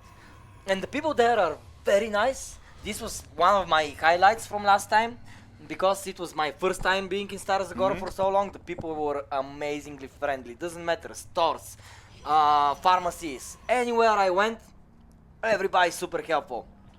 I love cities like that, with people that are super friendly. I think we all How do should you be think that happens? friendlier. How do you think like one city becomes like super friendly? Because, for example, it's a smaller city, right? People probably know each other more, they greet each other more, and I think this develops a connection. For example, I live in the capital, right? It's a bigger city, but at least in my neighborhood, around my blocks, I try to say hello to everybody. I try to get to know new people That's that I less see. and less common nowadays, you know, because I of all think it these should be more mega cities. So you're of the opinion that these mega cities that most of us live in are kind of slowly robbing us of our, But warmth and humanity and empathy. It's up to us to keep it, though. Yeah, it's it up to is, us to keep it it is. going. Yeah, and for example, when somebody doesn't say hi back to me, instead of me being like, "Oh, this guy doesn't say back to me," and being angry, just I say the next day hi again, and after This the just third lit time, up. they This do just respond. lit up a light bulb because I recently moved and I'd lived all my life in my previous apartment building and I knew everyone and everyone greeted me and I greeted everyone. I grew up in front of them like a kid, and now suddenly I'm thrust into a new neighborhood, new building. I don't know anyone, and just the other day I met my neighbor and I just kind of like, hey, I started talking to him. Hey, what do you do? What do you do? You know, if my music is ever too loud, please don't hesitate to come knock on Aw. the door and that type of thing. I hope I'm the new guy here. And he looked at me like, what? And I realized in the way he looked at me, like, people aren't like that. People just kind of tend to keep to themselves a lot more nowadays, right? So yeah, I'm glad me and you embody these old school values of like neighborly kindness. Yeah, That's really good. I That's think really this good. is very important, and I believe that this topic gave us just enough time until the game picks up some Ooh, speed. double Archon drop. And Sebastes is going to Oh. push with the double Archon drop. It's a very safe tactic to go for, of course, if you don't lose the Archons. But Archons can be great damage dealers. Oh my god, one of them got so low. Oh, the Queen interception here. caught. Oh my god, it will be How did- so oh, expensive. was that So expensive. The recall was instantaneous, but not fast enough. That doesn't make sense. And keep in mind that this is a big investment, because 2 Archons is This early? 300 gas, 100 minerals, plus the War Prism. And the shuttle was, the War Prism was lost too. 250 more, so, oh my god, this Maths is on bad. stream, yeah. Yeah, Good luck. Good luck. yeah. I'm not even touching that with a 10-foot Yeah, pole. yeah. I'm risking it right now. Yeah, I told you, this guy's an adrenaline junkie. He's willing to do math live on stream, bro. All right, let me. Ooh, how is it minute 6 and already we have so much high tier research? We have 2 Immortals building at a time. We have Psy Storm done. We have High Templars building. We have Charge. Like all of the things. He's doing all of the things. He's like Shiva with the 6-armed goddess of like doing things in StarCraft. Damn, dude. These guys are playing out of their mind. They're bringing that element X, that factor of wonder and esports glory to this. And look at the numbers. Yeah, Just so look many at Roaches, the so many numbers. It's the Ravagers Ravagers. Yeah, I was talking mostly about the Ravagers because Roach is a little bit of filler, but like, have you seen something get hit by like 8 corrosive vials at the same time and survive? 'Cause I haven't. nah, no chance. But so many Immortals here, more and more upcoming. Sebastes is going to be using his signature Immortal unit here in bulk, but will that be enough? Lambo's army is here. Lambo's army is swarming on top of the Protoss side of the map.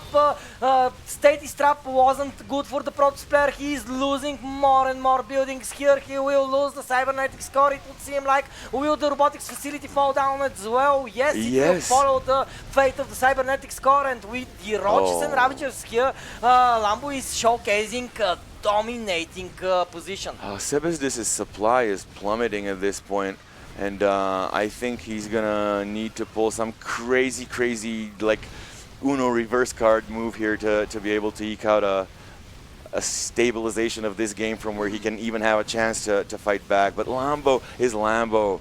That's what happened earlier to me. I was seeing strong gameplay. I was like, hey, that's Lambo for you. You were watching Gerald. That's exactly because like today when I was looking at today's bracket, it's like, yeah, it's Lambo, dude.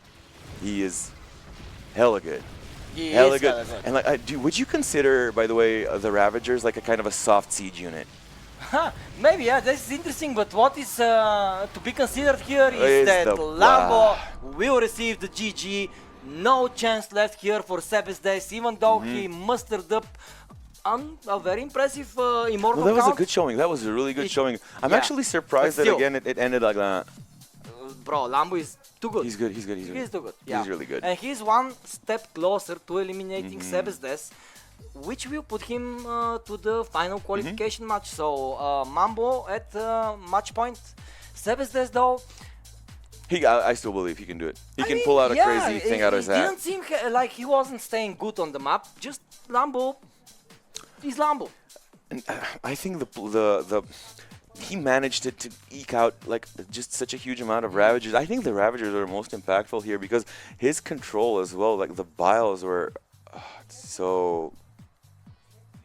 Oh, are we not? Have we not left the game? I'm not in game. What are you talking about? YoungYakov won against SKillous in the best of one. Wow. Nice. Oh, Yeah. wow. That's wow. actually interesting. Can we watch that? Okay, I accept it. Okay, so both of us are in the lobby now. We are waiting for the players, Are they there? and we're Oh, they're there. they're there. So Okay, we're so waiting. We're waiting on the only for observer. admin. she can find her way to the lobby, right? She's literally carrying. Just kind of right click, join game, and you're there. All right, guys. In the meantime, let me tell you about Stara Zagora. There is the observer. Oh, there she Yeah, is. All nice. right. Let me All not right. tell you about Stara Zagora again in that case. And let me tell you about this beautiful map, Frostline LE, that we're going to be jumping into. But before that, hold your thought because we have a question in the chat. Oh, let's Who do is it. going to be in Stara Zagora? Well, ladies and gentlemen, we have an incredible lineup. Zero, Rainer, Clem, Showtime, Maru, You can stop. Ryunk, You can even stop it. Maru, Ryunk, Zaun, Rex from Taiwan. We have Harstem, SKillous, YoungYakov. You're just showing off like 3 of these names were totally enough to get me to Who go. am missing? Harstem, SKillous, YoungYakov, one more. Spirit.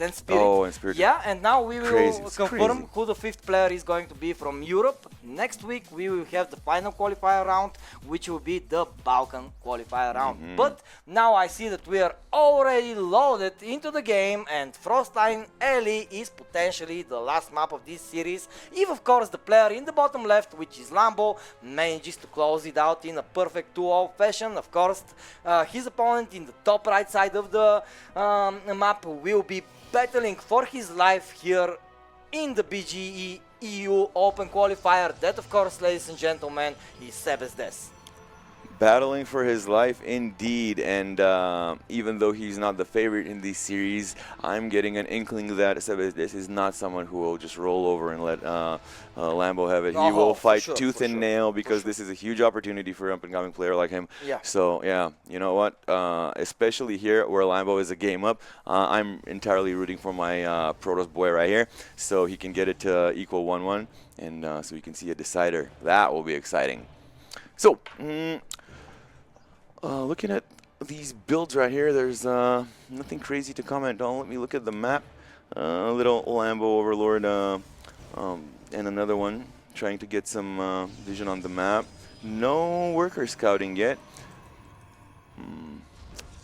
Any tells that you can see from what we're gathering right now, Exalted? Yeah, everything is super standard, brother. In this part of the game, in this part of the tournament, it's a little bit hard to imagine somebody going for a super risky opener. Still though, they can work, but I would assume that both of these players are going to be trying their standard way of play just because they feel most comfortable with it. So I would expect that Sebes will open up with the Stargate, of course, and we will have the very normal type of game. Of course, it remains to be seen what Lambo wants to do as well, because he can always put the pedal to the metal, right, and go all in. Normal game does not only include starport openers though, right? Mm-hmm. I can see like a Twilight or a Robo opener just being just a standard. You Yeah, kind of nah. always get all Yeah. all 3 buildings. Just the order you get the first Nah, ones. you need No? the Stargate. No, You need it? Yeah, You need you it? need it. Okay, if the Protoss player says it, then I'll Yeah, accept it. I mean, it's just too good. It gives you too many options. First of all, Oracles can snipe drones. Mm-hmm. Secondly, they can defend base against links, which is basically what the Zerg player has in the early stages. So even if you go for a super quick third base, you can defend it with the Oracle. So are you technically saying that building a robo before the Stargate is in 10 out of 10 times a mistake? It's not a mistake, but it really it's not a standard game. Then you kind of need to be pressing with the robo. You need to go look for damage as soon as possible. All right, true. Yeah, I see that. I see that. Otherwise, you're doing that thing that we talked about. Like, you have army and you're not doing anything with it, so then you're wasting missed potential. All right, I see what you're saying. Stargate wins you the map control as well early on, so I don't see any reason not to go. Stargate, it feels like, from the way you're explaining it to me right now, that it doesn't stagnate. Yeah? Yeah, it doesn't stagnate. It just, you can get something out of it even if there's nothing to be gained that much. Like, there's no huge fight, there's no aggression or something. At least you can go, as you said, kill a few drones, bring his economy back. So yeah, all right, I'll agree with you. See, I'm learning so many new things today, dude. Yeah. And about Stara Zagora, about cooking, about build orders. About neighborly relationships, love and relationships. Yeah. It's very karma. Yeah. All right. It's vibes, basically. It's good vibes on. Good vibes all around here in BGE streams and local events, guys. Make sure to come and feel them. And we have more oracles in development, so one was not enough. There can only be at least two. Oh, and gateway explosion. How many more gateways do we think? Right now we see the transition towards the ground army, and Blink will be the tech choice here for Mr. Sebesdes. Blink, of course, making the stalkers all that more dangerous. And Hydroden. Is that Hydroden that I'm seeing? No. I need to get my glasses. Yes, yes, please. I know it's getting late. It is, but by the way. Bear with me, brother. Yeah, all right. We have a Roach Warren. The Roach Warren here is a very good choice against the Protoss player. Roaches are heavy, tank units, they hit heavy as well. So for example, against Zealots, against Stalkers, against Archons, Roaches are okay.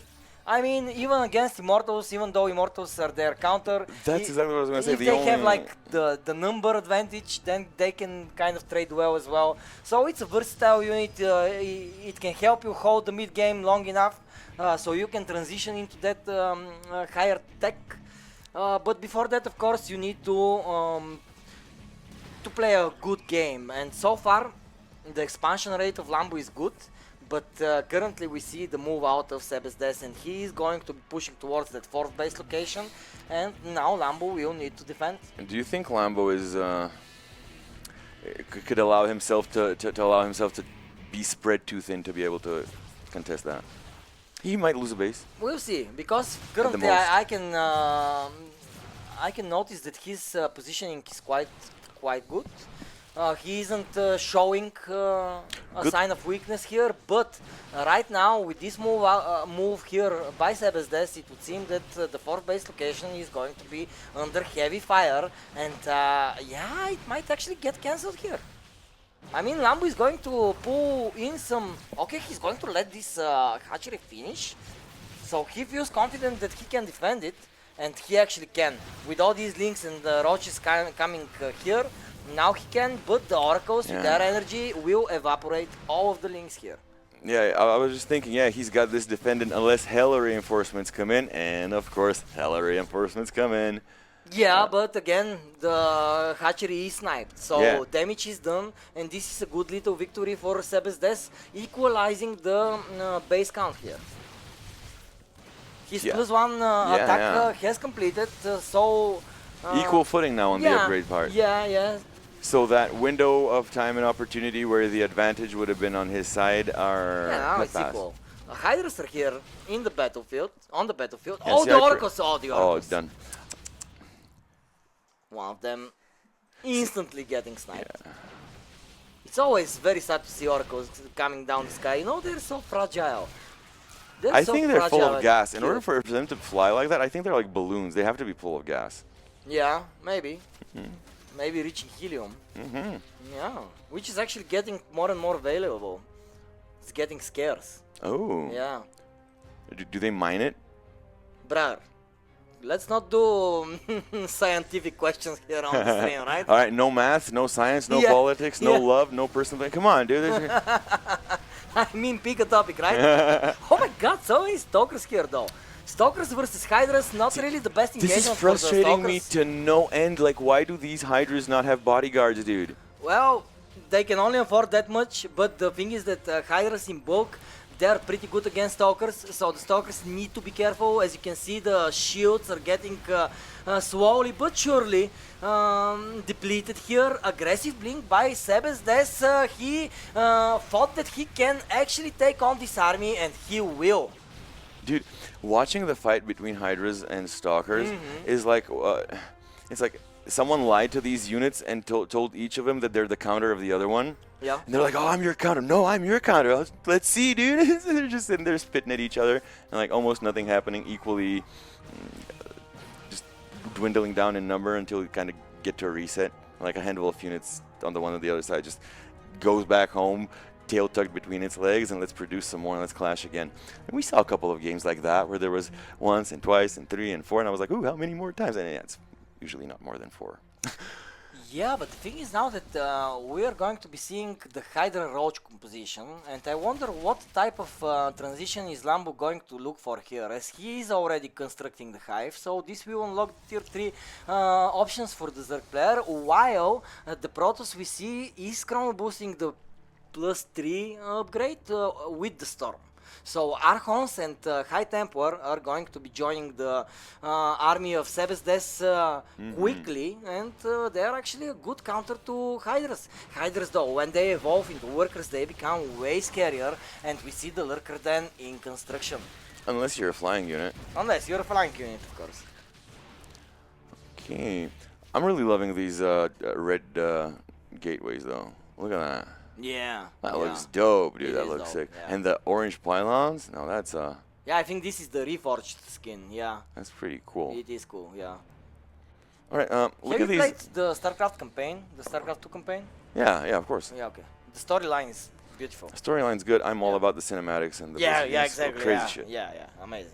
Seeing Kerrigan battle. Yo, yeah, all of them. Yeah. I think the Artanis legacy. I stuff. think the legacy of the Void trailer one with the probe summoning the pylon and then stuff getting warped in. I Yeah. think that's the nerd chills I had. Like most people got the nerd chills when like the Archon was fighting the Ultra, but like mine was exactly when the pylon finished and suddenly the outnumbered Zealot was like, "Yo, here's my homies," and they just spawn it. Oh, nerd chills. What Even a right run now, I by. got them again. So many zealots streamlining to the main base actually. And look at how cool this is. These zealots streaming into the Zerg base is literally recreating almost that thing that I was telling you about. Kinda, See, yeah. this game is so connected with its lore and with its situations. Like, and it was really cool because you could see like the actual units from the game actually fighting, but seeing them from like a really cool 3D, nice point of view. But it's still the same stuff, and they're doing the same things. You know, probes building a pylon.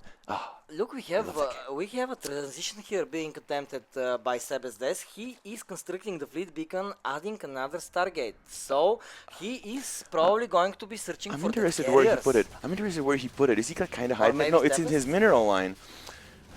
I guess he can't expect to like keep it a secret for line. It's not even that important for him, maybe. But I'm impressed how Sebes is actually holding his own on this map. The battle a little while earlier with the Hydras and the Stalkers, so many wild blinks forward, right, and he managed to clean that up, while behind that managing to secure 2 robotics facilities, pumping out 2 Immortals at a time, plus now adding a 3rd Stargate and 2 Tempests. Now that you put it that way, yeah, what Exalted's trying to say, guys, is that probably any lesser Protoss would have fallen apart at least 3 times and not have gotten even to this point of the game where Very he has impressed by Sebes. The Czech Republic Protoss is just impressing me all around today.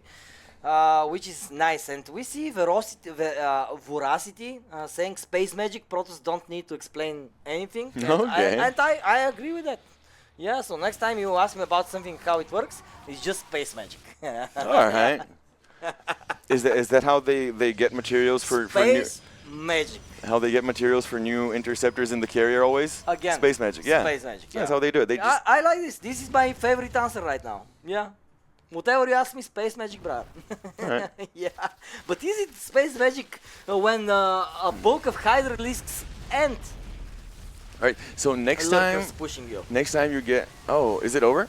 Well, I don't know, but the lurkers are pretty dangerous. Yeah, with that many lurkers, it Yeah. could be instantly over. You just walk over their spikes and it's a GG. Yeah, you really need the Tempests right now. The Tempests will be good against these lurkers, but how many lurkers are on the battlefield right now? We have 14 of them pushing here, pushing through the center of the map. We see that Lambo is trying to go for base number 4, and he's actually attacking very heavily there. 17 workers will fall down. The storms on the main army work good enough, but the creep, the lurker spread is just too good right now, and these storms are missing, and the lurkers are with their upgrades right now, so they are feeling very confident on the map, and Lambo is actually in an amazing position right now. But the Hydras fell down, and now the Tempests can kind of push back the lurkers finally, and his base remained, so Sebes still in the game. The lurkers, of course, are really great, but I think they're really easy to bully. Yeah, okay. Yeah, they're bullyable. Yeah, they are bullyable. Bullyable. You know, new words here on stream.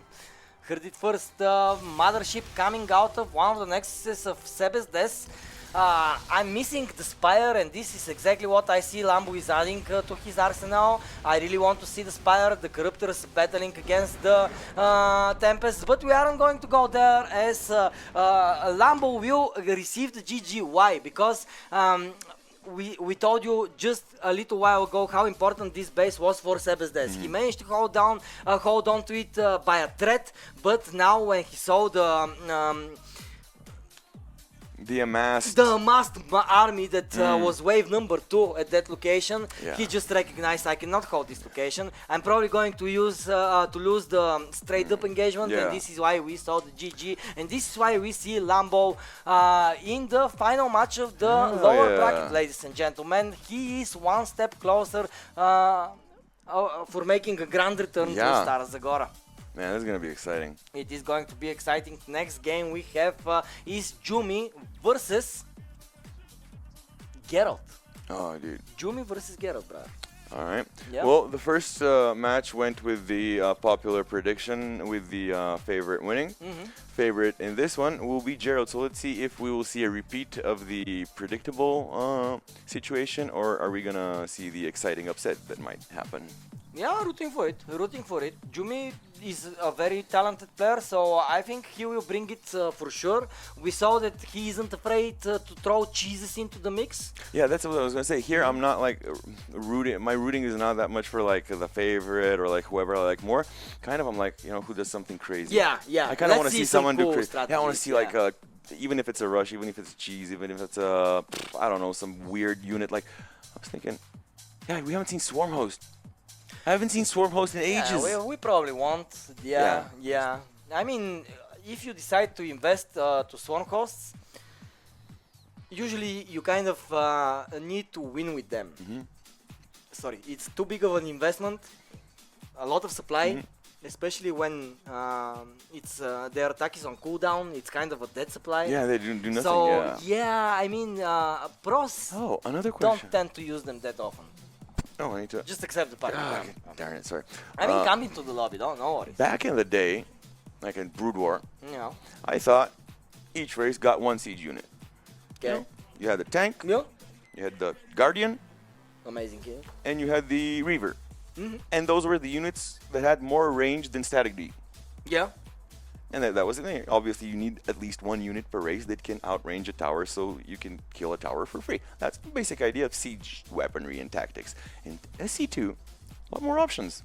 Because I always considered, a lot more options. I always like in the beginning of the first expansion, it was kind of like samey because you had like the Guardian or the Flying Carpet. Brood War. Yeah, the Broodlord. You had the Broodlord, we had the Colossus, and we had the Siege Tank again, 1-on-1. But now with the newer units being added, like I'm thinking, Swarm Host is now also a siege unit, of course. Yeah, clearly. It shoots from afar. And as I was asking you earlier, would you consider the Ravager kind of a soft siege unit because it can kind of like pop in, throw the bile, for minimal damage, it can do it as well. Again, too big of an investment. We did. We are joining the game, guys. We are. Amygdala is going to be the next map. Yeah. You can click cancel and maybe try to... Okay, was it my bad? No, I mean StarCraft just bugs from time to time, brother. Yeah, that... Alright, now we're in. I mean, maybe we did too many many we're not lobbies. in. See, 2 out of 5 again. 2 out of 5. Yeah. Is everyone else in lobby? Who's in lobby? No, it's me, Gerald, and Jumi. So me and So Marina are cancel not. that and try to join game through me. Join game 3? How do I, Yeah. uh-huh. Okay. Join. I don't have a join. You have to invite me or something. Huh. Hmm. Oh yeah, actually we can add you. Yeah. Ooh. Yes. Alright, Junker, here you are. There we go. Oh, dude. Yes, It's getting. we have the lobby. Yeah. It's getting closer. It's getting getting closer closer. to 15 out of 16 players being officially confirmed, and they can start Can we show the packing their bracket baggage. very quickly? They can start doing their luggage, planning their, checking out restaurants in Stara Zagora to see where they're having some good, authentic Bulgarian meals. Oh, no time for bracket because we are already loading into the game. But yeah, It's ladies happening. and gentlemen, Lambo won the previous series. He's waiting for the victor of this series. Will that be Jumi or will that be Gerald? It remains to be seen as we are starting with this elimination Protoss versus Protoss matchup, and in the top right side of Amygdala we will see the blue Protoss base of the German representative here from Team Streamer Zone. This is Jumi! Nice intro. And how about his opponent, Exalted? And his opponent, of course, ladies and gentlemen, he will be looking to make the trip again to Stara Zagora. Will he be able to do so? Let's cheer Gerald! Yo. Shares a name with the amazing Witcher, Geralt of Rivia. Yeah. Do you think it's maybe maybe it's an connected. influence? Maybe it's connected. Maybe he yeah. played I mean, Witcher. who wouldn't be influenced by The Witcher, right? Yeah. It's such a cool story. Actually, the books are good as well. I have read only a little bit of one of them, but it was a good fantasy book. Yeah, I liked it. I just didn't finish it because it wasn't mine. Did you watch Henry I had to Cavill's Yeah, Yeah, I watched everything. Yeah. that was cool. That was really cool, man. I've been craving for like some really good fantasy show, like Lord of the Rings type stuff, Yeah, level yeah. of quality. So guys, drop me any recommendations in Twitch chat. I'll go through the VOD later. If you want to recommend me something really good to watch, fantasy, make it with dragons if possible, and really cool armor, yeah, send that stuff my way. Y'all got my Twitter and whatever. Yeah, follow Junket on Twitter, follow me as well, maybe on Instagram and on Twitter as well. ExaltedSC2 on Twitter. El Kamenov on Instagram. Doing a little bit of an influencer pitch here. Yeah, Yeah. yeah. Yeah. Hell yeah, man. Gonna get that influence cash when when Yeah. all society crumbles and like everything is burning in toxic gas. Like the only thing remaining will be influencers. So you know. Yeah. They will be the future. Yeah, we got a plan. the Yeah, mind. we got to future-proof our lives. I mean, Woohoo. StarCraft and video production and all this stuff might be cool, but like, Influencing. oh, Creme la creme. oh. Jeez Louise, man. Jeez Louise, indeed. And dude, these skins, like every time we're on this stream, I notice something new about the skins that is so cool. I just now noticed that these probes have like an orange mineral gathering laser. Yes, they do. These are the. I know. This happens every time. I see something cool. I'm like, oh, that's so cool. And he says, oh, this is this. Yeah, this is this. Because he knows all of them. Yeah, okay, it flew out of my head, but I know. It's. Do you remember Phoenix? The Phoenix? Yeah, he was a Oh, zealot. Phoenix, he was a The dragoon. proud- He died and he was became a dragoon. Yeah, exactly, right? God, Yeah. that was such a cool. Do you remember his voice as a dragoon? It Yeah. sounded so deep and robotic. So, it was so sick. these fallen Protoss heroes that are downloaded as a consciousness and uploaded into a robot body, this is what these skins are. But I just forgot the name of the. Replicants. Okay. Yeah, maybe. Or whatever. Okay, but cool. Oh, that's cool. Yeah, it So is those cool. are fallen warriors trapped in a 50-mineral probe. Oof. Yeah, But it's better than actually, death. But you know what? It's better than death it and is. nothingness. So Yeah, you know I what? mean, Tell you yeah. what. You kind of have, to work Ooh. basically All right, now. Twilight is forever. down. Twilight for Jumi. And on the other side, the tech choice for his opponent is going to be that blank for Gerald. Yeah, a little bit of a quicker blink actually for the Polish player. Ooh, but What it is that a him tell? that is actually going to lose the first unit of the game. Who do you out of these two players do you think is more prone to aggression this game from what you see as tells? Because I'm oblivious. Oh, I believe Jumi is probably the one that is going to be aggressing more in the series. But Gerald, so far, playing very comfortably. His rhythm is for sure okay. We see that his blink was very sharply timed.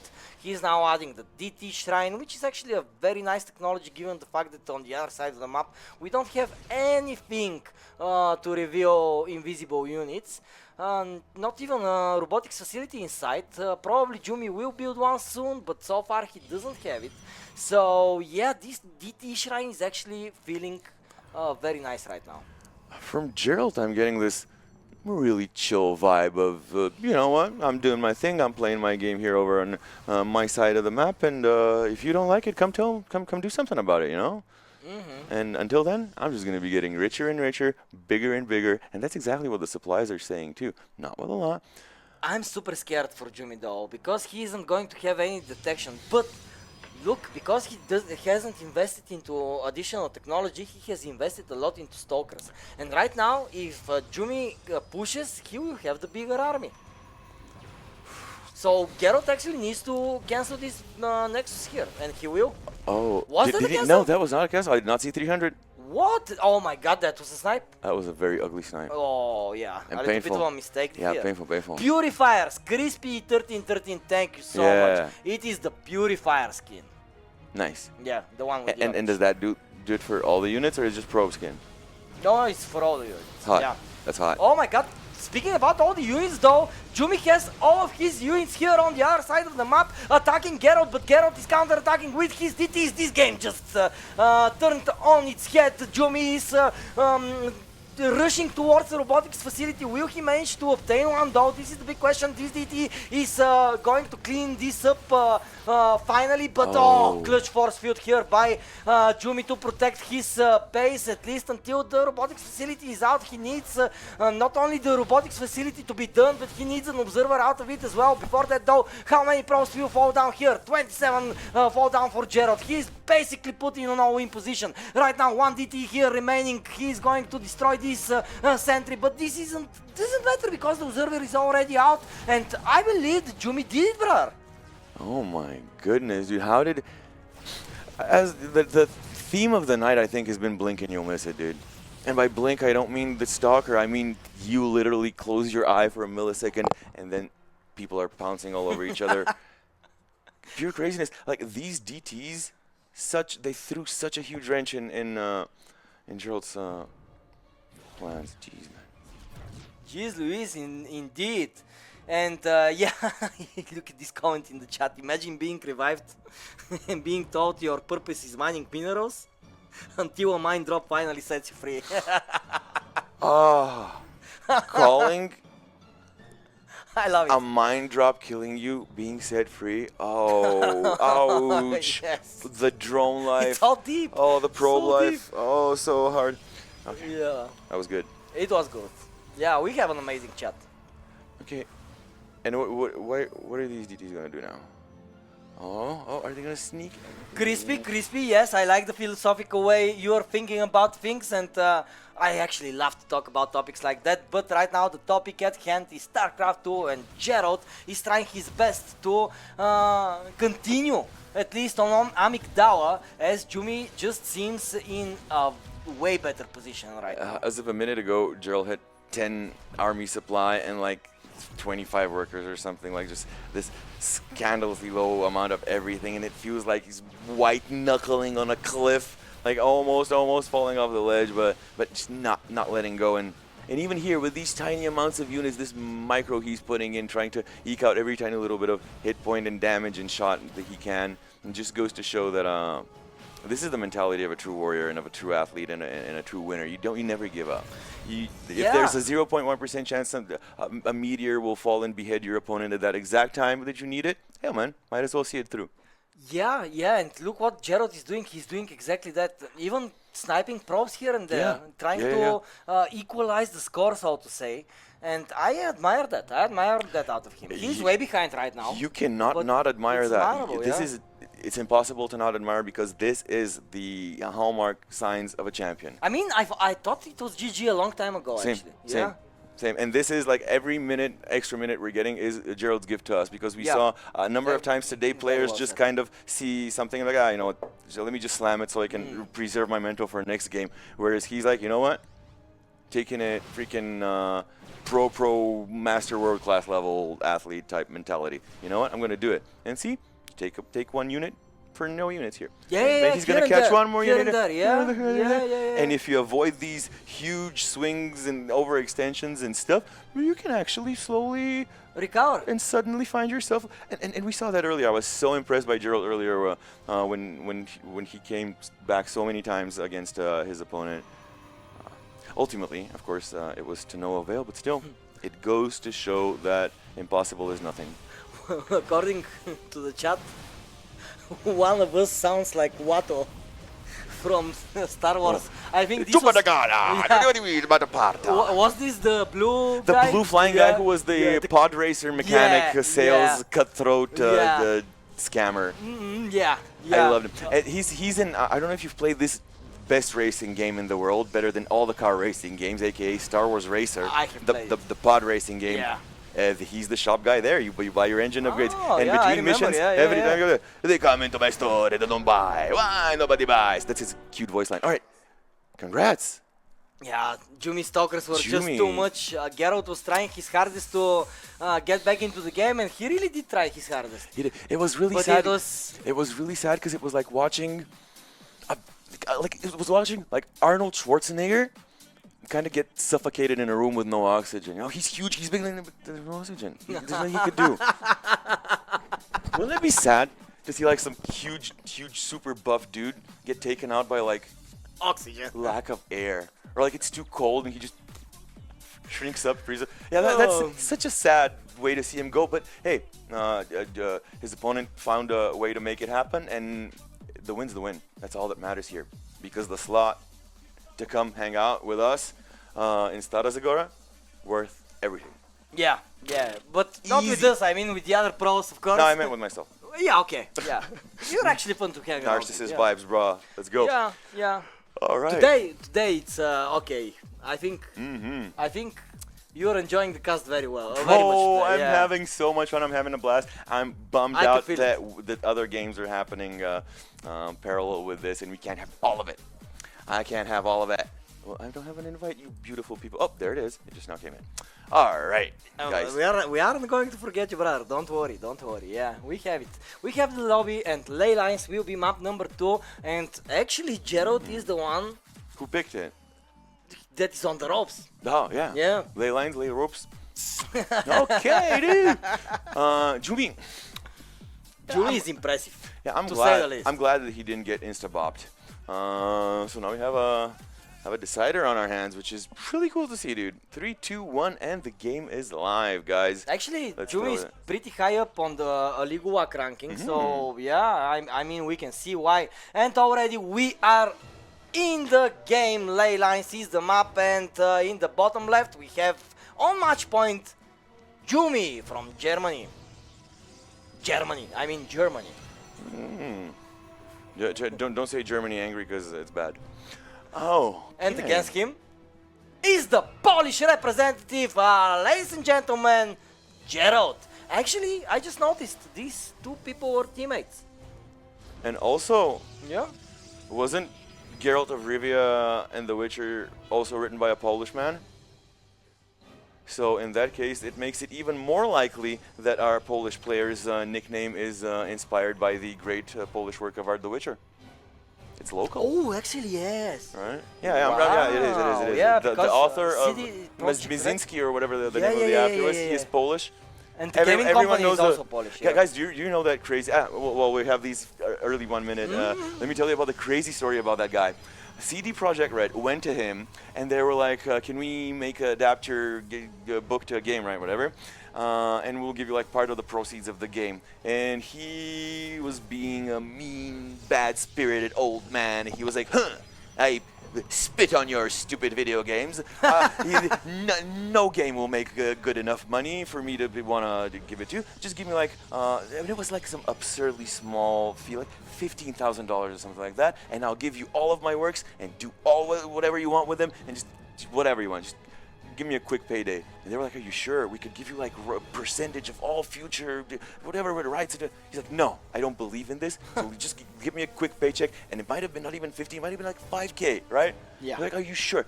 He's like, meh, this is not, nothing's going to come out of that. So they asked him, they're like, please, we don't want to get in a scandal where we ends up we cheated you. Are you sure? He's like, yeah, I'm sure. Stop wasting my time. He just took the small amount of money, and The Witcher became one of the hugest games. Man, this must And suck he so lost out on having so much. much money, Yeah. and he had the audacity to come out and say that they scammed him, and then they were somehow in the wrong. I mean, great work, pretty crappy attitude towards the game.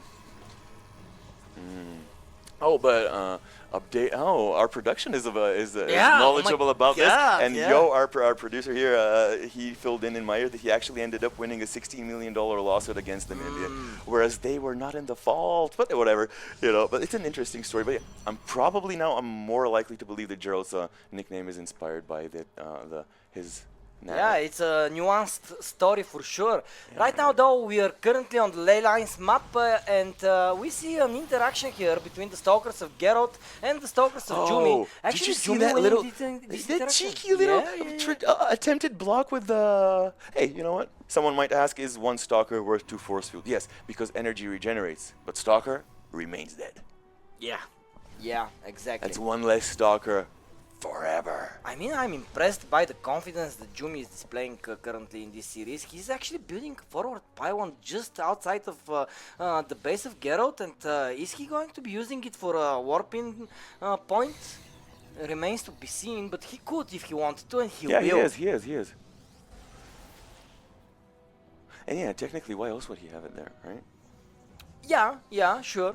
Sometimes I like to build shield batteries here as well, but on that level of play it's very tricky to do so. But yeah, now we have Jumi advancing here, a shield battery and probes being called here for defense, but the stalkers of Geralt, not that many. I struggle to understand the exact purpose of these 4 force fields that were put down here, but... Yeah, to kind of dislocate the probes, to kind of dislocate the zealots, it was a good maneuver by Jumi, but in the end the shield battery did help so much. But 2 devs are going into the main base. Will they manage to go there? They will. More probes to follow. Jumi is on fire right now. Huh. Both of these players are like really scrappy really early. And that's always really fun to see. It is for sure, but it just goes to show us that this isn't going to be an easy battle for Gerald, not at all. He's not even up in supply, like a couple 4 supply or 3 supply or whatever is not. Yeah, it's a very in the middle significant. of the road type of game. You know, the situation is very equalized right now, both in workers and army. But just the movements and the confidence of Jumi is something that I really like to see. Now Geralt is going to answer with 2 depths of his own, but very nice reaction out of Jumi to block the pathing of the shades. Thus Geralt has been denied the access to the main base of Jumi. At the same time, Geralt is going to go for the robotics facility, so we might see some immortals come out for him in the near future, but he will fire up an observer as the first unit from the robotics facility, and I like that. And what you said about Jumi's confidence is, I think, something that's been visible throughout almost entirely this the round of 16 and upwards of today's game, since there wasn't so many cheeses, there weren't so many desperate Hail Marys. Mostly people are sticking to their guts, sticking to their guns, sticking to what they know they're good at. Yeah. They're confident and they know they have a chance. They might understand clearly that they're not the favorite in the match, but in no way do they show any lack of motivation or any sense of like giving up prematurely. No. They will be fighting tooth and nail because now the stakes are as high as it has ever gotten in 2025, right? Absolutely, and now we have a blink on blink action here on Gerald's side of the map, but it would seem that the defender's advantage is working wonders right now for Gerald. Honestly, I see 10 stalkers shooting at another 10 stalkers. Probably all of them are going to die in a stalemate. I'm like, what a terrible loss of life and resource. Can't they just make up? Well, you're quite a pacifist today. Hey, no, I mean, if Hey man, you're in a good mood, you know? no, I mean, I have nothing Yeah. against an army smashing an inferior army I like drastically, that. right? Yeah. But seeing two equal armies kill each other, it's just a loss of life. I'd rather people get stomped in war than prolonged, grueling wars where generations die and to not move the goal point. You know what? Get wrecked. One person gets wrecked, types GG, leaves, and no more death. Yeah, nah, I don't Yeah. like that. I want crazy nail-biting type of battles. And we see that actually Gerald forced the recall here just with one adept, which will open up the map a little bit for his stalkers, and now he can have a breather. Which is an important breather, to say the least. What do you do in a breather? Do you invest more time in your economy or what? Yeah, as you can see, he's developing So charge. basically, it's not breather. upgrades. It's a time for your upgrades to catch up and a little bit of money to reinvest Yeah. into drone up or probe up or whatever. What I like about Gerald's position though is that he has more workers. 58 to 50. It's a good lead. Oh, but the Immortal is here. There, one of them very low. Will it fall? Oh! Saved by the battery at So- 1 health. Oh my so god. clutch. This was so Bro. clutch. I thought that this Immortal is mortal, This is the. but it wasn't. Remember how they caster tricked me earlier Yeah. with that? I'm like, yeah, guys, it's look at him protecting his oh, whoop, there he goes. Blinked on top of. So yeah, that's very viable as a strat. You see your opponent not. Oh wow! Oh ho, ho, ho, ho. Welcome to the sandwich. And welcome to the GG. I mean, no surprise there. We saw in the one half of the lower part of this bracket the one favorite win. No shame for the underdog, and we saw the exact same happen here. Good showing. Of course, Gerald and his opponent did not get here by chance. No, So, no. They yeah. had a lot of chances And to now- actually fall from the tournament, but they didn't. And now they have the final map between them. I don't know which the final map will be, but I'm sure that it's going to be a very exciting one. As already these players showed they're pretty similar in Yeah. level. I will still put Gerald as the favorite. I think he showed a great defensive He did. capability here on map number 2, managing to outgrow his opponent while being pushed. So this is a good sign for him, but still, Jumi very dangerous, and I wouldn't be against a very aggressive build order choice by Jumi in this final round. But it feels so hard. It feels so scary to do it in the decider because it's down to the decider now. It's all on this. It's down to a best of one technically again. So. Keep in mind, Lambo is waiting the victor of this series. Yeah. Yeah, but he is probably not I watching was the game assuming as it is a PvP. Honestly, I was assuming it. Like, you know, if I was a betting man, I would have bet on exactly that final Lambo Gerald. Uh-huh. And that's a cute, like, imagine Gerald of Rivia and a Lamborghini. Yeah, I think he probably has a few. Being Geralt of Rivia, Superman. I don't think he exists. You're talking about the actor. I'm Yeah, talking I'm about talking the about fantasy the character. Dude, it's not. He's not real. I'm sorry to break it to you, but like, Witcher is not real. There's no such thing as werewolves exalted. I'm sorry. And we are rapidly approaching. No, we the are in the lobby. decider. We want a link or an invite or something like that. Yeah, but we want to be in the lobby. Yeah, lobby. Can we? Lobby sounds cozy. Yeah. Production, are there snacks in the lobby? You can press that Are player. there drinks? No snacks, no drinks in the lobby? Call me. I'll just go. Yeah, You call me yeah, when the okay, lobby. yeah. All right, okay. No snacks in the lobby. Sign me out. Oh, but Sign me out. Okay. oh, but what you're saying? Gerald and Lambo might be there. All right, I'll come. I'll come say what's up. I'll come King's say what's up. Cove. King's Cove. Oh, my cove. Yeah, I'm going My to invite cove, brother. All right, guys. Now I will take you on a tour of my cove. Yeah, I see it. You have to point me like a angry teacher. Yes, ma'am. I saw it. It Get just, into the lobby. It literally just appeared. I mean, I'm not the Flash. you. Well, you should be. Oh, you think I have the physics for it? Oh my god. I think that the players are ready and Oh, we have yeah, the dude. final countdown for this PvP epicness that Geralt Oh, and dude. Jumi are showcasing us. Let's bet. Do you think there will be shenanigans in the first 2 minutes? I believe that Jumi is going to go for a cheese here, yeah. Yeah. Yeah. I'll bet against that. Okay. I'll. What are we betting? I have nothing. I'm broke. Anyways, but if we win, you will have the eternal shame of having lost to me in something. Yeah, okay, yeah. Alright. This is actually a big... Big shame. That's big Yeah, shame. yeah. Losing to me, bruh. What are you doing with your life? Okay, good luck, have fun. These teammates are showing good manners, of course. It's safe to assume that they have played hundreds upon hundreds of games against each other training. They know their builds, their mannerisms, their little tendencies, their little weaknesses and their strengths so well that it is very hard for us to truly gauge who's performing better, because even though your mechanics are super good, it's just a game of information, you know. Even if you outclass your opponent in 2, 3, 4, 5 fields, a critical mind game can flip all of that on its head. So, and that's probably part of the reason that these guys are approaching this game very carefully and methodically, it seems, in the first 2 maps. And that's why exactly I decided to bet against you, because I really doubt a teammate of a player of the caliber of Gerald would toss it like I would risk it like that. But then again, that's a double if he does it, but that would even be a next level double mind game. So honestly, it's just a 50-50 coin toss. Yeah, it is kind of a coin toss situation, but in all fairness, it's good that Jumi relied on something more standard, as really, when you go for cheese, you kind of are putting all of your eggs in one basket. Here, though, you give yourself more chances for success, and we will have a game on our hands. Currently, no deviation between the two, and I was wondering, will one of them opt to go for the 1-gate expand, but it would seem that they will rely on the 2-gate opener, both of them. Oh, you have some fans in the chat. Young Poke Gamer is like, who is this guy on the left? He's handsome. I'm a fan of his. Nice. Oh, is that me? Yeah. They probably have their monitor flipped, dude. Nah. They're using some mirror image. I mean, look at your smile on the stream right now, bro. Because it has 2 minutes delay, we see the stream right now. Yeah.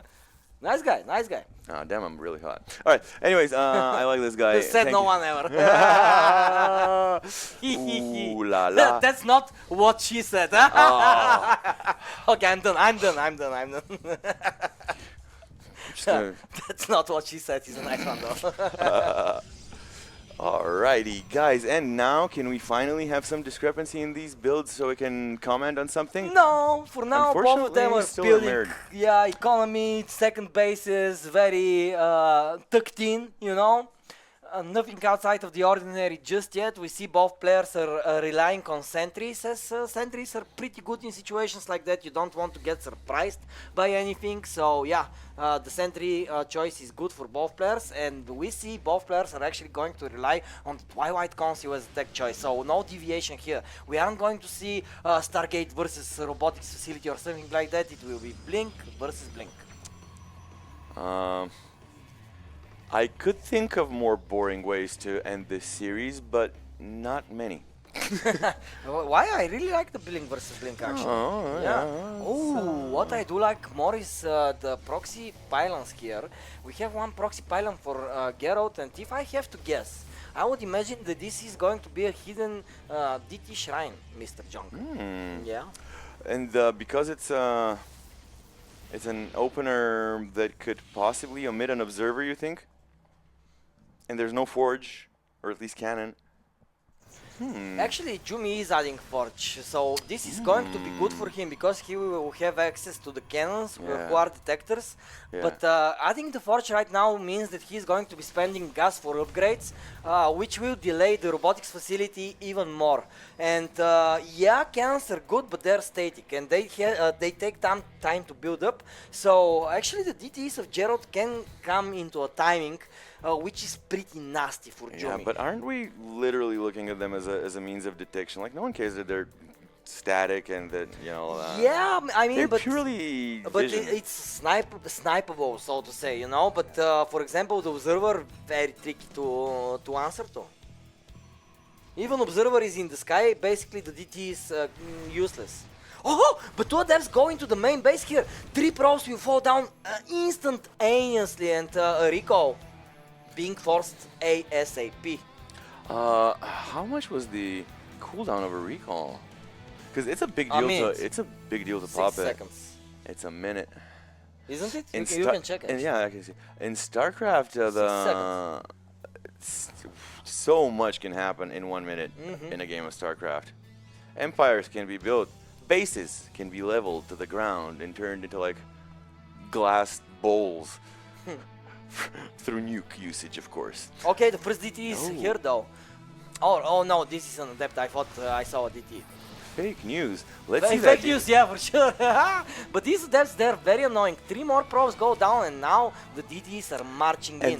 Both of these players' blink upgrade is within 10 seconds of each other, so there's not going to be a... Oh no, Jumi realizes that the DTs are here, and he cannot respond in any way. He has no answer. He has no answer. He tried to body block there. He's trying to body block the pylon, but it's not going to happen. More and more probes are going to be dying. Oh, this force field was so clutch. But another sentry falls, another probe falls. Even if this cannon manages to build up again, the lead that Gerald is obtaining right now is massive. The phenomenal. pylons will be demolished. The probes here are going to be fresh meat basically for these DTs, and this is it, yeah. 15 of them will go down. Amazing job by Gerald. Or is Jumi just processing this right now? Jumi is in a very tough predicament. Yeah, he really needs an observer as soon as possible, and he is chrono boosting one right now. These attempts are so unlucky. One of them got in, one of them got outside of the force fields, and yeah, nothing is kind of working right now for Jumi, and we see Gerald leading substantially in supply, 87 to 62. Oh, dude, that feels like death by 1,000 cuts watching him like that. Watching him slowly get dismantled by his opponent, little piece by little piece. There's no big pieces here. There's like tiny nuts and bolts. Yeah. Yeah. And here, tiny nuts and bolts. Moving. Bolts. Moving out. Posturing here a little bit in front of his base, Gerald is, but he doesn't even have to. I think he can easily throw down a couple of more bases, I think, and be like, yeah, it's my game to lose, so... Yeah, right now the biggest difference is the workers, right? The quicker third base for Gerald, 66 workers to 55. That means that now Gerald can actually stop building probes, and he will, and he can focus the resources spent on gateways, and he's adding 7 more. Another base he's adding, researching the charge as well. Yes, he's just slightly behind on the upgrade, but he will get there, equalize the score just now, and I mean the position that Gerald is in right now is a very, very nice one. Yeah, it's so good to have those... What do you call it? Let's just put it this way. Infrastructure is sexy. Yeah. You know, just having access, having the economy, having the upgrades, having the advantages, and as we were talking earlier, the entire toolkit in front of you, neatly spread and arranged. It goes a hell of a long way in making your snap decisions and answers to situations much more, you know, straightforward, committed, and what was the word of the day last week? Decisiveness. Decisive and decisive. Yeah, I remember it. Of course. I cannot believe that I remember it actually. Oh, nice. Nice. Jinx. Both these players getting out the prisms though. Oh, so look at these dark shrines. 2 dark shrines for each of these players, Yeah. and ground weapons level 2 at the exact same timing. So, But 2 prisms though, both of them are kind of thinking about moving out on the map, which is an interesting position, because if they both move out on the map and they meet in the middle of it, it's going to be an interesting battle. this is one of those crazy, like, cowboy shootouts where whoever shoots first wins, right? It's like, it's so stressful. It is very stressful, but Gerald is here swarming on the fourth base location of Jumi, and he doesn't have a fourth base And this anymore. is exactly like in chess, the switch up, you know? You just threaten 2, he defends 1, and then you just go and take a freebie on the other. Yeah. So that's kind of literally what he's doing, and it feels like it's an obvious strategy, and it obviously works in a high percentage of times when the situation is right for it. But I feel so bad every time it's done to me. Yeah, for sure. Oh my god, when someone's full army crushes half of my split up army.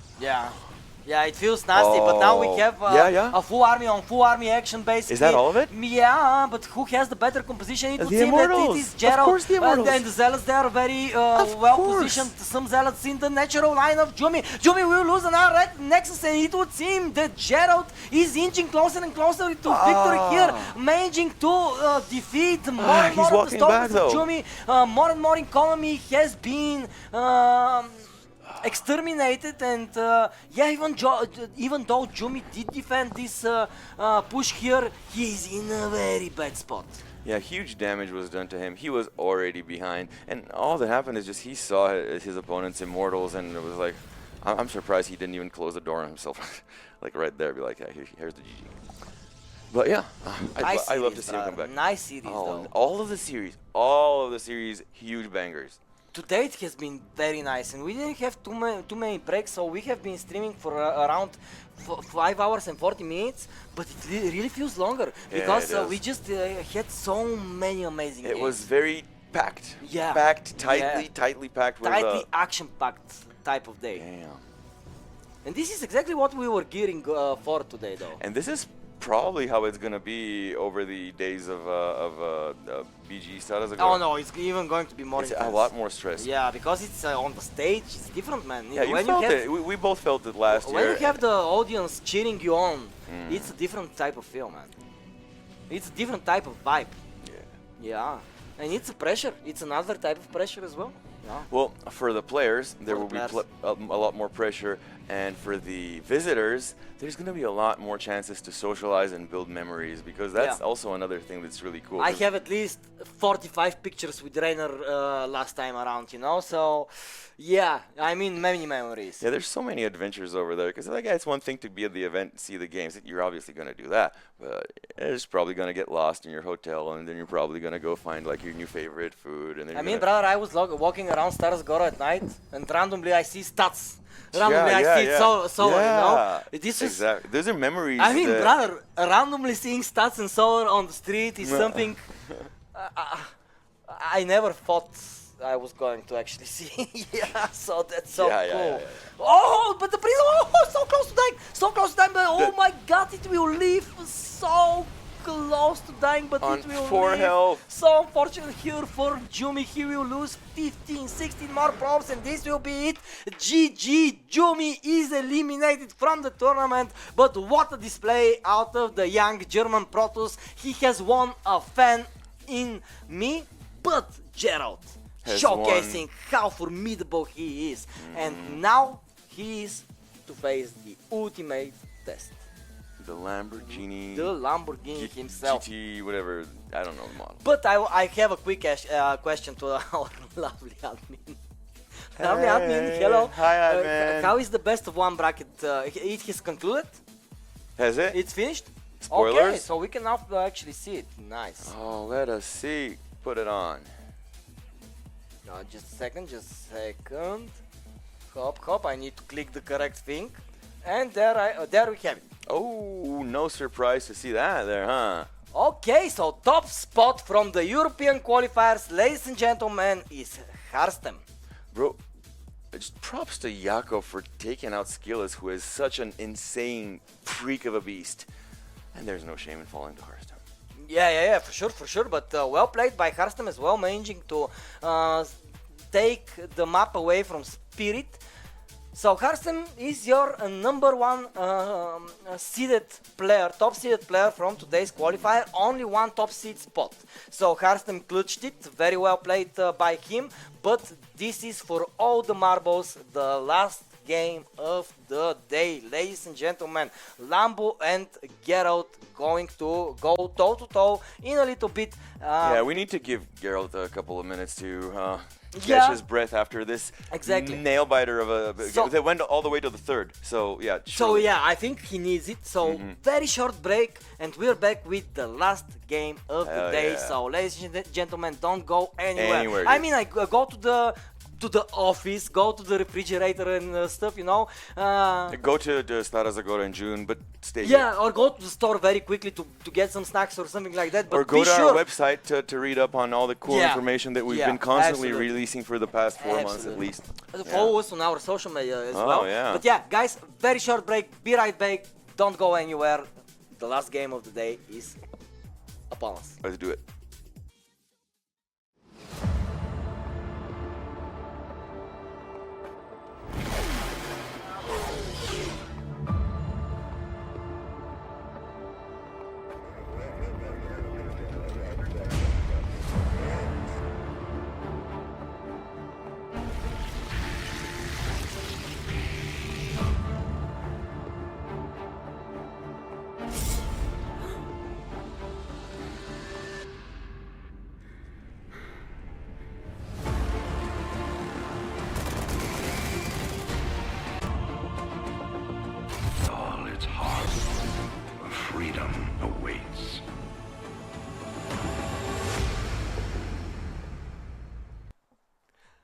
Bro, Looking- sick nerd chills every time I see that intro. All these cinematics that it's built from Oh my just flood back God, into my memory. yes, Like yes. this just one screenshot of the running zealots. Great job by our editor to edit this Yeah. opener, Pecho. Much love, brother. Every time I see this opener, goosebumps. And not only the Goosebumps. opener, he did such an amazing job with the after movie Yeah, and the yeah. credit scene with the True. Miushka, we love you, Dra. Absolutely. But ladies go. and gentlemen, after a very long day of European StarCraft 2 action, we have reached the final game, which will be between the Polish Protoss Gerald and the German Zerk Lambo, battling out for the final 5th spot of the BGE for the BGE Stara Zagora 2025 major StarCraft 2 tournament. Oh my God! Having it for a second time just feels so much.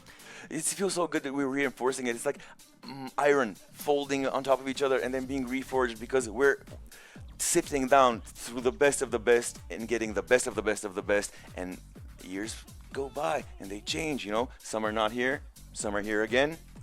Summer is here again, though. Oh, Yeah, oh, yeah, let's do ooh, it. yeah, Game has nice. been ready. Game has been ready, guys. Lobby is ready. Ultra Love is our first map. Again. Zerg versus Protoss upcoming as the final series of the day. And I see that the timer has started. So, guys, show me in chat who do you support, who do you want to see playing on the biggest stage in Bulgaria, BGE stage, of course. And Hell yeah. it will be either a Lambo or a Gerald. Both of these players managed to reach the stage of Bellum against Elite last year, and I'm more than certain that both of these players will be giving their heart towards the fans on the battlefield, leaving their heart on the battlefield so they can progress through the qualifier and onto the LAN stage. But that isn't going to come without introducing the players first, so let's do the honors right now for all the marbles. The last game of the day. In the top right side, with the red, we have the Zerg player from Shopify Rebellion, yet again, Lambo! Woo! Woo! And against him in the bottom left side of the map from Team Streamer Zone and Poland, we have the amazing, the mesmerizing, the always epic and awesome Gerald! Guys, find a girlfriend that talks about you the way Exalted talks about Gerald. Yeah. That's all I'm gonna say. Yeah. And by the way, guys, let's give ourselves a pat on the back for getting this great final. Because out of all the maps out of all the series we cast today, I had a kind of like an inkling of who is the favorite. Yeah. This is the one that the total coin toss. I can't tell anything about this. Absolutely. Absolutely. This is anyone's. Both of these players are at this caliber that. I just Can't remember really Gerald's games against Solar in Stara Zagora last year. Do you by any chance know their current rating? Not that MMR is like that be-all deciding factor, but I know you did your homework. Who is at least technically, theoretically, in the paper lead at least? Lambo. Lambo is. Yeah, 1000%. Is it by a lot or is it by Not small by margin? That, it's a small margin, but again, Lambo is in the very high top 10ish spots. Yeah. Gerald just a little bit lower right now, but I can actually check for a fact at least what the Ligulax ranking looks like. And as you were saying earlier, there's some maybe founded, maybe not very well founded concern about Zergs having a little bit of issues recently, so that maybe might act as a little bit of an equalizer. Yeah, we'll see. Not that I'm ready to say that there's a balance issue currently, because I believe, as I said, that StarCraft is the best balanced game out there. So, hey. Alright, so in the world, including the Koreans, Lambo is top 25, and in the world, including the Koreans, Gerald is 37. So they're kind of close in ranking. Lambo, though, a little bit more ahead. At the top 50 level, I think it's just. Yeah, it's very close for sure, 1000%. Yeah. I honestly think that by stats on paper, Lambo is the favorite here. But either way, knowing how dangerous Gerald can be in the PvZ matchup, I'm not going to go confidently saying, oh, this is going to be easy for one of these players. Not at all. I'm actually expecting and kind of rooting for a third map as well here. But before that, we have to What are these scouting patterns? see what will happen here. Yeah. Are you getting any tells from these scouting patterns and map movement here by the early game units? Like we obviously see these two adepts try to get some intel, maybe find a worker or something. At least they got the intel. What else are you able to tell by these opening actions? For now, again, nobody taking too many risks. That's something that I noticed right from the get-go. Lambo is here to kind of scout with the overlord, kind of pressure with the links, but he sees the depths, he sees the oracle. He isn't going to go to the third base just yet. He baited the activation of the beam just now, so this is good out of Lambo. I was so afraid that Yeah, this yeah, overlord yeah. was gonna. I'm like, no, why is it? Why have you not supply blocked him through killing it earlier? It was one hit, but yeah, it's dead. Good riddance, overlord. Actually, we have the 3 races so far from qualifying to Stara Zagora so far from the tournament. Now from the qualifier we have Yakov, who is a Zerg, we have SKillous, who is a Protoss, Spirit is the Terran, and Harstem is another Protoss. It So we just have 2 goes to Protoss, show 1 again, Terran, 1 Zerg, yeah. For the umpteenth time, the balance of the game shows itself in the most practical and readable and non-dual way. Yeah. There's no other thing that can tell you how well this game is balanced than the fact that there's always all 3 races at the top 8 and top 4 of all tournaments. Something interesting I see in the production tab, brar. I see a resonating glaive upgrade. And this is something that we don't really see all that often nowadays. Yes, it was the go-to meta build for the Protoss versus Zerg matchup previously, but Zerg players got so good at defending against the Adepts that they have fallen out of fashion. But this is the meta circle, right? The meta cycle, so to say. Sometimes something is meta for a long time and players, they get accustomed to it, like and fashion. they counter it, even Exactly blindly. like fashion. But that means that when a build order falls out of fashion, it can come back even stronger because the other player isn't expecting it. Exactly. Yeah. It has the element of surprise to it, which is an element. Yeah, it is a very important element, to say the least. On the other side, though, I don't see roaches. Usually roaches are very good at dealing against depths, but banelings can be as well. Still, though, I feel a little bit worried for Lambo, seeing all of these depths coming here. Yeah, it's not the best matchup. Yeah, the Adept Baneling matchup is not. I mean, banelings fare well against them, but they need to connect to them first, and we see that the morphing banelings are being targeted before they can spawn actually, and now Gerald is here with the depths, the drones are going away, but the shade of the depths are going to finish here in the main base location. More links will fall down, more drones will fall down. I think that Lambo was very surprised by this adept play here. Now though, Gerald needs to be very careful not to shade on top of the banelings. Banelings are streaming on top of the depths, and they will finally clean them up, but not before the adepts find a good amount of damage behind that. We see Gerald is transitioning, he's making the blink, he's adding +1 attack, he's adding the temporary archives, so Archons, Storm, all of this will be available soon enough. But before that, Wambu will try to counterattack. He's going with the links, knowing that the Adepts have been defeated, knowing that the Protoss is going to be re-establishing his army. So now Wambu will be looking for a spot to attack. But we see that Gerald is kind of he has to cash in. He has to cash in on his good play, and any good player will very aggressively seek to capitalize on his advantage. You know, when you're ahead, get more ahead. Don't be aggressive if it's stupid to be aggressive, but if it's beneficial to be aggressive, then my God, just go and hit him, because that's the name of the game, dude. I mean, very impressive play by Gerald so far. He's in a very good position right now. Of course, Wambo didn't suffer that much of an economy loss, but again, he was a little bit on the back foot. Still though, he is now producing Hydralisks. He is now making the muscular augments and the upgrades for the Hydras. He is researching the Baneling speed. So we are going to be seeing the classic Link Baneling Hydra composition, which is very mobile, very high in DPS, but struggles in hit points. And what is good against a low amount of hit points? Storm. And exactly, Storm is the tech choice right now from Gerald.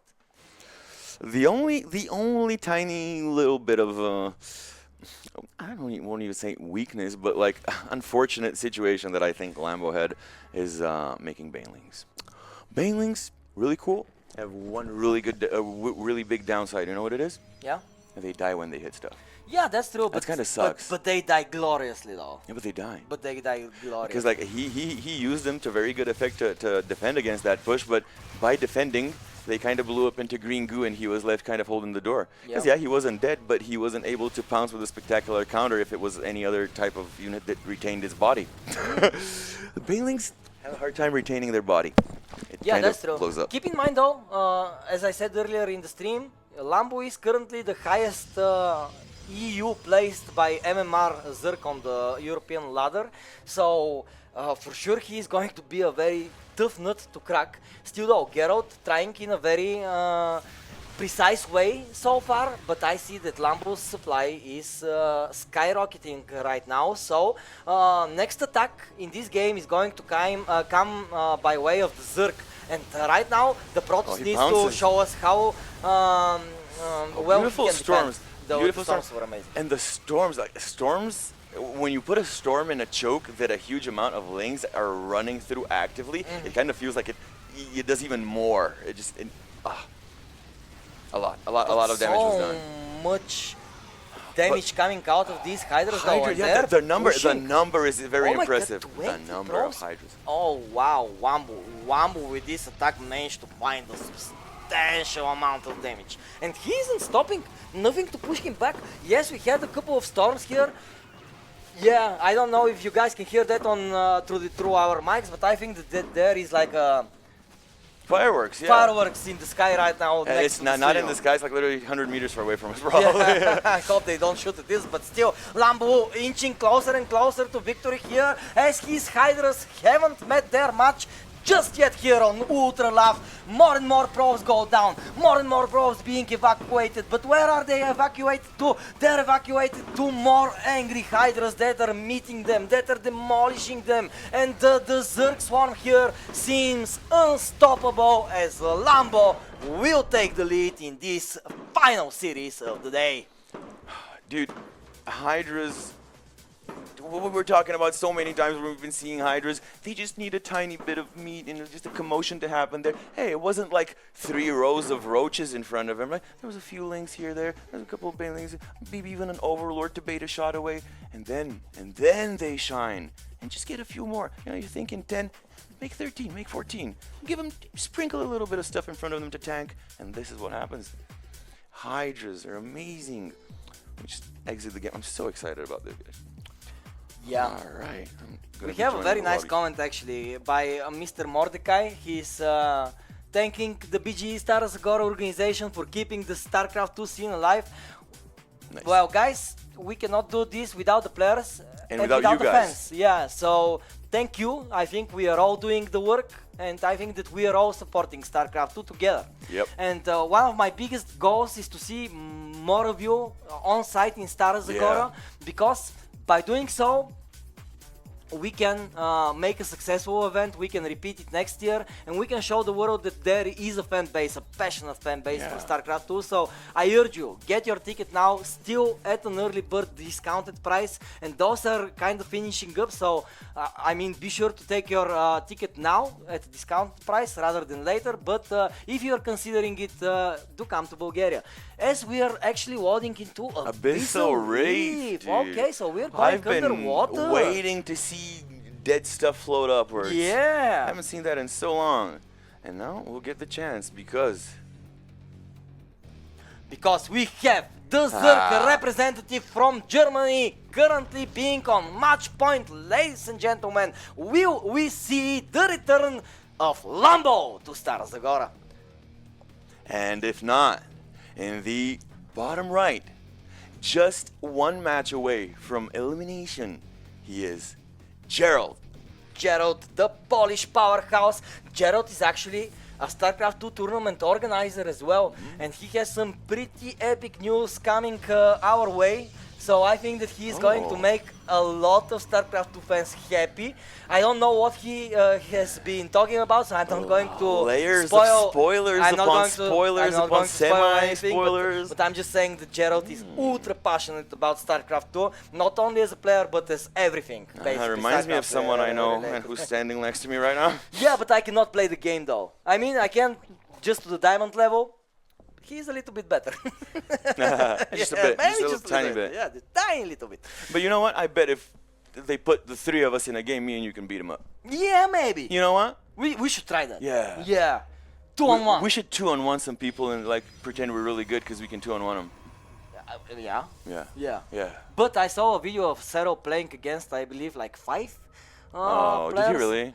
Yeah. Speaking of Cyril, by the way, He's you kind of said so good. you said Lambo is rated number 1 Zerg Europe. Yeah. Is Cyril not competing in that ladder? Is he competing in a different maybe region? he's playing more custom games Okay, rather than I ladder see. games. Yeah. Okay. Yeah. There are points in a pro player career.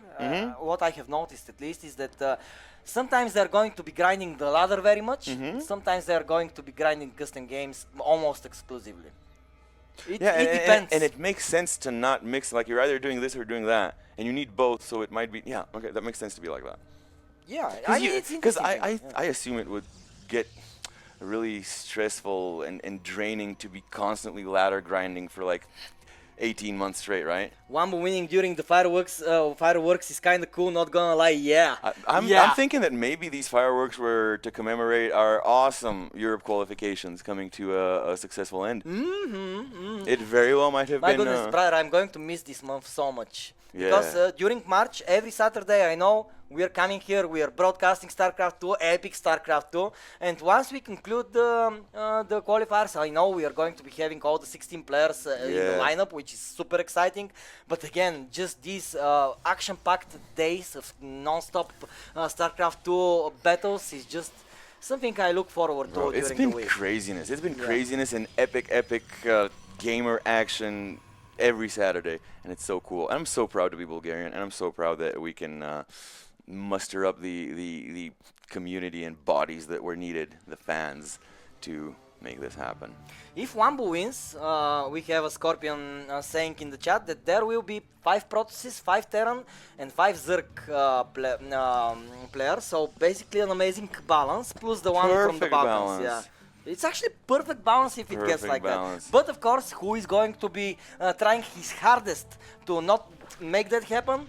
That will of course be Gerald, who is currently in a very difficult position because he basically isn't allowed any more missteps. Yeah. And He has to reverse sweep. Which last is series he did. Last series he did the reverse sweep, right? Because Jumi was actually ahead after the first game. Yeah. But now he really needs to do that because it's his tournament life on the line. And this is And we exactly. want to see him in Bulgaria. And this exactly goes to show how much more, not decisive, but like indicative of the player's level a best of 3 is as compared to a best of 1. Because honestly, a best of 1 is freaking coin toss. Yeah. It is a coin toss, especially in the fast-paced format of StarCraft 2. Here, for 3 minutes, many things happen. It's not like Brood War. On me, 3 minutes? You have, Who has 3 minutes? We're talking about blink and you'll miss it. No one blinks for 3 minutes. Imagine a 3-minute blink.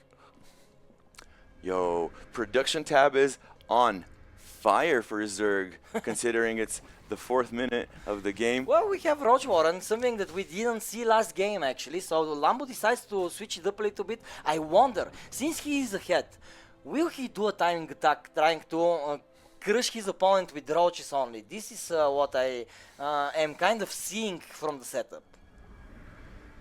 But Do you think it would be pride rather than playing entirely super standard to go for a timing? Wouldn't that be kind of like pride? No, Or I sloth? think it's a smart way to play because you are one map ahead, you can kind of risk it, and roach timings are super potent. I mean, when they hit hard, brother. So Like you're talking like that 200 supply one? yeah. But we aren't going to be seeing that Remember though. how hot that was last year? Like the It year was before very hot. last? Yeah, I Oh was my expecting something like that, but we aren't going to see that because right now I see that Lambo is actually going to transition into a higher tech, Hydralisk then coming, Infestation Pit incoming. So Lambo will be looking for a quick hive actually. Yeah, I like that. I really like seeing that. Like the Zerg high-tech units in the right hands can do wonders. Yes, they can. They can. They're very dangerous. But of course, you need to be allowed to get there, which is the tricky part, especially when the Protoss player knows that he needs to win the game. I expect that Gerald is going to be pushing relentlessly from here on out.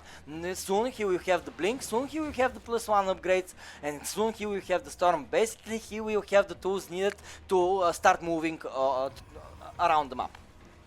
Yeah, that's your bare minimum necessity toolkit in order to be able to eke the map control out of your opponent's hands. But I want to see like what's this on the map. Oh, there's 2 oracles just chilling out here next to this. What is this? Like the props on this map are so weird sometimes. Yeah, they're nice. It is as if it is an ancient civilization. There, one queen taking a stroll off grip. Oh, she's gonna get bopped. Yeah, it's going to get absolutely bopped. Yeah, the Hydras. The carcass is so nice when it explodes. Yeah. But the Hydras showed up, and Oracles knew better than to hang around. Alrighty. Lambo is so on top with all of his larva injects. His creep spread is doing amazing for 7th minute. Huh? No, nothing. What was that sound? I kind of hit my toe. Yeah, sorry guys for that. I couldn't scream no in English.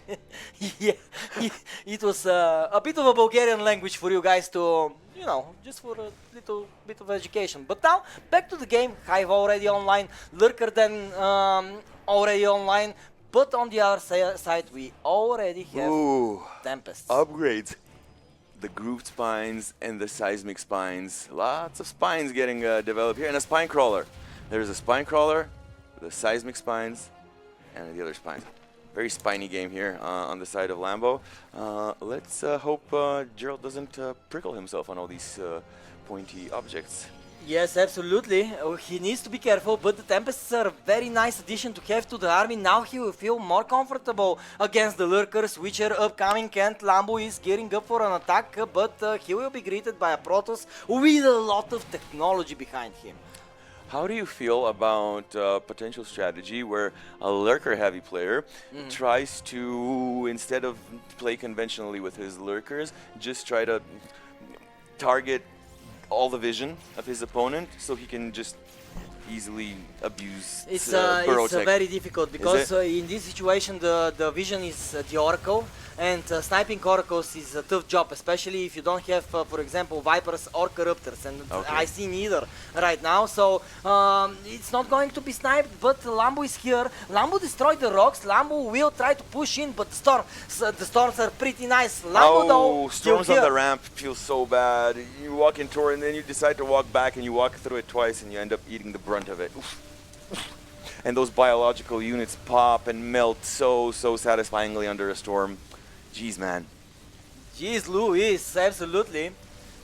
Slight supply advantage for Lambo here. Positional as well. Great drop here by Lambo. The lurker drop, very Brood War-esque kind of move, I would say. It popped 13 probes instantly. 13 probes, just like that, and these things, oh my god, look at Lambo. He has 102 workers at his disposal. What is going on? Hey, dude. And he's getting the lunge and the Hydra boost speed thingy. That they can kind of scoot around now. I think that could be really cheeky in catching Tempest and other like huge units that can easily be DPS down by like a medium-sized group of Hydras, right?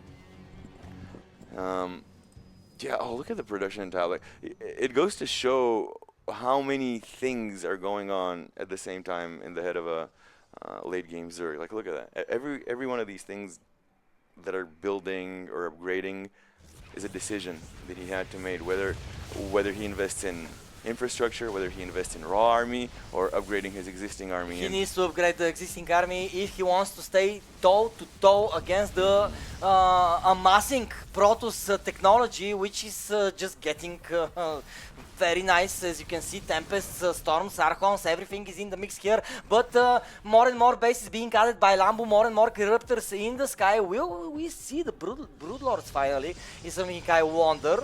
But for now, when we have the Tempests in the sky, imagining Broodlords is just a little bit trickier.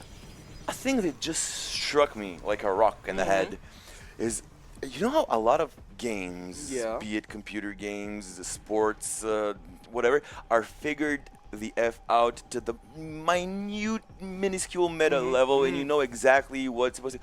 This game has been around for so long.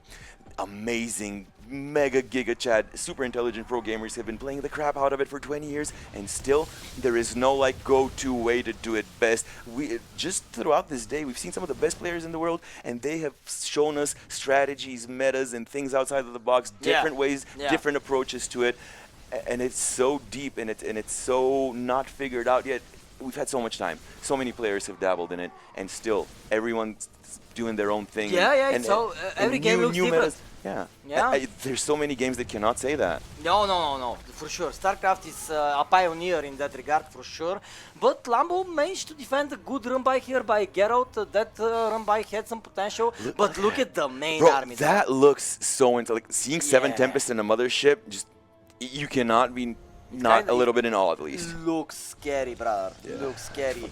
Protoss Armada. This is the Protoss Armada. Yeah, it is. And of course, for good measure, there's Archons underneath there as well. So yeah, I see a bunch of spiders here crawling out of a hole, thinking that their spines will shoot up into the air. Oh, the mothership! The mothership! Oh, it was saved! Oh, what? When did he get how many? 4 HP. 4 HP remaining. When did he get so many Corruptors? I don't know. They just, out of left field, they just came in and it was like a black cloud of them. Out of his sleeve, possibly. Bro, yeah. It was like a cloud of them. Yeah. That's the advantage of Zerg, dude. Yeah, having these larvas and instantly just burst make 15 or... Where's the unit stat? How many is it? How many is that? 12. Okay. Oh, no, that's not. 16. Yeah. 16 is a very decent number of Corruptors. And if they die, he has 54 larvae remaining to replenish the losses. Yo, is that 98 workers? Yeah. Wow. Yeah, a lot of workers. I rarely see even Zergs going above the 100 mark, right? Yeah. Yeah, that's true. So the economy here for Lambo has been great, but keep in mind that with that many drones he is farming the resources faster. So what will happen?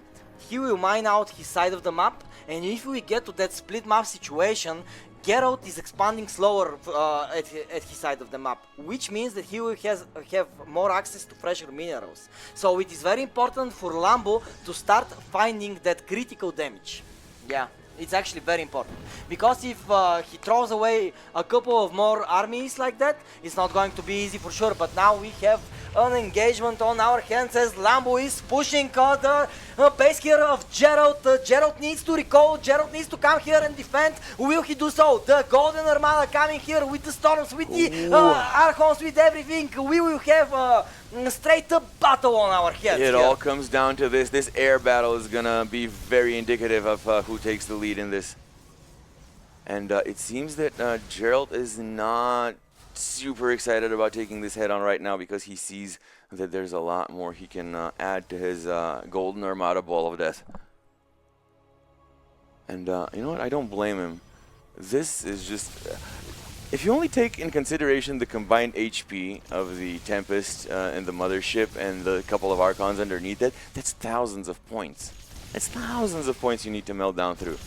And yeah, Zerg has a bunch of units and Corruptors can deal a lot of damage, but it's going to take time. It's going to take time to melt through that huge amount of shields and hardened Protoss alloy. Yeah. But the Protoss army here is pushing away the Zerg. You can see the Lurkers are kind of struggling. Bro, and when he stacks these Tempests on top of each other, and it's like 9 of them, it almost looks like it's one Tempest that's shooting with a Tempest machine gun. Can you hear it? Like, wow. and he hasn't stopped producing them. He just keeps making more. He's up to, brother. He's up to 12 Tempest. How do you deal with 12 Tempest? Back in the day, old people will remember 12 is a very sacred number for StarCraft because in the versions before the second installment, aka StarCraft and Brood War, the limit of units you could control at the same time was a dozen. So a dozen of something was a term very widely used as a measuring for StarCraft units. Thankfully, you know, StarCraft 2 gave us a lot of accessibility options, ease of life, like being able to select up to 255 units in a single control group. But that added to the difficulty of the game back in the day. Like you would have your control groups full from 1 to 9, and you'd be like 1A here, 2A here, 3A there. I like it better now. Yeah. I think that was a little bit too much tedious. Look at that. Manual work. Look at like 30 corruptors chasing a single Tempest. Oh god. Oh my god. If it was all 12 Tempest, I don't think those corruptors would be that Oh my god, but look at the brave corruptors puking on top of the Nexus here, defeating it basically, demolishing it, turning it into a ruin. By the way, here. do you agree that the puking thing turned, like it was very beneficial for corruptors because there was such a sad part of the game where you have a bunch of them and they're useless because there's nothing in the air. Now they can at least puke on buildings, and it actually ends up being very impactful. Very often I see Nexuses and other key buildings getting puked on by currently unemployed corruptors. Alright. Oh, we see a Phoenix here as well. Very elegant unit, very chill. I like air toss stuff. Like, I would even be okay if the Scout was still in the game. I know it's the most crappy shit, but you know what? Even the Scout was kind of cool. Yeah. All right, and here, supply-wise, they're both maxed out.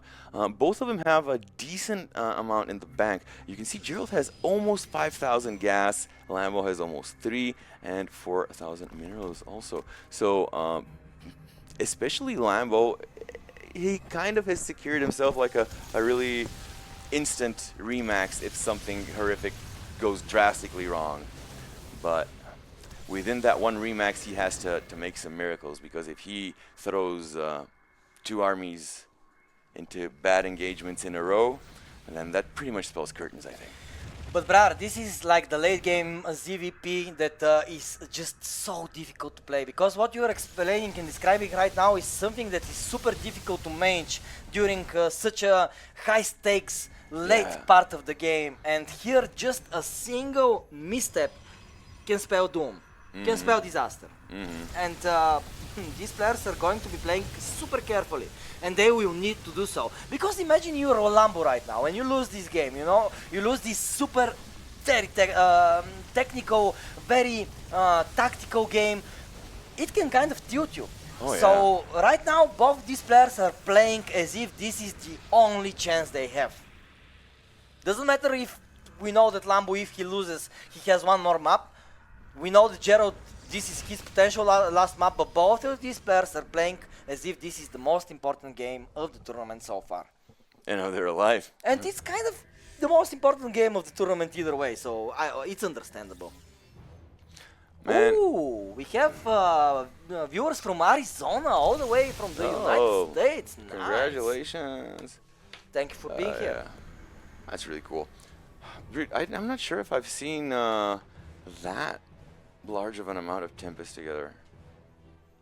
Yeah, it's a sight to behold for sure. They look beautiful. I think they could probably one-shot the Hive. Oh yeah, with the upgrade? Yeah. Yeah. Well, easy work. Well, it looks like they didn't. Oh my god, so many Tempests here, crushing your bases. It's like it's rapid not fun. fire. This isn't fun, man. Look at the balls they're firing. It's like rapid fire. It's like the great balls of fire. Yeah. And now Johnny Cash is ringing in my head. Ring of fire. Ring of fire, okay. She took me down in a burning ring of fire. So it's ring of fire, not balls of fire. Okay. Oh man, that was such a good... I mistook the name. Yeah. Excuse me, guys. I have no idea how I figured out what you meant, though. Yeah, maybe we played Tony Hawk Pro Skater. It was a soundtrack. game. Yeah. I love that game. Yeah, one of my favorites. One of my all-time favorites, actually. But where is the Zerg going to expand to? It would seem that as soon as the Zerg will get a new base, the Tempests will come soon enough to demolish it. So, tough spot here for our Zerg player, it would seem. Gerald managing to basically crawl his way back into this game, and he is right now in the better position, in my opinion. If we look at his resources, he has more than 12,000 resources. Or okay, more than 11,000 resources in the bank. This is a huge bank, brother.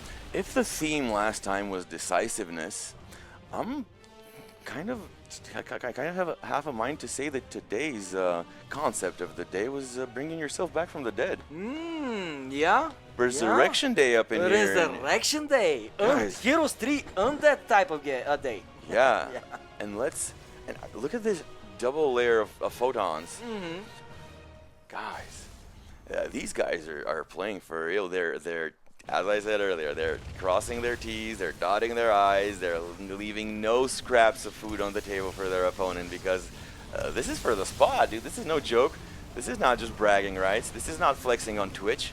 Bro, this is going to BGE 2025. Exactly. It's going to play. It gives you a shot to play against the best players in the world on a stage, and we see this battle here. Very important battle. The mothership will finally fall down. Will the Tempest survive? Can we see the unit up? I want to see how many units are here in the sky. Just 7 Tempests remaining. Oh no, what happened to Gerald's army, ladies and gentlemen? It evaporated here. Gerald, though, he has a big amount of bank. He can replenish the losses. But will he have the time to do so? Because Lambo right now is going to streamline to the other side of the map, and he will try to take advantage of the losses here for the Protoss, but Protoss managing to hold on for a little bit longer, but he has only 9 Stalkers, 5 Tempests in the sky on the map. This is too little army, brother, for me.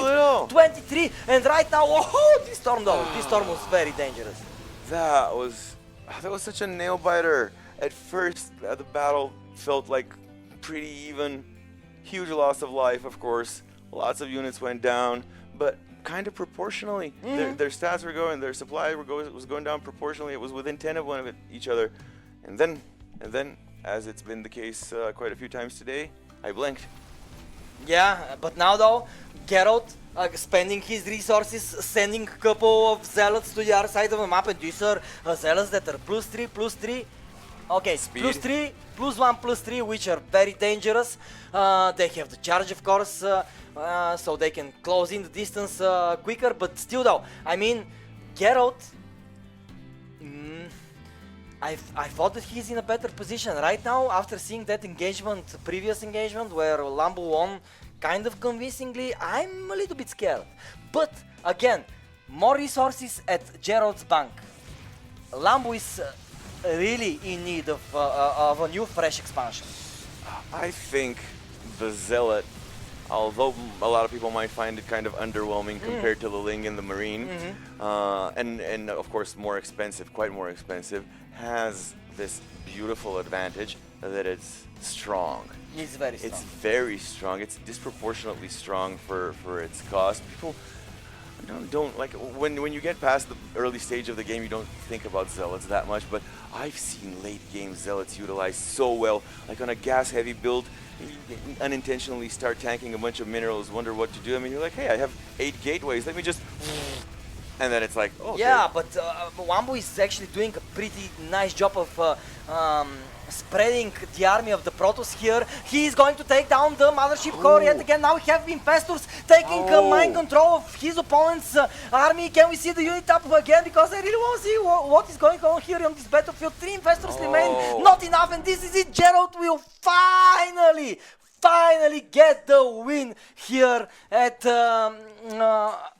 under the waves of Abyssal Reef. What a game by our Protoss player, tying up the series, pushing us to the final map of today with an incredible play. I really thought that Wambu defeating the mothership, defeating all the Tempests, 5 Tempests, 9 Stalkers left on the map. I thought surely Wambu will pounce. He did try to pounce. Honestly, I was looking for my jacket. He tried to pounce. He did. But 6,000 minerals, 5,000 gas, money until tomorrow, you know. And Gerald was like, I need army.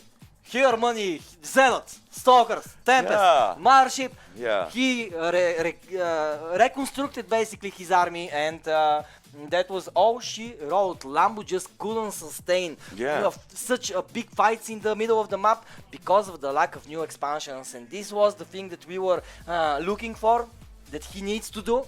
He didn't, he couldn't, and yeah, this is the result. 1-1. Oh, dude, and we get a final tiebreaker. Oh, El Dorado! Damn, that's crazy. Damn, man, El Dorado is the best map to close out today's Didn't we series. start off on El Dorado? No, we started on lane lines, I think. It doesn't matter. El Dorado, You know what? last El map Dorado, let's of go. the day. Ladies and gentlemen, tell me, are you not entertained? Oh, I see what you did there. You see what I did here? Yeah, you go to the Gladiator, didn't you? Because I don't have my glasses on. They're so dirty that it doesn't matter if I have them on. His glasses are dirty because they've been shielding his eyes from all the blood, guts, and craziness that's been spraying forth from these maniac battles that we've been... Maniac battles for sure, and the maniacs battling against one another are loaded onto the map, and we have them on El Dorado, where in the right side we are going to be looking at the base of the Zerg. Let's see your support in the chat for Lambo! AKA Julian Brosik, or Julian Brosik of course, and his opponent.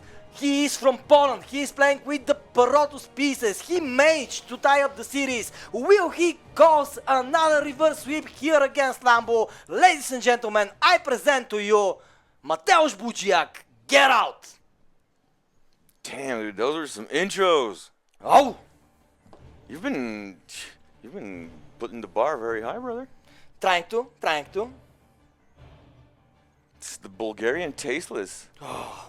Oh man, The I'm boy. feeling like, whoa. No, you do the same thing that he does with getting up to yell. Like when Tasteless wants to yell stuff and do announcement, he always does exactly the same thing you do. Did you know?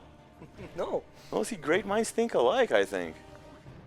How can I know? I never see him behind the camera, right? I had the wonderful opportunity to videotape him and Artosis while they were casting, and it was really interesting that Tasteless kept standing up every time his tone went up. And you do the same thing now. I picture it. Nice, man. This is nice. Just being in the same sentence as Tasteless Right? Yeah, is really nice cool. enough, you know. Yeah.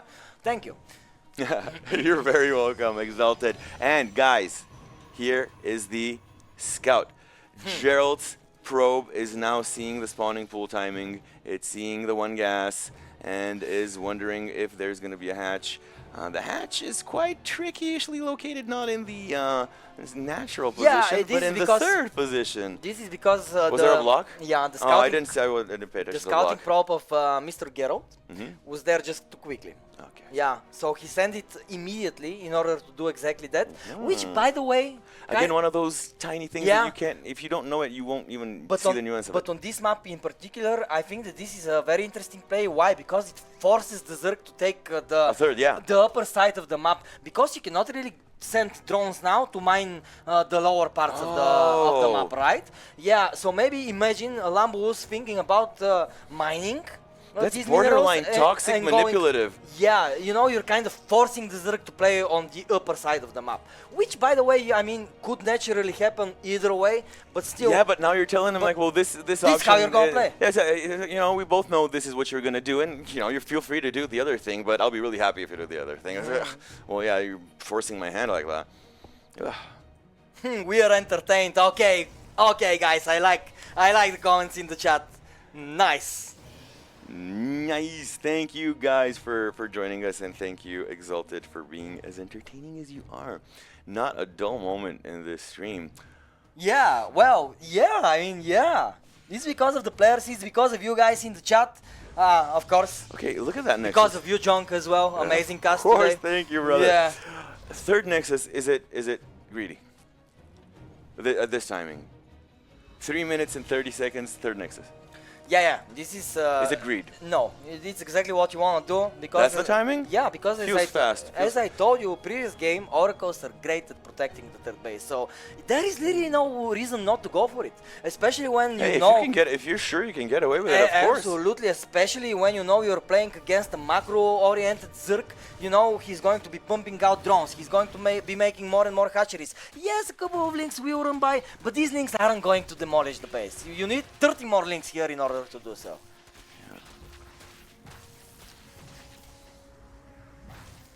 So, the Twilight Council is getting it just got completed, and I'm really interested to see the blink start. Yeah, it started about like 3 seconds after the Twilight was completed. So he's very much on top of his upgrades, and he has a very clear idea of what plan he's going to be pursuing. Gerald is. I like the relatively early forge as well. Like, would you call that a relatively early forge? Taking into consideration that the priority was blink, the priority was getting some infrastructure, and then first thing, yeah, forge. you need those upgraded stalkers. Yeah. They become so potent, and on a map like this is a small map, brother. 2-3 blinks, and you're already on the other side of the map. So you really need to arm your stalkers very dangerously, so they can feel like a huge threat for the Zerg. So give him like a Glock in each foot. Yeah, kinda, yeah. All right. Yeah. See what you're saying? Blink is already over 50% done, so momentarily Gerald's stalkers are going to turn into an actual force worth being afraid of. On the other side, I would have liked to see possibly Lambo lead with at least one expansion, as the Zerg being on equal number of bases with the Protoss never feels good. If he's being greedy, what do? Get greedier. Right? Get greedier. I like that approach. Like Getting greedier is always If your fun. opponent builds an extra base, then you build two. Otherwise, Yeah. get wrecked. Otherwise, it's not your day. But the Phoenix is here, kind of pressuring the overworlds. This is interesting, having one Phoenix out to just pressure.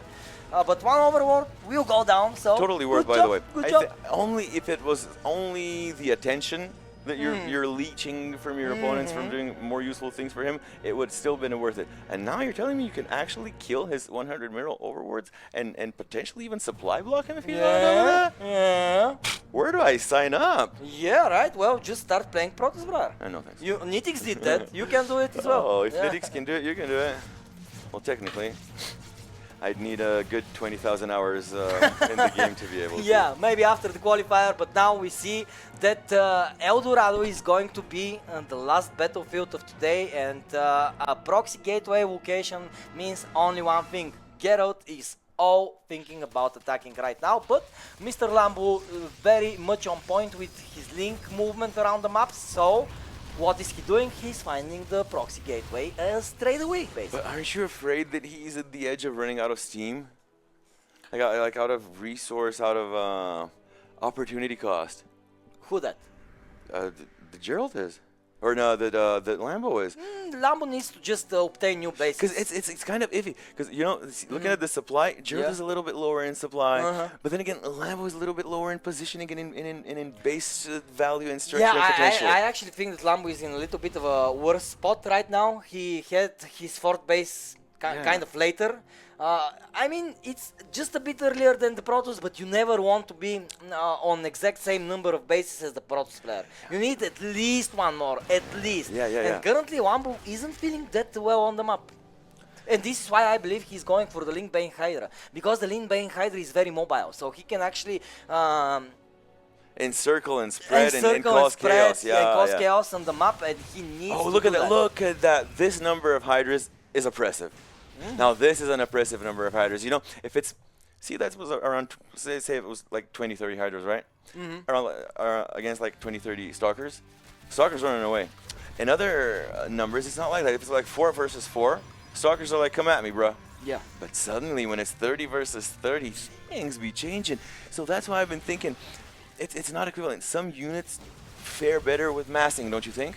Yeah. And some units don't get that big of a benefit from massing. Like Hydras are one of those units that I constantly feel like if people had the goals to build a tiny bit more, it might at times feel a little bit wasteful or or obsessive about it, but like, just get a huge bowl of hydras and tell me if it doesn't feel good. It feels amazing, and we see that Lambo is feeling amazing right now. He's pushing further and further ahead. He really needs to destroy this base. If this Gerald base is survives, plummeting almost half of his supply. If this goes on, actually, you're correct. This is the first time I'm looking at the army supply. It's a huge difference. And where is the splash damage? twice. Oh my God, where is the splash damage? there is none, What? and this will be over if there is really none. Okay, the storm. The there storm was is one here. storm. Where's the rest? They're out of Too energy. high temper. Too high temper here. Will that be And enough? they're Oh my God, done. this is not a good spot for Bro, Gerald. this is Oh no. an oppressive number of hydras. Oh my God, too big of a swarm here, controlled by Lambo, pushing further and further ahead. No more way. splash damage here for Gerald. Oh, There is nothing to answer. There is nothing to answer. Gerald, oh my God, Gerald is trying his hardest with the stalkers. And He even has if it with the doesn't flicks. wipe him off the map, this is just such a step back. Oh no, 6 stalkers remaining, 1 high tempo remaining. Ladies and gentlemen, I believe that we have our final spot confirmed, and it will be sealed in just a little bit. It's just the army supply difference here is too big, and this is it. And there we go.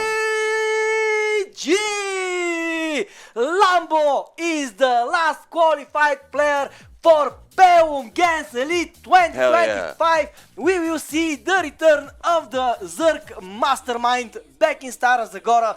GG to Gerald as well. He tried his hardest. He basically left his heart and soul on the battlefield. He put it up there. He put it out there.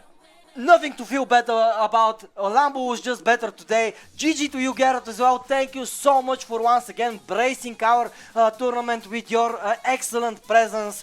But Lambo was just the better man today, and he deservedly will continue onward to Stara Zagora. And from today, ladies and gentlemen, we have 5 more players in the 16, in the roster of 16 that we are going to be seeing live in Stara Zagora. One more. One more remains, and this will be the Balkan A shady representative. Balkan subject. A shady Balkan representative, which will of course come to light on April 5th. But before that, Jonka, what a day!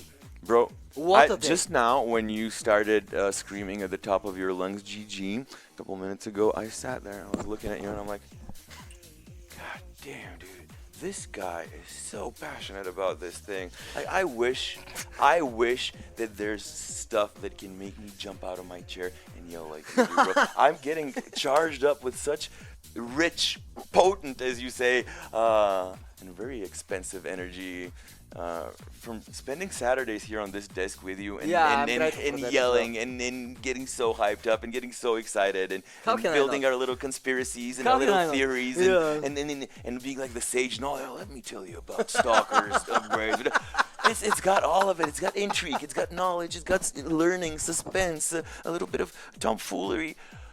It's so good. I'm really glad I'm getting to spend these Saturdays here. And I'm Yes. glad I'm going to be able to spend a huge extended weekend with you guys in the Stara Yeah, this Zagora. time around I'm not going to let you go to Sofia in between the tournament, you know? Bro, I had to do a I really know, important voiceover. I know. But this time around you're booked, fully booked. Yeah, Yeah. I'll come 3 days earlier than the regular time. Me too, actually. Me too. Maybe we can. Yeah, we can do it. We can throw a pre-part. Yeah. Ooh, yeah, nice. Okay, so we got pre-party, we got quiz, we got a group cosplay, and a bunch of other ideas. They're on the table. We're throwing them at the wall, see what sticks. Stay tuned. Stay tuned, indeed.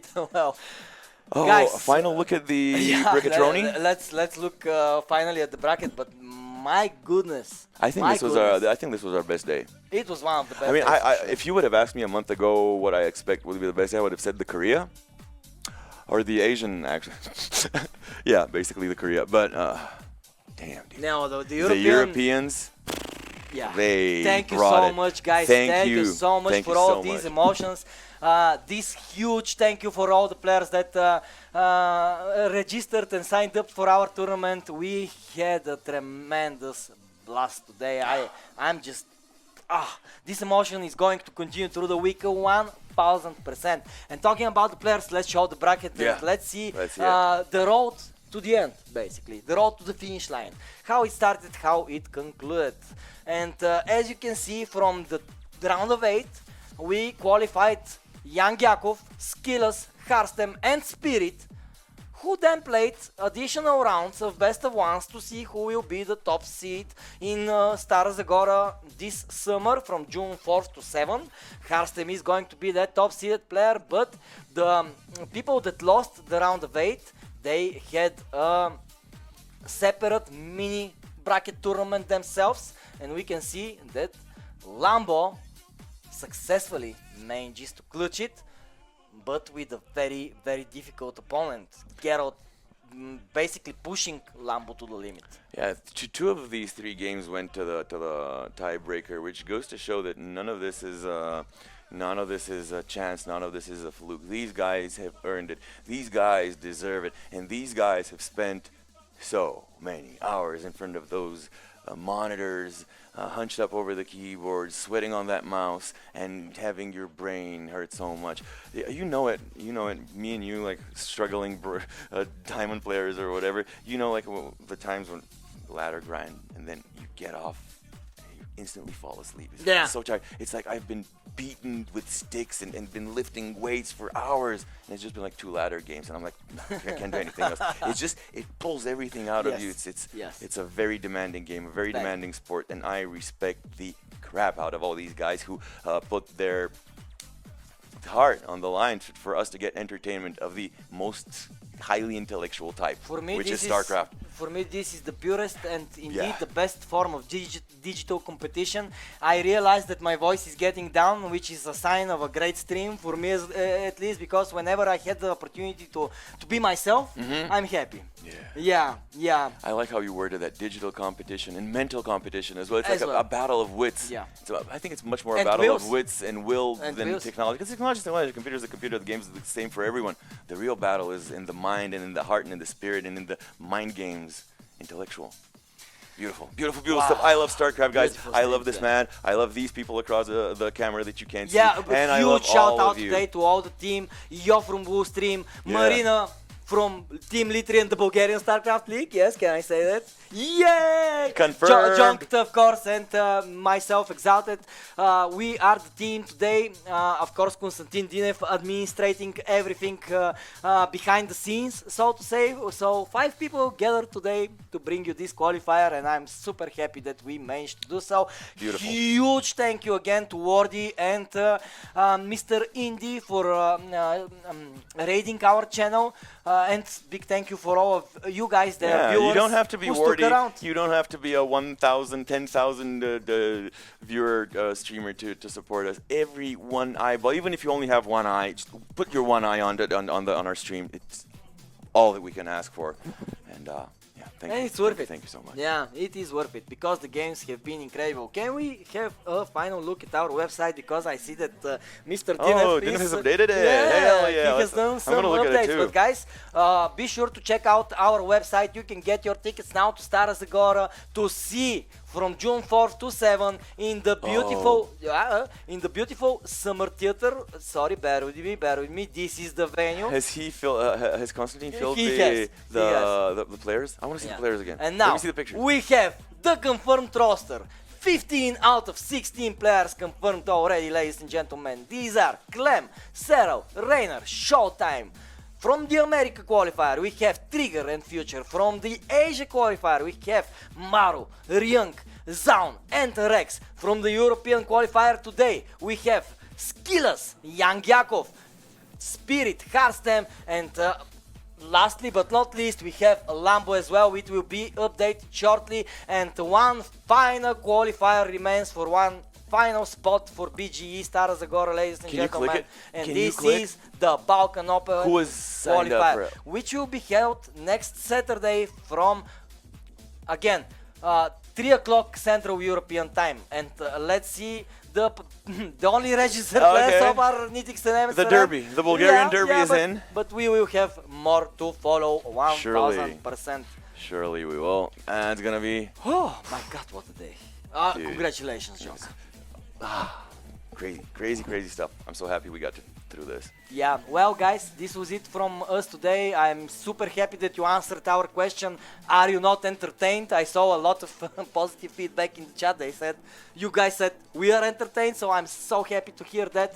And yeah, this was from us for today. The European qualifier has concluded, and I honestly hope that this emotion, this good energy from today's matches and stream is going to resonate with you guys throughout the week, until we meet again, of course, next Saturday on this channel. So of course be sure to follow it in order to not miss out any action happening here. Our nerdy weekly ritual continues next Saturday, guys. We will be here, and we hope you are too. Absolutely. So from us, it has been an honor and a pleasure to cast the games. I had a blast with Junk today. Same. So looking forward to next time. Guys, be healthy, be blessed, and see you soon.